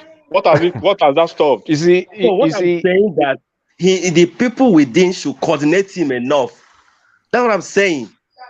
okay, Benny, guys, you are talking. This is kindergarten politics. We are But talking new guys, politics. You are Tinubu is guys. a talking kid. criminal. Why Do, is when they do you get guys know get the into saying power that now? there's no such thing as bad publicity, right? You get that right? Tinubu is sucking the engine out of the news right now. Is the person on everybody's lip. That is not going to be detrimental to him because it will the people that will support him, it will harden the support extremely. People that were not paying too much attention about him, that they may lean maybe towards whatever he's selling. If your get was aside, they will start To loving me, him. Kolata, this is painting him bad. Stop that. This whole thing I'm is telling. painting him bad.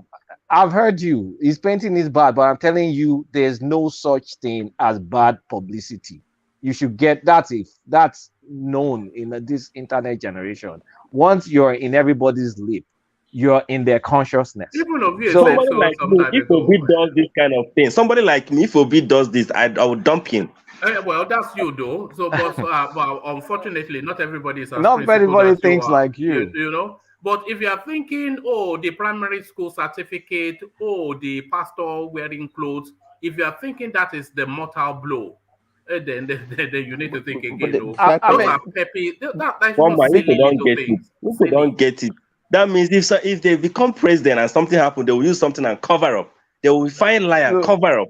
Emmanuel, Tinubu and Atiku are not coming to the presidency to sell you a Cinderella story. They are both known with their baggages. Their walking baggages. The entire country knows that. So if there's nothing except you bring in something major, like they saw Tinubu shooting someone, killing. Well, I Even forget. if they did that, they'll say, but don't and start they talk. said nothing. Kurati, Eh? you don't So I even mean, you guys Okay, acknowledge in some America facts, now, you don't like see Trump time. Now, what You, for you you? acknowledge remember them. Trump when they told us he'll go and Don't you shoot remember? somebody Don't in you Times remember Square and he'll Trump? still be Like, president? come on now, guys. If you keep talking about this guy, it keeps sucking up the oxygen in the room. You should spend more time pushing pushing the virtues of a candidate, pushing.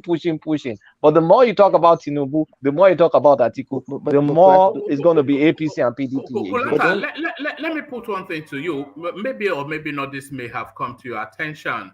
But there was a time that I was saying the whole Peter Obi narrative was experiencing a purple patch just a moment in time. Have you Yes, you noticed said that? it. Have you noticed that Tinubu now dominates the news headlines, and there is nowhere you look, it's Tinubu. There was never a time, just a week or so ago, that we couldn't find a topic outside of Peter Obi. We can't find Exactly. Peter Obi now. And when Tinubu dominates the news space and Atiku feels he's dominating it too much, he will come in. So this is now serious politics taking over from kindergarten stuff. I said it. I said it that once Tinubu picked Shetima, they started sucking up the news cycle. They started sucking it up, and that is exactly how you can. You not only have to suck it up, you have to sustain it. How did Trump win the election? Trump got how many $1 billion of free media space because the media just could not stop talking about him. So all he got was free advertisement. He did not even need to spend his own money. So as long as you guys are talking about Tinubu on social media, on Arise, on TVC, on wherever, you're making him more popular. You're making him. He doesn't even have to spend that much of his money because Oh my, that's the thing that came out today. That the most sex person in Google is On Peter Google Obi. was Have Peter you Obi, seen that? yes. Yeah, I know, I saw it. I saw it. But you see, here's the issue. You be the same people crying 5 years from now. You be crying the country's bad. You see, that's a poor Nigerian. Well, that's it. Emmanuel. So when they search for him, how does that translate to vote? I don't. All No, these. no, that's talking No, about it the was most countering sex. what I said about Tinubu dominating the headlines. Yes. Yeah, but that. Oh, anyways, you will find out. Don't worry. Just wait. All right. Let me acknowledge Jafar's super chat, and then I want to take you to another space. But I want you both to have the space to speak on it, and then to condense your response so that we can make sure we get other voices as well. But let me acknowledge Jafar's super chat. It says it is an exercise in futility. An opposition party should stay focused on policy and refrain from chasing shadows. Muslim ticket, certificate saga will definitely have a boomerang effect. Silly strategy. And that is exactly it. It's now getting to the point where they're running out of. If we are now looking at people wearing pastors' clothes, then that means we have now reached the bottom of the barrel. Look at where we started. It's going to fall dead any minute soon. His hand are shaking. And now we've landed on people wearing pastors' clothes. And this, so it's running out of steam, isn't it? The next, and then it's a drug dealer, it's a drug lord. And anyway, we'll see how it plays out. One man, the word But there, thank you the for the word super there chat, is should. Jafar. The word there is should, but that's not what is happening. So we can dream that should happen, but it ain't going to happen. Ovie, let me continue so I can quickly wrap up. I beg. No start. And again, Ovie, favor of Philly. She came third in semi-final. So no, they talk that Okpata again. I just want to remind you. Okay, what is happening to Kwankwaso now? We are not hearing Kwankwaso anymore. Anywhere, he's too young. Somebody that just won 21 wants he won't beat my man until how? She go answer Emmanuel now. She came third in semi-finals, no be finals. No, semi-finals, she no meet we are finals. not hearing Kwankwaso anymore. Like, what's going on over here? When it reach my top, should I continue? All right. I like you talk. When it reach my top, I go there. All right. Let me go back to Kulata. And Kulata, brief as you can on this for reasons of time. Amaechi Cole must face trial. So this is Wike still talking tough. And there are several ways to look at it, but let me not prejudice your thoughts. So what do you think Wike is playing at with this headline? A determination to jail Rotimi Amaechi before he leaves office. TikTok, 7 months, Kulata. Well, this is the last time for Wike to be able to exercise his personal vendetta against his old friend. This is his old boss. Against his old boss. Yes. So this is the time for him to exercise it. If he misses this opportunity, by the time he gets out of office, he needs to be watching his own back. And if APC is still the one in government, he has more problems if Amaechi still has any sort of influence in APC. And if PDP wins, it's the same Tom. They've been playing this Tom and Jerry game. I think it's just a continuation of it. I'm not going to waste too much oxygen on that topic.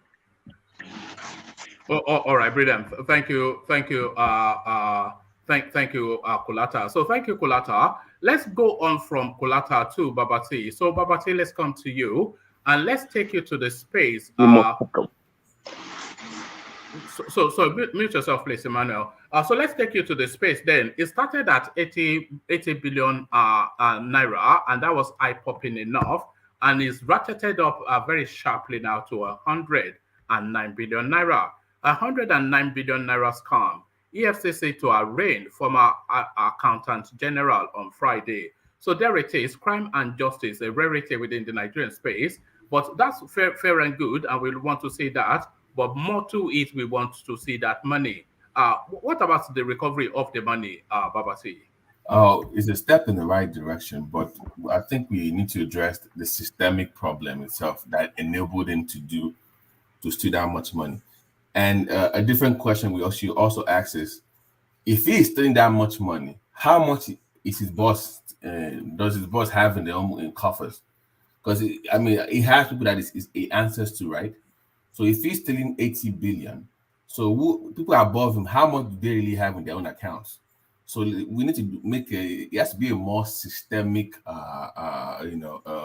evaluation, or than just focusing on one person at a time. I think that's what the reason why we keep having problems. We keep focusing on individuals. I think we should do more of a systemic cleansing of the system than just focusing on one person. But with that, I mean, I applaud their move to follow up and persecute him, but he also needs to open up and tell us how this thing is being done so that we can curb it. But I'm more focused on the systemic problem itself that enabled him to do that, as opposed to the individual. Not, I mean, he's just a small boy in the grand scheme of things. People are stealing more than that in that system. So that would be my own more. I'll be more focused on a systemic solution than just individual persecution. All right, brilliant. So Babati, Buhari administration planning to nationwide ban on motorcycles over at Okada, over Boko Haram rather, and banditry. So is this some meaningless? I don't even. Are we fools as people? Like when they open up their mouth and they make this kind of statement, I really think we're idiots. Okay, have you provided? There was a reason why people moved from taxis to Okadas in the first place, right? It was for necessity, right? For because of bad roads, easy movement and stuff. So have you provided alternatives for people? How will people handle traffic in order? That's the reason people move to that cheaper, more efficient or more cost-effective mode of transportation. Now, if you're going to ban it because of Boko Haram, that is just a drop in the bucket of the problem. You are addressing the symptom. Is that the problem? If you ban, let's even say you ban Okada in maybe a smaller state where you don't have that much traffic, people can move around. But when you ban it in major cities where people need it that much, or people survive based on that kind of form of business, then I don't know what the game plan is. Did they say how long it's going to be? Is it for 6 months? Is it indefinite? It sounds permanent from the way it reads. Yeah. But it does not, to me, it's more treating the symptom than the problem, the root cause of the problem itself. I mean, maybe for a temporary measure, but it has to be specific for a location. Maybe you have a spike in a certain area, then you infect the ban on it, you work on it, you perfect the plan before moving to a different location. And we don't have enough bodies to even enforce that law. We don't have enough bodies to enforce it. So I don't know what their game plan is, but they should be more focused on the bigger picture. Address the root cause of the problem, not screwing up people's livelihoods. All right, brilliant. So Babati, court grants request for Tinubu's trial over alleged perjury. So they're going back to 1999, the submission he made regarding his certificates, and somebody now trying to force that space for the police to take a position against him. And exercising futility, would you say, Babati? Well, I mean, I will agree with you with that assertion. But my own thing with Tinubu has never been about his place of birth because or his name change, you can always address those things. Even legally, you can change your name, or I mean, you can prove all those things. The only thing concerned about him will be about the age part. The name thing or place of birth or parents, I'm not too worried about that. That's not a big deal. Unless we're saying that someone that was adopted allegedly cannot run for anything. Which I don't think that's what we're really saying. But I think that the only concern I have is the age that he had on those certifications. If they match what he's claiming now, that would be the only thing. But like you said, it's just a waste of time.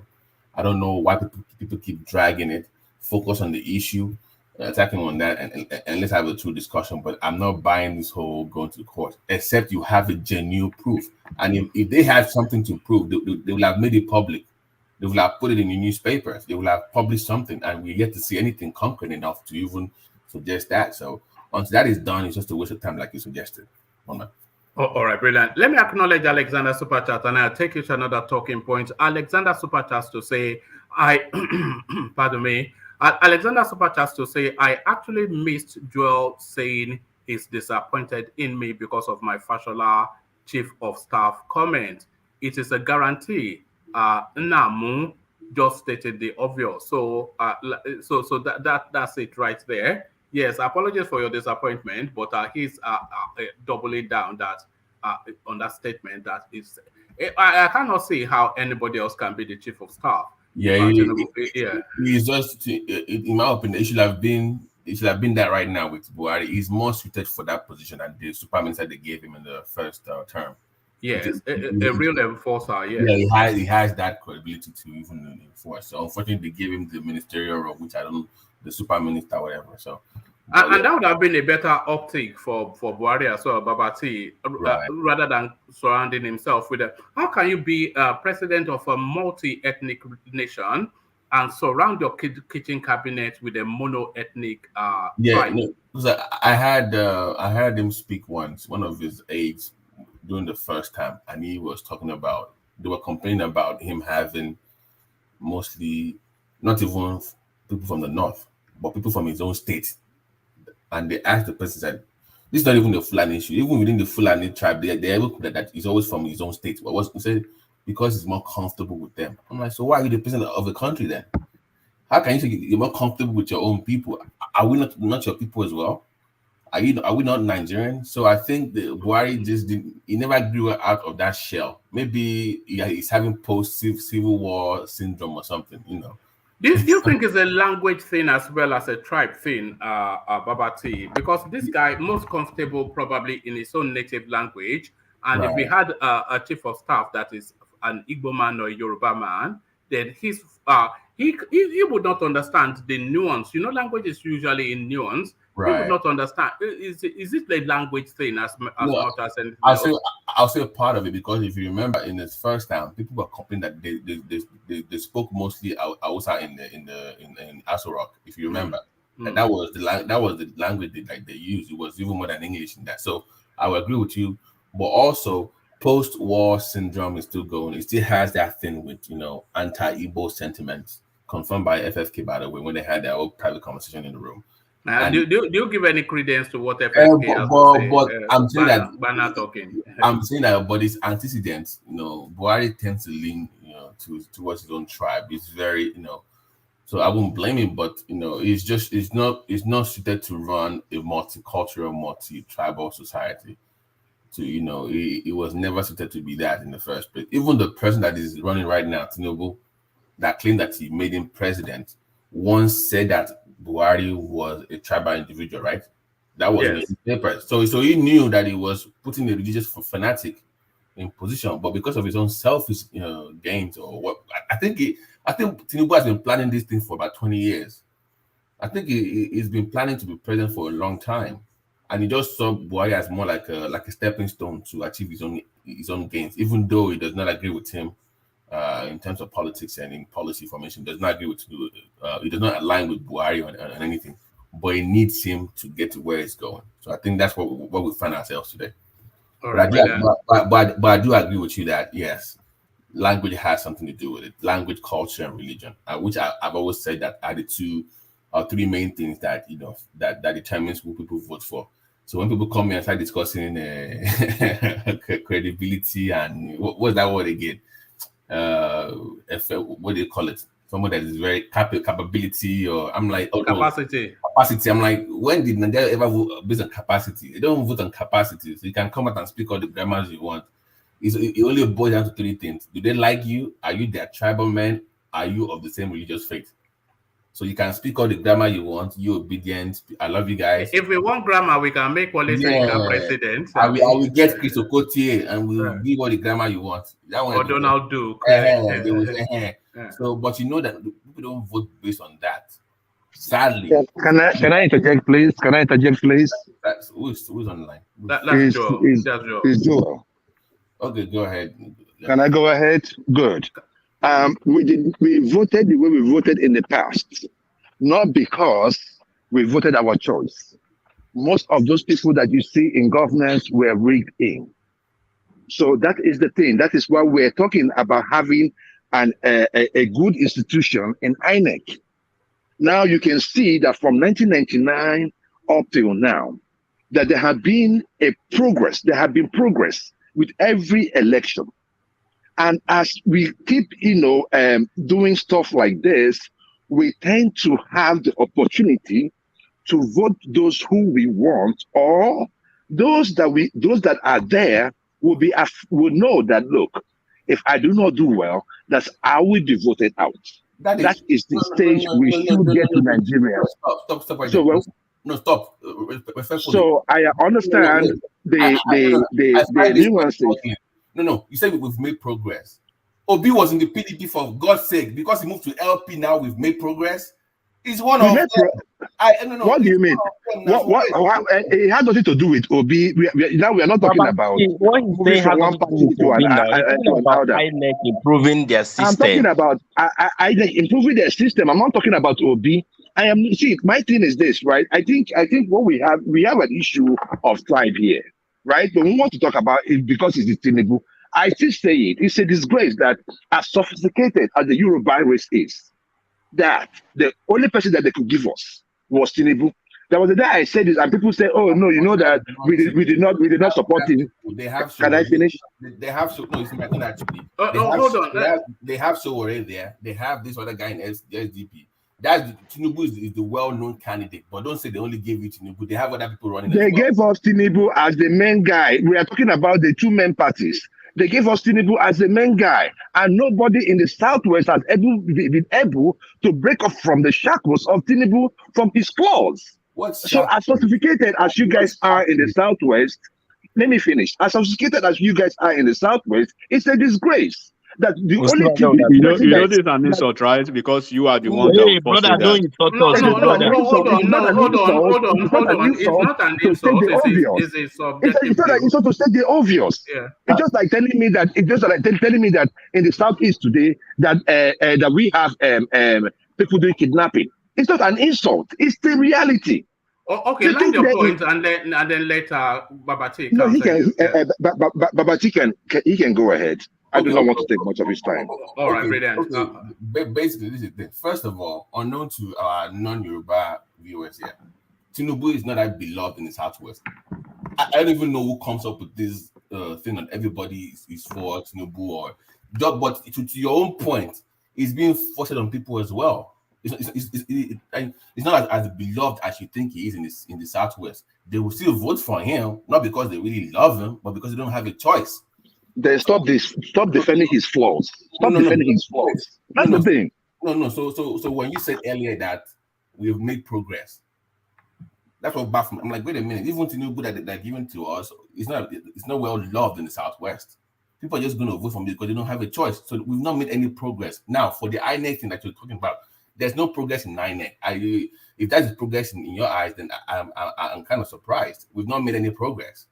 That we get our result, that we get the result of election at the night. So that's not a progress. It's not. No.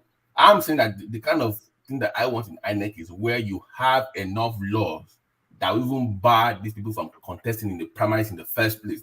That is the progress. Who from contesting in the first place?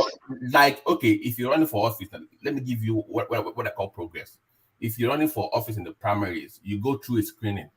EFCC will screen you before INEC approves you, even for primaries.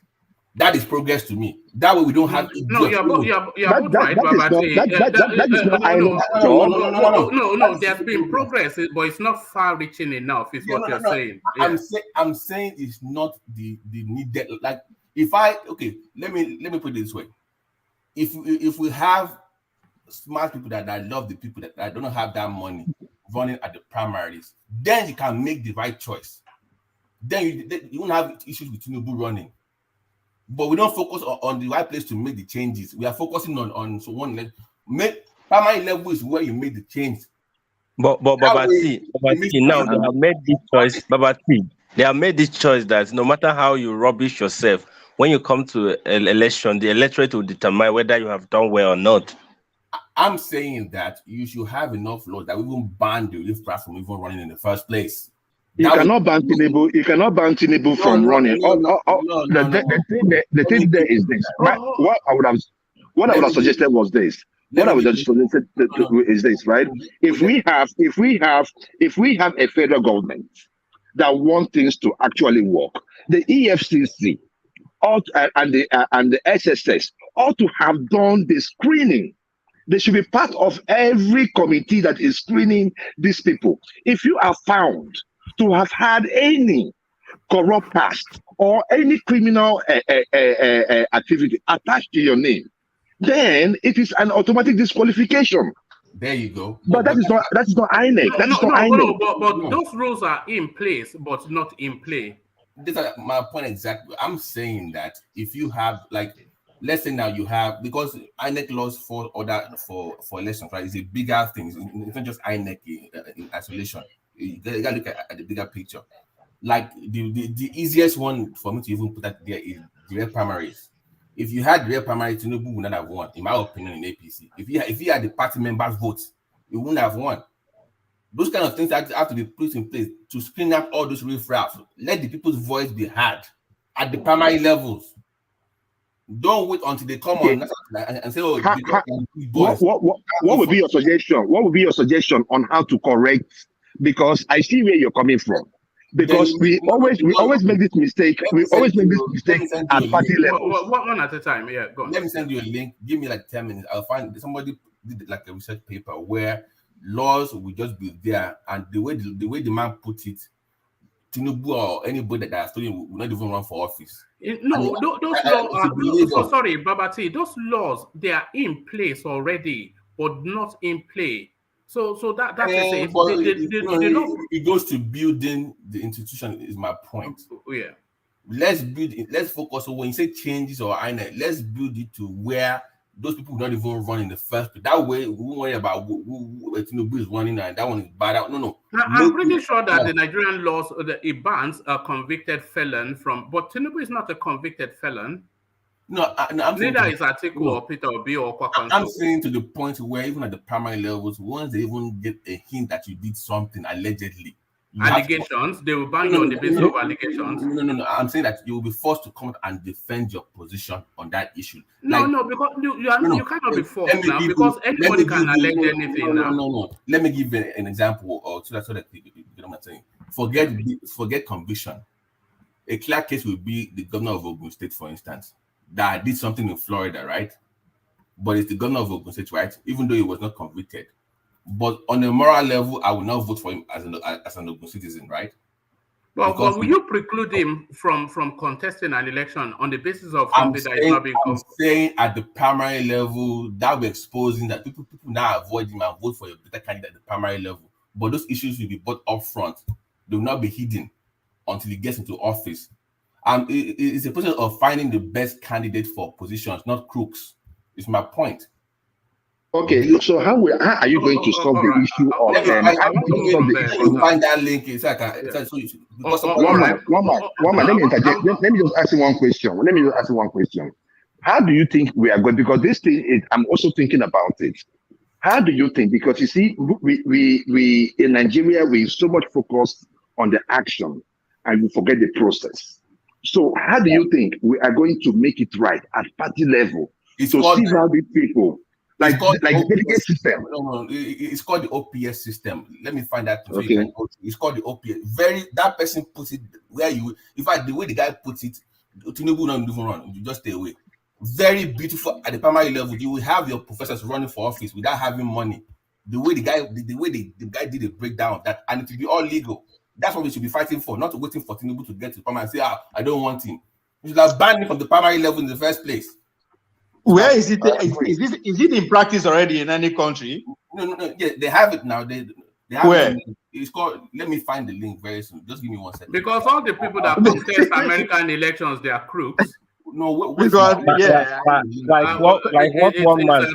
Is Donald Trump not a crook? This law because it was tailored to the Nigerian system. This law are in play, but not they are in place, not in place.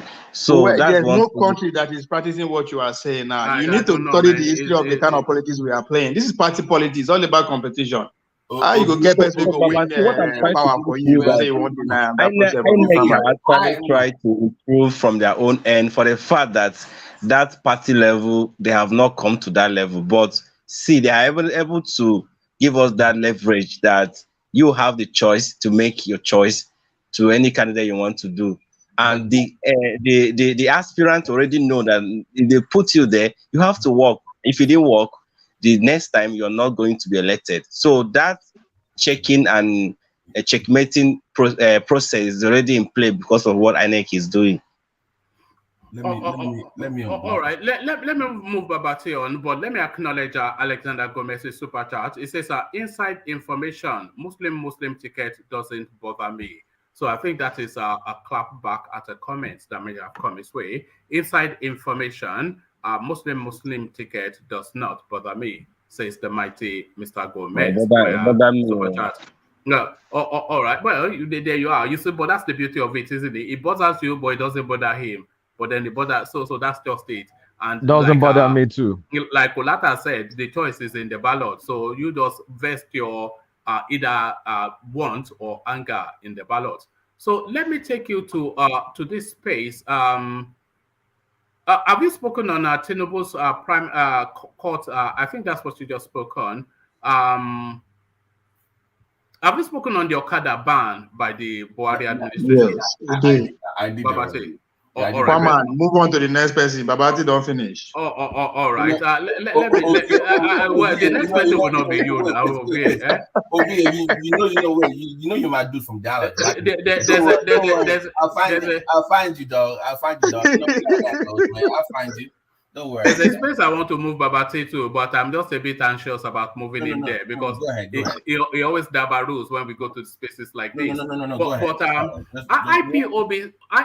IPOB places 2 million bounty on Ebube Agu commander in Imo State over alleged demise of 14 youths. Let me move on. Let me move on. Let me use my time before I. I say move on. Yes. So that area is always, there's no way you come at it that it's not going to blow up your space.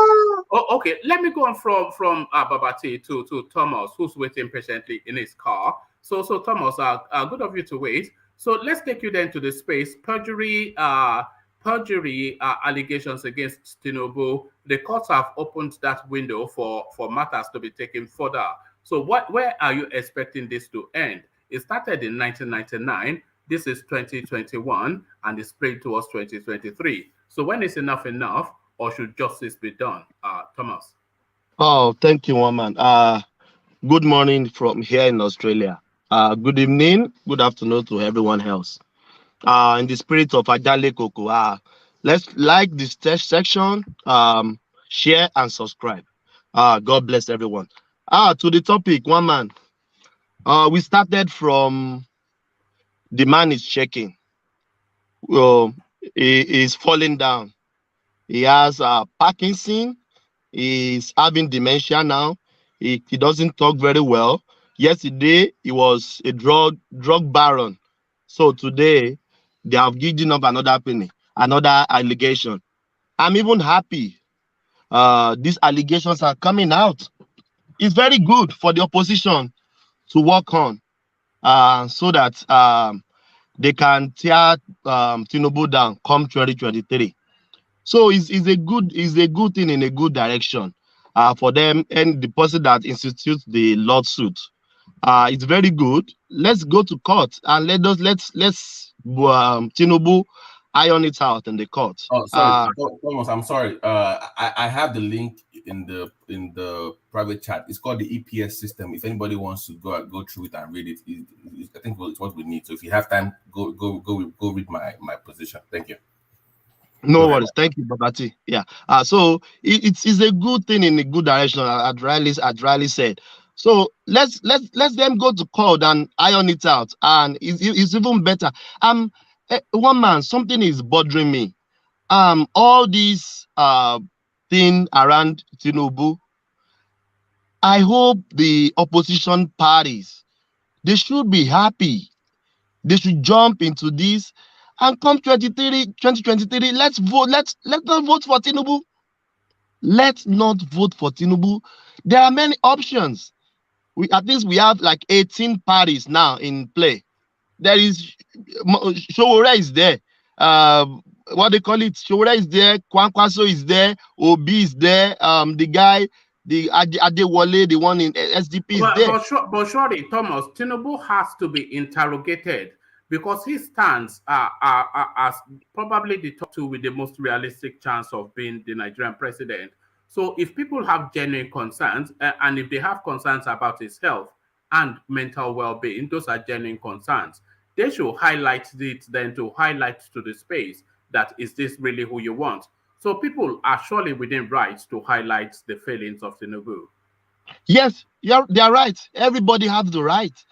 And that's what I'm saying. I'm happy. I'm happy with the lawsuit. I'm happy. So people that doesn't want him, they can interrogate him. We interrogate our Showore in the past.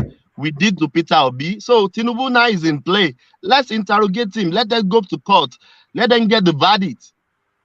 Maybe even the verdict will even preclude him come 2023. Maybe they will even cancel his ticket in APC. That is fine. But it's one man. All these things they are saying is just petty things, and it's giving the man more potency. Are the opposition scared of Tinubu winning the election? No, they shouldn't be scared of him winning the election. They should go out there, give the people their campaign, let them campaign against him. Let him not get there. I'm not Tinubu fan in any way. The man is a corrupt man. I'm not his fan in any way. But if there are all these petty things, Bishop lining up, we have many things that is much more important to deal with, to discuss. What is the man is bringing on the table? His manifesto. What he can do. That is what. Yes. Thomas, who are you voting for? Who are you voting for? I will vote for a Yoruba man come day. Say the name. Say the name. That is my guy. Thomas, say the name. Thomas, which of the Yoruba man? Which of the Yoruba man, Thomas? Are you talking about? Go and vote Showore. Abiola's son is I will vote Showore. I will vote a Yoruba man, any Yoruba man on the ballot. I will vote for them. Don't vote for Tinubu. Yoruba man on the ballot, Thomas. Adewale is there. The SDP guy is there. Abiola's son too is there. Yes, I will vote a Yoruba man. I don't shy away from it. The money for section. A guy came, Bartholomew. I said that Thomas. I don't care. Everybody have the choice to choose what they want. Anyone that wants to vote for Tinubu, vote for him. If you want to vote for Peter Obi, vote for him. Kwankwaso is there. Adewale and SDP is there. AAC is there. Vote for anyone you want. Thomas, yes? You cannot say that it's a trivial issue to discuss the health and the past of the president of the nation. I didn't say that. I didn't say that. You said that it is that these are issues that are not really serious that we should be talking about. No, I talk about the bishop, the one bishop yesterday. The bishop What is that the has talked. I don't say the Come on, health that not to be bishop case is interrogated. serious. Don't paint that as not serious. You can't lie for the whole Nigeria in the name of you want to align with the Christianity and mock them to that extent. Don't tell me that reverse is not serious. That is exactly a big reverse serious it? in Nigeria. My brother. Reverse it. Are you still killing the North? Reverse it. Joel, Reverse it. you can't tell me to reverse it. That is my opinion. You have yours. No. I'm not telling you to reverse it. I said if you reverse the situation, like Yes. if you had a mom that came into that came for probably, let me say, an OB that had chosen a Christian ticket, and you see an imam dressed in the clothes that he would normally use to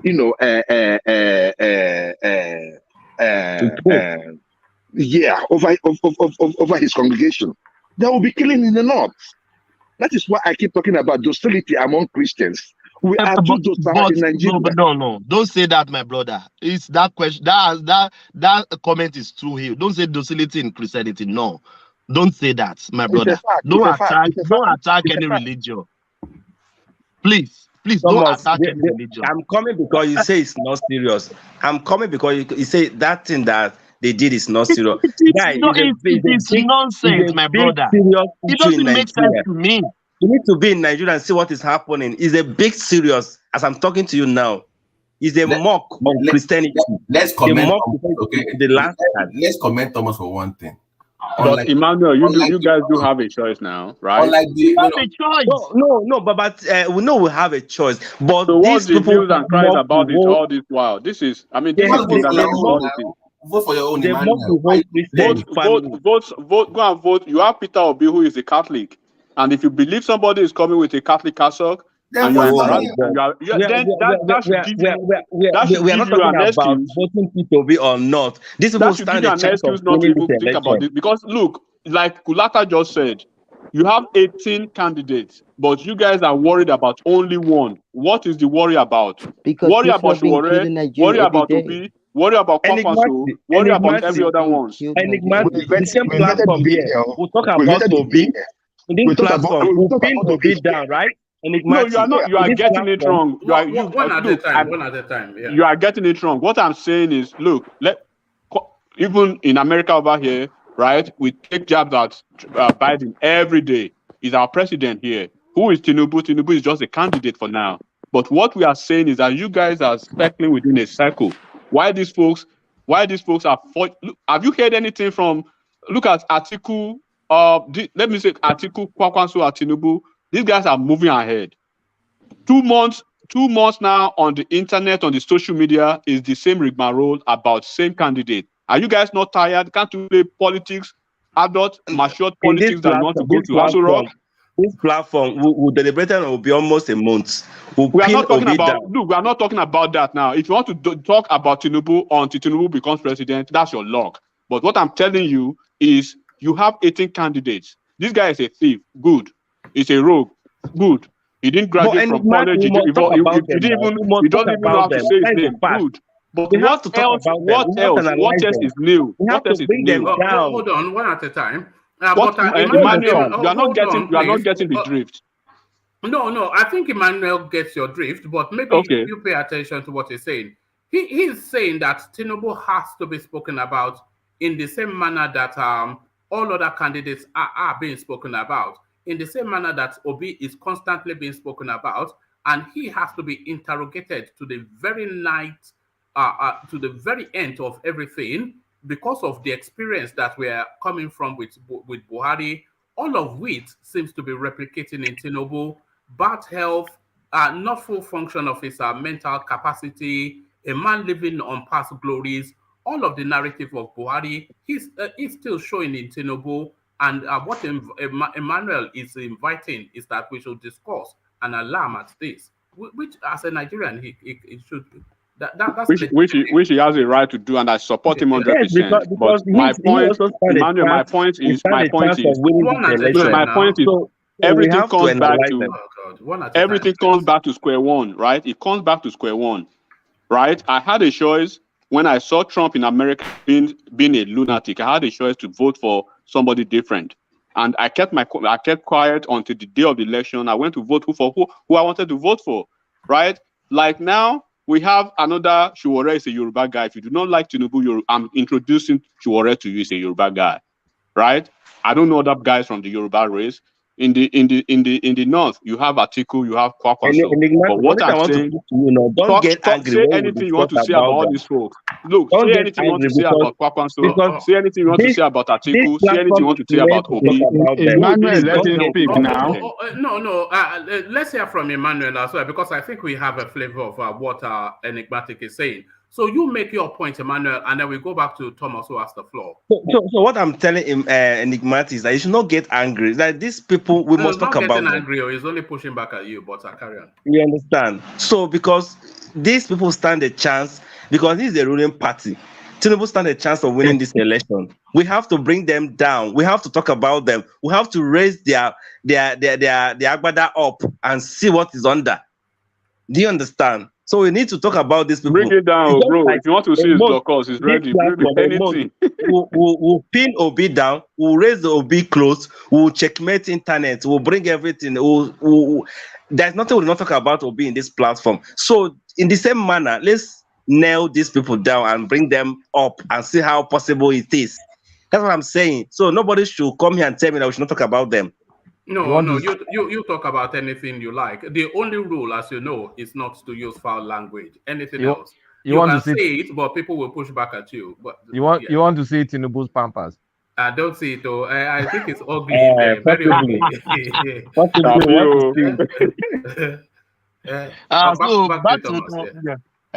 to the my discussion. We have a choice. And that's what I said. I'm happy that they had even taken it in the legal perspective. Let's nail this man down. Let's nail him down. We've nailed Shore down, Obi, Kwakwaso. We said Kwakwaso doesn't have structure. Obi does. Let's nail everybody down. But at the end of the day, everyone has a choice. So choose who you want to vote for. You have the right to choose who you want to vote for, which I'm in support of that. And even criticism, I'm in support of criticism. Criticize other candidates. Criticize them. Let's scrutinize them as we are doing now. I'm not angry as a Yoruba man, as a Tinubu man. They are scrutinizing him. That is good. That is good for our democracy, one man. So let's scrutinize everyone. As my brother rightly said, let's open up their agbada. Let's look what is under there. Let's scrutinize them, because if they are there, they will make a decision for us. Maybe in positive side or in the negative side. So we have to scrutinize them. So I'm happy with the position, one man. Let's go to another topic. All right, brilliant. All right, brilliant. So let me take you to the space. Buhari looking to impose a nationwide ban on Okada use. Is it all bluster and really no ban and meaningless just for the cameras policy position? One man, even in Lagos, they tried several times. At the long run, you will just see them again surfacing on the road. Even some local government, they scrutinize them, they stop them not to work in Lagos. But they still go on and they are still in the street. And even Lagos State is even making more money on these Okadas. They call them Halgon, or what the association is. They collect tax, tax for them, they collect tickets from them. Even Okada business is even fortune for Lagos State. But when they saw that the criminality and the accident, my wife was once a nurse in Nigeria, in orthopedic, in Gobi.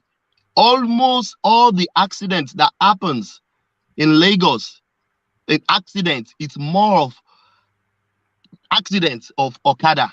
People being amputated, their arms, their leg. There's so much accidents on Okada, and even the criminality. In hold up, they may stop, point something at you, then rob you of all your valuables.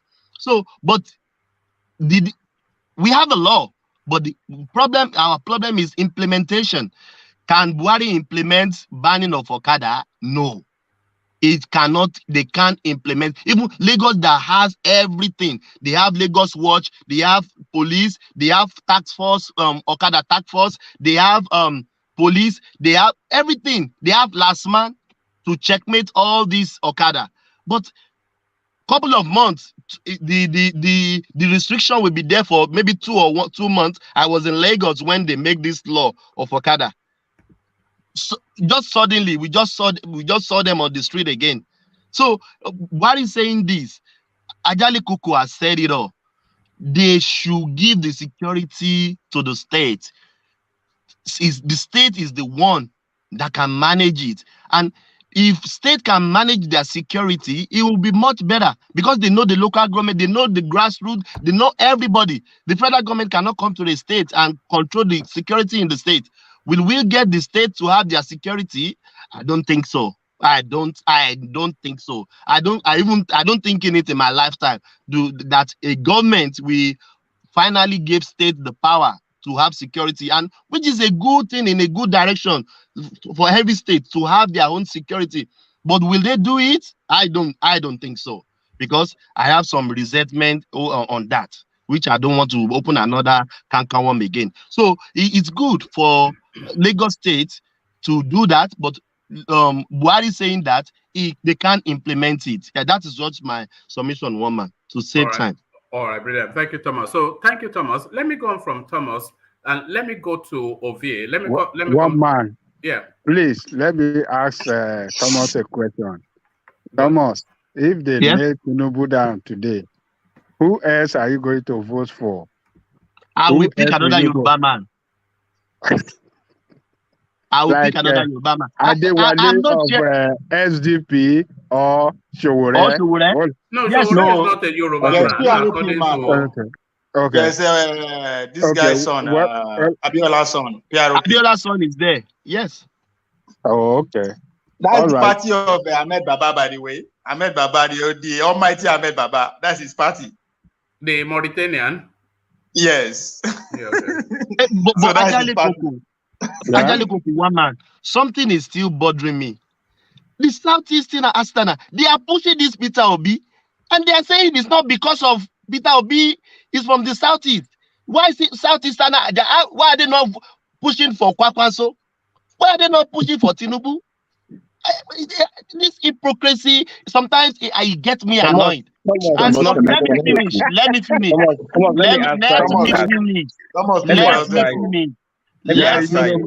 Yoruba man to the floor. You know why? Let me finish. You know why? Let me finish now. Please, let me finish. Please, you can counter me when I finish. You are pushing your own person, my brother, my sisters. You have the right. There is no crime in pushing your own person. Why are Igbos? Why are not they pushing for Kwakwaso? Kwakwaso is there. Shore is there. Why not pushing for him? But I'm not hypocrite. I said it as it is. But people castigating, oh, this Thomas is a tribal man. People will vote for their own. People will campaign for their own. Why are we not seeing the Southeasterner campaigning for the other candidates from the other region? And there's no crime in that. You can do it. There's no crime in supporting your own. There is no crime. And you should not criminalize me for supporting a Yoruba man. I'm a Yoruba to the core. I'm from Oyo State. Thomas does have a valid point, I have to say. Not just on this platform, but on every other space that you go to where Nigerian politics is being discussed. A good 80% of the people championing Peter Obi, they are Southeasterners. So we cannot escape that. And the majority of the people championing Tinubu, they are Southwesterners. We cannot escape that. And the people championing Peter, people like Kwakwanso, they are from the Igbo smoking sector. So we cannot. What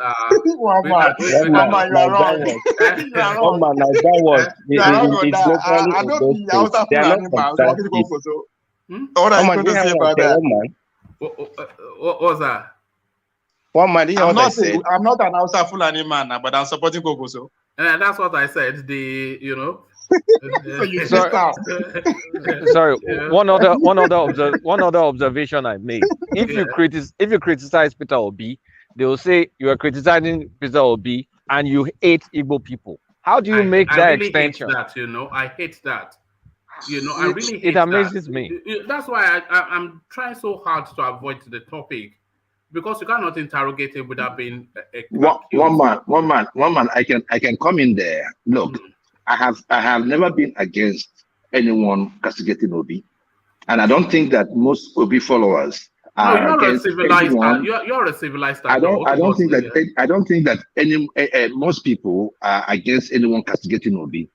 What we are saying is that if you want to castigate Obi on real issues, on the things that he did, not cooking up something from somewhere, Kulata going to bring up some data and all that. It's data that they did not include that of Obiano. You understand what I'm saying? You understand me? So Is that data? That data is not you. Is that data you dislike, sir? You don't want to hear data. I don't want to hear data. You don't want criticism. You don't want people to criticize or point out something. Hey. They're saying that the Igbos are supporting Obi. They are not supporting Kwankwaso or Atiku. Thomas, the reason why that has his sense of organ working well will not support anybody from the north because they just finished 8 years. There's no one. You can't say that. They have the right. There's nothing in the constitution that let Emmanuel land. Yeah. You understand? So they can't finish 8 years, and you still want them to roll back to north again, Muslim 8 years. It's not fair. It's kind of multi-ethnic group that we have in Nigeria. So if you're from south, you're not supporting Tinubu or anybody from the south, supporting from the north, you're not being fair to yourself. Let me say it here. You're not being fair to yourself. You are being brainwashed. But Emmanuel, do you know in the constitution of Nigeria, there is nothing like that? No, it's not talking about we know the constitution. Your brain will work. There is nothing that they don't give you. If you guys agree, for another northerner to come, the constitution is not against it. So let's work very well to bring an Asadana. If you don't do that, Atiku will be your next president, and heaven will not fall. Heaven will not fall. And I will conclude my submission like this. Everybody has a choice. Vote for who you want to vote for. Thank you, woman. All right, thank you, Thomas. But I think everybody has that choice, and as they equally have the choice to interrogate the whole field. But let me come to Ovie, and Ovie, let me start you off with where I started Ajanle Koko off from. If I'm able to get rid of this thing from my screen. You saw this. I want you to respond to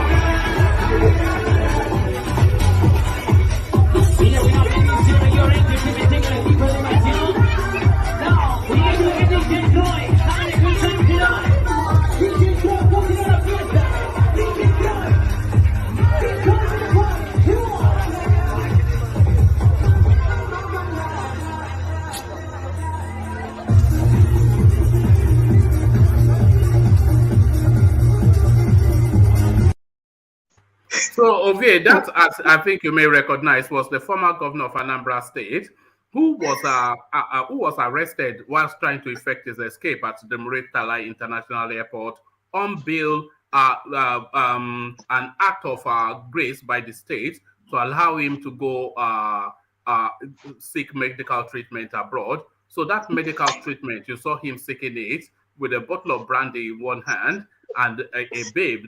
That's his wife, the one that got the dirty slap from Bianca Ojukwu. So this is the Nigerian state, of course, and he put that thing out. You could see his other hand holding the phone to record it. So is he mocking us, Obiano, Ovie? No, I mean, he's a human being. He has worked hard for his state for 8 years. He has worked hard, so it's time to relax. Maybe that's recommended from his doctor. You need to relax, unwind, and have fun. So I don't see. It's my first time watching the video, though. But hey, it's good to see our hardworking politician learn how to unwind in public. It's life no be will come we die. So I don't see anything wrong with that. As far as even if it's in the office, I mean, he has, as far as I'm concerned, for him to be free, I don't think he has done anything wrong. But for AFCs to let him go, it's not left for the people of the state that he served to pass the judgment they want. For as far as I'm concerned, he has the right to live his life how he wants it. As far as not in the public office or anymore, or using the public office money to do that. If I did in this, I for journal for the group, say, man, no all good right. that. No, be only dollar. Anything for the dollar, will be. Right. But Ovie, let me take you to this space. Then it looks as though this thing would not die a natural death. They've been on it since 1999. Court grants request for Tinubu's trial for alleged perjury. So this is going back then to this no primary school, and some organization has now forced the space to get a court judgment to force the hand of the IGP. What do you think the outcome of this is likely to be, Ovie? It's not going to be much, but I don't think in him personally this one will affect him, but we definitely keep his strategies and campaign organization busy for a minute. I think that's the whole point, just to keep them busy. And I think one thing we don't seems to factor or understand about the kind of politics we are playing is that media is one of the most important component of this whole process. The media are very important. They are important. And one reason why the media keep going is that they have to get paid. How do they get paid? This is how they get paid. Is their season. So anything that will keep people glued on their TV, they will always feed on it, and that's exactly what you are seeing. I don't think it's not necessarily going to stop him if he's bound to be the president. It's not going to stop him, but of course the media we feed on it. We throw the campaign organization the strategies of their point if that's strong enough. I don't think it's not something new. It's not. I mean, till even if he becomes the president, way to the first or second to his administration, all these things will still be come to play. As I said, the media must chop, and he's not. He's one of the pioneer of the media industry in Nigeria. I control at least a reasonable percentage of the media industry in Nigeria. So it's part of the game. I'm not surprised that it's coming up, and it's not going to go away. It's going to stay on. Even if he becomes the president, it's still going to be coming. I mean, when we forget Buhari, this thing. Maybe even the second re-election, they still brought the issue of certificate out. So now media is at work. They have to get paid. They have to get paid, and this is the only way they get paid. So I'm not surprised at all. But of course, the media, the strategy, the media, the campaign, the strategies, and the rest, just going to keep them busy rather than focus on just like what Jafar was trying to say. They should focus on policy. But there's no time to focus on policy where they keep throwing all this at them. They have to respond one way or the other, or have to appear in court and other. Again, people have to get paid. So I don't see anything unusual about it, and I don't think it's a big deal to him as a veteran who has been in the struggle for a minute. So there's nothing all special. right. It's just the media being doing what they know how to do best. So who the big man is in Rivers State seems to be the contention. And on the red corner, you have the diminutive incumbent, Nyemson Wike. And to the blue corner, you have the fat-bellied Rotimi Amaechi. Amaechi Cole must face trial is what Wike booms. As it threatens that if it's the last thing he does, he will see Amaechi in jail. So he's been pursuing Amaechi, of course, with legal instruments for pretty much since he came in. But where do you think he's headed with this? And is he really looking to park his immunity by having his own man become the governor? Because he's after Tony Cole and Rotimi Amaechi, but then Tony Cole is the flag bearer for APC and a real threat due to his corrupt practices that APC by sister states. So what do you think is in play there as Wike continues to threaten? I think you are spot on. This is not just about Amaechi, it's about the APC governorship candidate, which is Tony Cole. So it's just, again, what is the best way to put him on the spotlight for? Which is the best way to not to make him concentrate and go ahead and this. So Wiki is just playing the game as it's being played from time immemorial. It has nothing to do with Amaechi at this point, but the man who Amaechi brought to possibly succeed him. So it's not good. And again, I think the other side I'm looking at it from is that is this his way to actually succumb to the pressure from APC to join them? That could be it. If it's it, then he wants to have he wants the APC to hand over the structure of the APC in that state to him, if that is if that will happen at all. But yes, it's about the governorship candidate, which is Oniko, not necessarily Amaechi, and I don't think it's going to happen. I don't think he will succeed in actually sending him to jail, because I don't think there's nothing Amaechi did during his time. Nothing. What's his name? The first guy, the first governor, 1999 to 2007. What's his name? Odili. There's nothing that Odile has not done that Amaechi did not do, or that Wiki, that even though he's everywhere making noise and Mr. Project, that he hasn't done. So by the time he leave office, unless his own man succeeding, we are still going to be seeing the same the same thing too. If Ko eventually becomes the governor, of course he's going to go after him too, and he's going to be found wanted. So all these are just gimmick. But my pain here is that, where are the citizens of that state? I'm not just pointing at Rivers State and even my state, all the states in Nigeria. I mean, you just show one where they have is where they grew for wherever it is, but where are the citizens?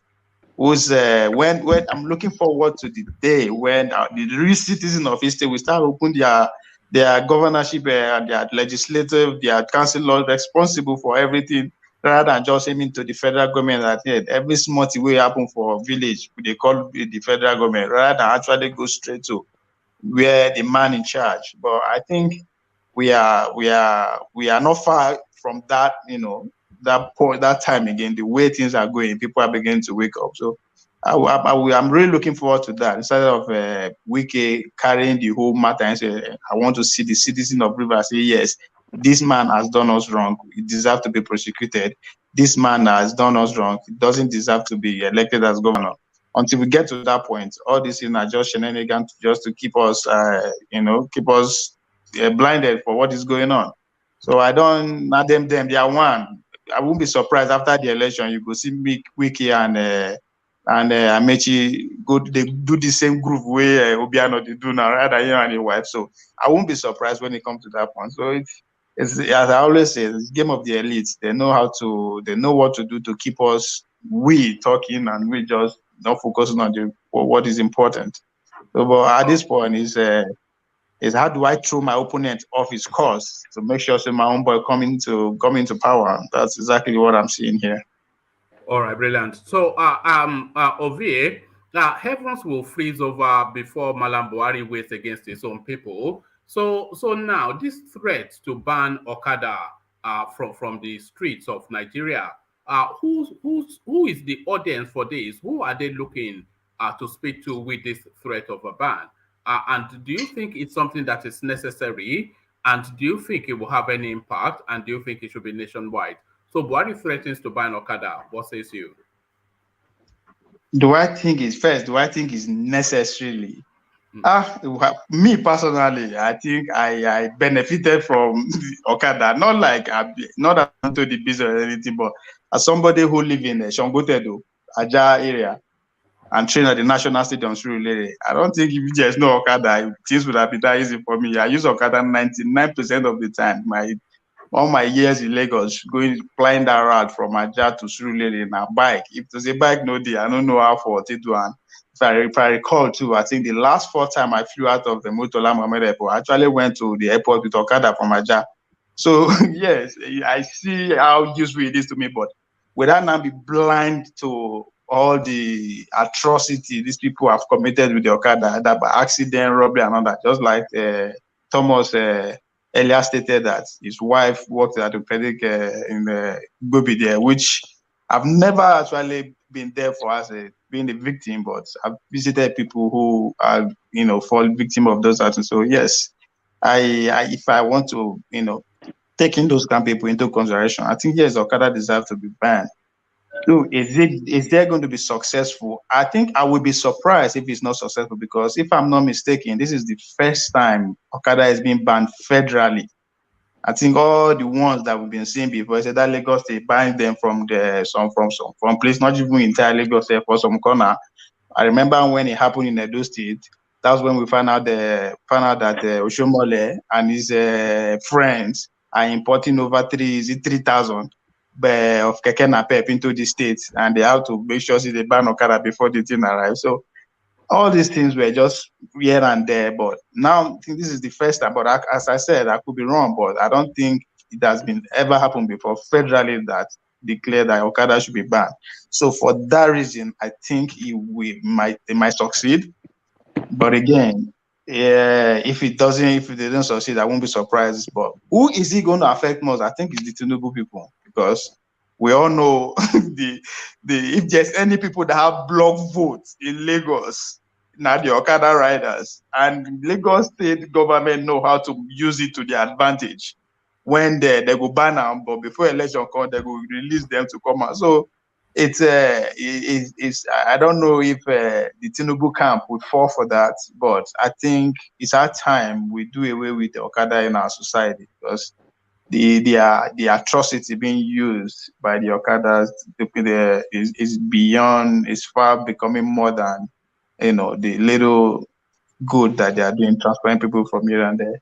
I think it's only Lagos that you can say, okay, yes, it's good. It's kind of, you need them for one place of Lagos. Just as I earlier stated, I use them well. Yeah, which I did the fly go stadium pretty much every day back and forth, go to the airport and all that, due to the traffic situation. But again, Lagos as a city, we shouldn't have Okada. I mean, I think that is one thing when people are saying, oh, Tinubu has done build Lagos. Waiting Tinubu build. I live in Aja. When Tinubu decided to put toll gate for Aja, they didn't do anything. They only construct toll gate. They don't expand the road. Aja, that has deserved more than 3 different routes. Not just one. Everybody, they follow one road. They go, Ekpe, they come back. They should have 3 different roads that can access Aja. So if you want to ban Okada, I hope things like that should be in place. But as a city, places like Abuja, Lagos, in fact, all the state capitals in Nigeria should not be riding Okada. I don't know why. If we want to say, okay, we want to actually follow the modern practice of every big cities, we shouldn't have that. And again, I think the Uber riders, I don't know what they have in Lagos now. The Uber, the Lyft, and all that. They should be smiling to ban. They should be celebrating this if they actually succeed. So yes, people will suffer small, but trust me, we human beings are very, very resilient. We can think out of the box within a minute. They will find a solution. They'll find other means of transportation. But most importantly, I think the citizen now should now rise and put more pressure on their leaders from every state to start creating more. Just as I raised the question that I raised, I think last week here, that they should show me which new road Tinubu has built, or Fashola, or anybody has built in Lagos. New road. I don't see the one where they grade or the one where they expand. New road I have not seen since this 27, 24 years of Tinubu reign in Lagos. There's no new road. Anybody can show me, say, okay, this place, road no there before, we just create that. No, they upgrade and dualize and the existing route. No new road has been built. So when people are saying Tinubu has changed Lagos, I say, how? Lagos is about 20 million people. 20 million people, just like New York. New York is almost 20 million people, but we see the road network. Even at that, we can't see the kind of traffic we experience in New York. Those that live in New York can testify to that. So Lagos is actually one of the, if not the only mega city that I know of that don't have roads. I think if we want to put numbers to it, we are still at 10% of road. We never even reach 20 or 30% that numbers of road that should be in Lagos. There should be flyover area, there should be bridges everywhere. You know what I think? You know what I think the problem is over here? The problem is that we don't have an indigenous road engineering thing.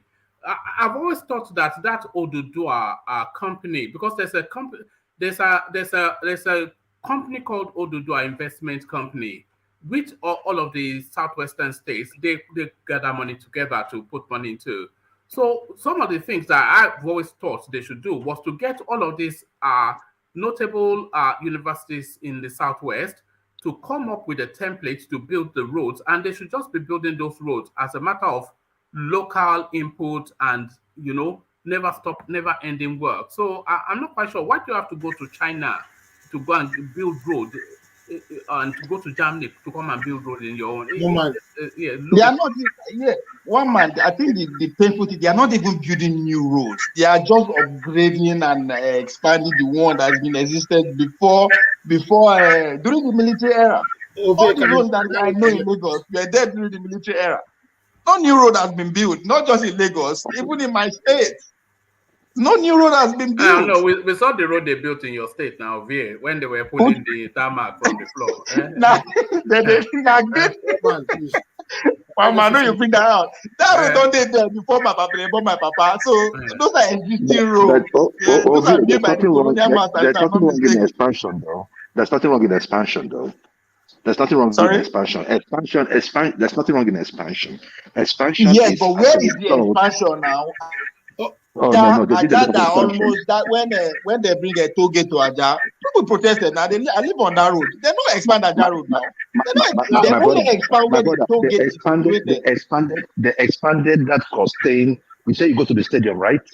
They expanded that Costain. I think it was done under Fashola, but they expanded that road and made it. The one that leads to from Costain now. From you are talking about Pusha William Avenue, Abi? We are talking about Pusha William Avenue. Yeah, that's Pusha William Avenue. Even up to Ikeja. In fact, even up to what they call it, where is that place? Bega. If you're coming to Lagos State, my brother, look, my brother, see, they expanded it, and there's a reason for expansion. The population of Lagos State increased, and you see, Lagos State is not. They don't really have that land. It's just like New York.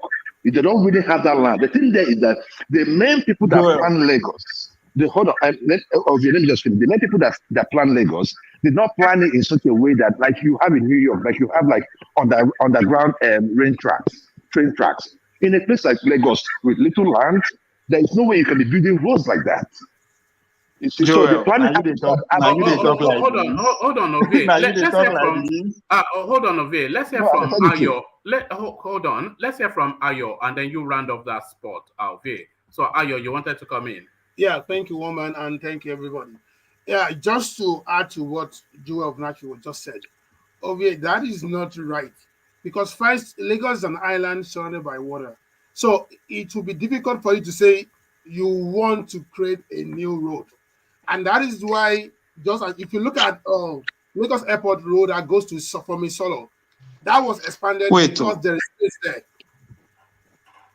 Lagos Airport Road in Solo, if you check that very well, it was expanded. Now, it's just like saying you want to, I'll give an example. Lagos Abeokuta Road from Oshodi down to Ota. That is one of the busiest roads that connects Ogun State to Lagos. But it will be difficult to say you want to even expand that road, because it wasn't planned for that population when it was built in 1977. And that is why up to now, it will be difficult to say you want to expand Lagos Abeokuta Expressway from Oshodi to maybe Dua 4 lanes. It will be difficult because there are so many houses built closer to that there from Oshodi right down there. So, and if you want to do that, you have to look at so many things. I'm kind of What do you say? You're what? No, I disagree with you. Yes, thank God you said that. Thank God you said that it's not impossible. It will be difficult. For God's sake, 3rd Milan Bridge now, on top of what they build down. Are you now telling me that from that time to now, there's no engineer, nobody can figure out to build other bridges in Lagos? What are you talking about, for God's sake? This is 2022. You cannot just where did they build? It's a fact. You see, some of these roads are federal roads. That is one thing. Look, what do you mean you cannot do that? That's what I'm explaining to you. I just like an example that now. Is the excuse. Okay, listen. Look, you know the most. For example, I just give an example. If you are familiar with the terrain very well, Lagos Abeokuta way from Oshodi down or from Oshodi down to Ota that links to. It's a federal road. It's not a state road, and that is one of the busiest road that connects Ogun State to Lagos State. So even if you're going to do anything there, it has to be federal government, not state. That is one, and that is why, if you notice, I think the rain that meant the flood about some days ago, there's some spot on that road, like Ilepo, down to After Call and the rest like that. It's still because it's a federal road. All right. Let's not go too deep into road construction, but yeah, can you hear me? Yes, now? we can. Can you hear me? The most Run it up very painful. because we don't want to do road construction. All right. The most painful thing about the Nigerian situation is we, the citizens, making excuses for our leader. What do you mean by this not possible? For God's sake, Third Milan Bridge was built. 2022, people are building airports, cities in the middle of an ocean. Lekki Bridge. Lekki Bridge. Now, what are you talking about? Lekki Bridge is about engineering there. Lekki Bridge is new. Ovie. Lekki Bridge is new. I'm talking about Third Milan Bridge. What do you mean is new? Third Milan Bridge is new. You said they did not build any new road or bridge, and I said Lekki Bridge was built with Fashola. That's new. I like that example. Lekki down to Ogun State is new. So wait, they stay for Lekki Road. No, they tell me about Lekki Road. Kulata, I totally agree with you. That was built by private money. No be government built the new Lekki Bridge. It's not government that built it. It is private money that built that road. So that's to tell you it is possible. Is government. What are you saying? Is the people not government? Government built the new Ikoyi Bridge. What are you guys talking about? Okay, fine. Let's say na Lagos State government, so it is possible.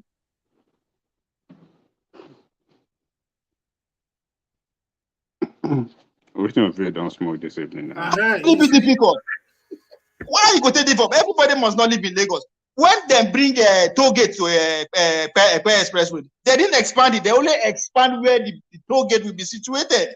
I live there. Now there they live my father. Our house, they just close to the road. So it is possible. Lagos deserve pike, as they call it for America. Pike should be running everywhere from my 2 to my 12 to Yanopaja to any mention it in Lagos. I go tell me this space no day. The New York no be island. New York no get island. Let's stop making excuses for these leaders, for God's sake. We don't pass that level. There's nothing impossible when technologically or manufacturally at this time in our age. 2022, for God's sake, you say that no, if you build more road, it will be difficult. Yes, it will be difficult, but it's not impossible. You go pay for just like Tinubu go become president. Despite say all the faults we ignore, but we are not saying it's not possible for him to become president. He can be president despite everything we would decide for. So don't tell me it is not possible. Lagos is too rich to be for the citizens to be living like that. It's too rich. There's Lagos too much money in that city to be like village anywhere in the world. More people in that state, over 20 million, than more than 5 states. A 4th Milan bridge has been approved. 4th Milan bridge has been approved. So it is not possible. If it can be approved, why not? Why can we? That is a state government project. Those one I just gave you, they are federal projects. And there are so many federal roads in Lagos State, which Lagos State. So it is possible. We can have to tell. For God's sake, Ikorodu Road is federal road. Ikorodu, and there are so many roads, but they are federal roads, not state road.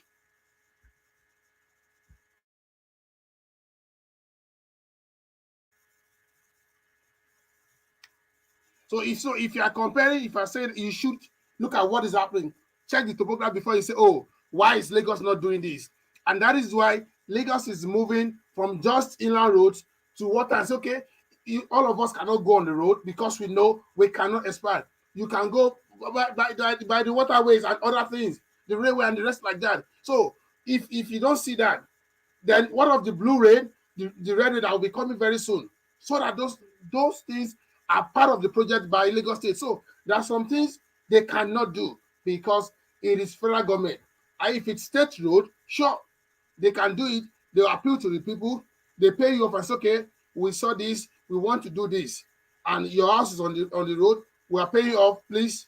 And it takes process. You can't just say, oh, because you want to expand the road to do and just say, okay, take. What do you mean it take process? It take process. When the world will end? When Nigeria will end? What if it take process? Let it take 10 years. It can be done. It should be done. There's money. The money is there to get it done. What if it could take process? It could take process. What is it could take process? Do you think it's easy like that? It's not supposed easy if it is in a setup.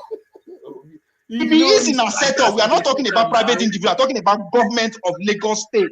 I know it's not supposed to be easy. You cannot just take laws. You have to look at it, appeal to people, look at what it will cost, talk to them. That's what I'm saying. You can't just say because you want to expand this, because this is government. Okay, overnight and say move the road. No, you have to check some things. It is not overnight. 24 years of Bola Tinubu in Lagos is not overnight. 24 years of Lagos of Bola Tinubu in Lagos is not overnight. It should be done. It is possible. The world is not going to end soon, so it is possible. What if is not? If it's easy, I will contest for presidency now. I know it's not easy. It's not supposed to be easy. That's why we have selected few to say that I can do this. What if we know the money we not get? What if we not get? Is the will and the business are docile. That's why we are seeing all this. What if we know the possible? At a time where people are see Eco Atlantic, not be Eco Atlantic, they spring up so in the middle of what if it's not possible? It is the will, that the new bridge that we are talking about. It was due because of to assess the elite who live in Ikoyi, Lekki Phase 1. That's why that one springed up. So don't tell me that it's not possible. It should not be done. The money is there. What is again? The technology is there. The brains are there. We keep making excuses for all these leaders. Why should we making excuses for all these leaders? That is their job.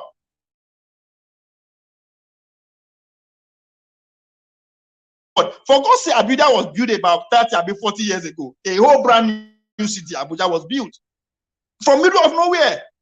Abuja was in the middle of nowhere. So it is possible. For God's sake, Babangida built on Milan Bridge. That's a military guy. So what are you saying that is not possible? Stop making excuses for all these old men, for God's sake. If they don't have the will to do it, Jack Conde was be a human being. Out of nowhere, Jack Conde begin build estates, connect them everywhere. That's a man. That's a leader with a vision. That's a leader that sees tomorrow. So I can't tell me Tinubu with all the resources that acquired to Lagos State as we speak, and all the resources when Lagos State get, Lagos State no get road network, and you say it will be difficult. What is difficult? You can tie road on top all the water, put ferries, whatever is done. It is possible. Then they do them. It is easy for them to steal money, but it's difficult for them to build roads. How? For God's sake, 20 million people they live on that small island without roads, and you are telling me that it is not possible. It is not possible. No, I'm not going to buy that, for God's sake. If it is easy, everybody going to do them. I will say afterwards because I want contest for Lagos State governor. If you say this, but the resources is there. If he can't do it, get away. Somebody can do it. It's been done all over the world. It's been done all over the world. We have if you go China, we have train that will take you milliseconds from one city to another. And he said it's not possible. I beg, it's not possible Abuja was built. It is not possible the local to Abuja bridge was built across the River Niger. It is not possible the Tomiland Bridge is being built. It is not possible the small bridge where they built from Lekki to access those in Aja and Lekki Phase 1 is being built. It is not possible they bring a toll gate. All those ones are possible. But to actually add more roads to make life easy for the citizen, we say it is not possible. How? We should stop making excuses, for God's sake. Everybody know how it's been done all over the world. There should be a lot of everywhere. Even the CMS there. You want me to say road land no there for my two to Badagry? There's no land. I was living at okay. Where is one man now? Where is one man? Where is one man? Yeah, so Ajaleko, you said no now. Are you telling me that the roads cannot be built in Lagos? One man, Ajaleko, are you saying roads cannot be built in Lagos? More roads cannot be built? Why not? Why not? Exactly. Who said so? Can you tell me road? They say it will be difficult. It will be difficult, and I should accept that it will be difficult. Billions are being stolen every day. Lagos State is too rich for the citizens to be living the way they are living. Wow. That's my problem against Tinubu. for 24 years he's been running that city. He hasn't contributed anything that has not been there before. Before him, the former governor will build a jack on this and everywhere. No be man be that. That man doesn't have the resources that Lagos Tinubu has access to now. It doesn't have the kind of education, the technology exposure that these people are enjoying today. But he was able to do something. You go tell me it's a road. There's no land to build additional road or train lane, fast train lane from my 2 to Badagry. How? They're all lands. The water no there. I live there. I was living in Bowsing Estate. Tell me where water there for Yanokwaja where they're not going to expand road. Tell me where water there for my 12 where they're going to go to expand road. Even the Ajah itself. When what's his name? Ambode come because Ambode is from Fede. What did he do? He just decided to maintain and expand this road. Where you want to expand for Yanokwaja? Answer that question. If you know Yanokwaja well, tell me where you want to expand for. Build bridges, build over bridges, build flyovers. What are you talking about? Have you hold on now? For those that know America well, if you go what's in it? Go Dallas. Dallas has 3 road layers on top of themselves. Road layers. I can see that it's just like you are in today. What are you talking about? Against Tinubu. I want to answer your question. Now you've asked. I'm not against. No, listen to me. No. See now you are see that is the excuse you are making. Tinubu claimed that he built Lagos. That's why I'm pointing him out. Why I no call Fashola? Why I no call the other people? He claimed that he has built Lagos. He's been running Lagos for the past 24 years. No land for he hasn't built any single road. I know the terrain very well. So no land for Yanokwaja. But Oga, in 2022, you don't have to build road online. You have to build road above the land. It is possible. It is possible to build bridges on top of themselves. To do that is just $1 million or $10 million. You are talking as if it's just now. Then you go again. So Lagos no get money again. So Lagos is if Lagos will be a country, but will be that hold on. richest country in Africa. Hold on. If they want to build more roads in Lagos, we have to demolish a lot of properties, a lot of houses have to go. Okay. Lagos, they know they do it without building the road. Are they not doing it now without building the road? Are they not doing it? Hold on. Everybody must not live in Lagos, my brother. Yes. Now, if they have to build, they have to destroy a lot of houses and they have to relocate them. Where are the land where they are going to relocate people? Where are all these things? I'm not saying it's doable. Lagos is not for everybody. If you cannot afford Lagos, go your village. When they won't find way to collect money from citizens, they demolish properties. When they were bringing toll gates, they demolish properties, they demolish houses, they collect people land. What happened? They don't find way to collect their money. Make life easy for the people. It is not must that everybody must live in Lagos. After all, many people they live in Lagos, they feel fed for themselves. What are we talking about here, for God's sake? That's what development is all about. When they build Abuja, they don't develop people land, they don't collect their land. Something has to give way. That is why everybody is coming to Lagos by the day. Why are you coming to Lagos if you know you cannot afford to contribute to the development of Lagos? Don't come. I mean, everybody is living LA today. Everybody move come and why? Because it's becoming too expensive for them to live. You go. It's not like you don't have to live in Lagos, but you have to make the place more habitable for the people who are in there who can afford it. So we should stop making excuses for all these our leaders, for God's sake. Stop making excuses. You must not live in Lagos. Stop it by force. So, as we talk, so a brand new city, 21st century city, is being built in that same Lagos. It's not done like that. 21st century city is being built in that same Lagos. Okay. Let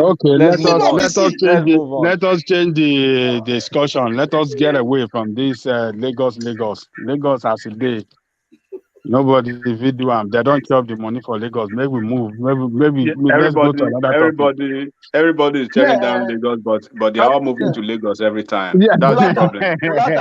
That's the issue now. Kulata, if you are listening, no other place. Let's talk. Kulata, if you are listening about Philly, I told you.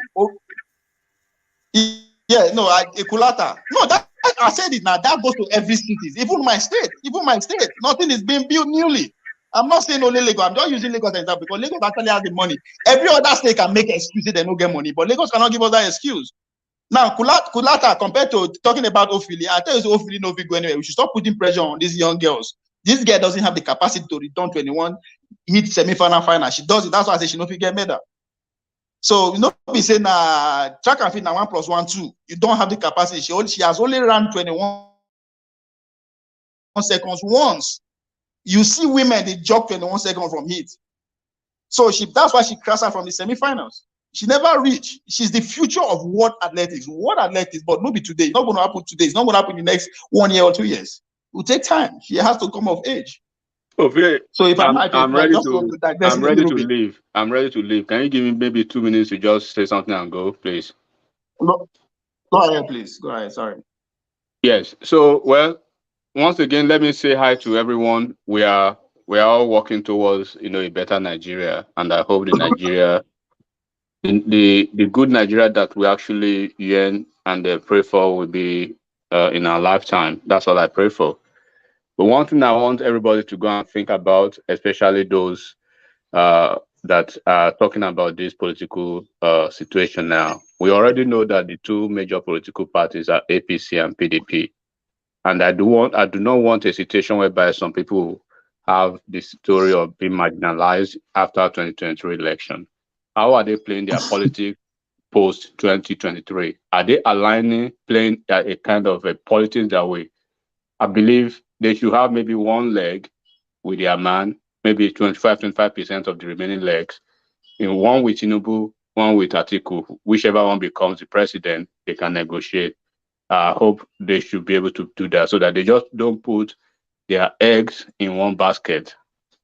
I have a strong conviction that Southeast will be producing the next Senate president. But if they do not produce any senator coming from that place, how would they become Senate president? That would come to another marginalization. So they need to think about post-2023 election because obviously things are working out. So I want to say hi to everybody and you guys think about that. Bye.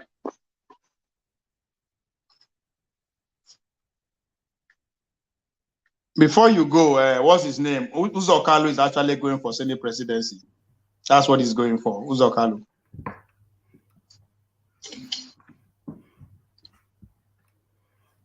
Mama, are you back? I am back, but only with apologies to shut down. My internet has locked me out again. I don't know why, and I'm not quite sure. I have to phone the providers tomorrow. I'm actually using my phone to log on now, just to inform you. Technical, they play cricket in this country, as you know. Do you know what they usually say? They say rain has stopped play. So it looks as though rain has stopped play in this instance, gentlemen. I hope you've been holding everything steady over here. Yeah, so my internet has shut down, so I have to shut it down somewhat. I'm going to phone my providers first thing tomorrow because I think it's happened maybe the second time now within about a week or so, which is not acceptable, but there we are. Why are you laughing?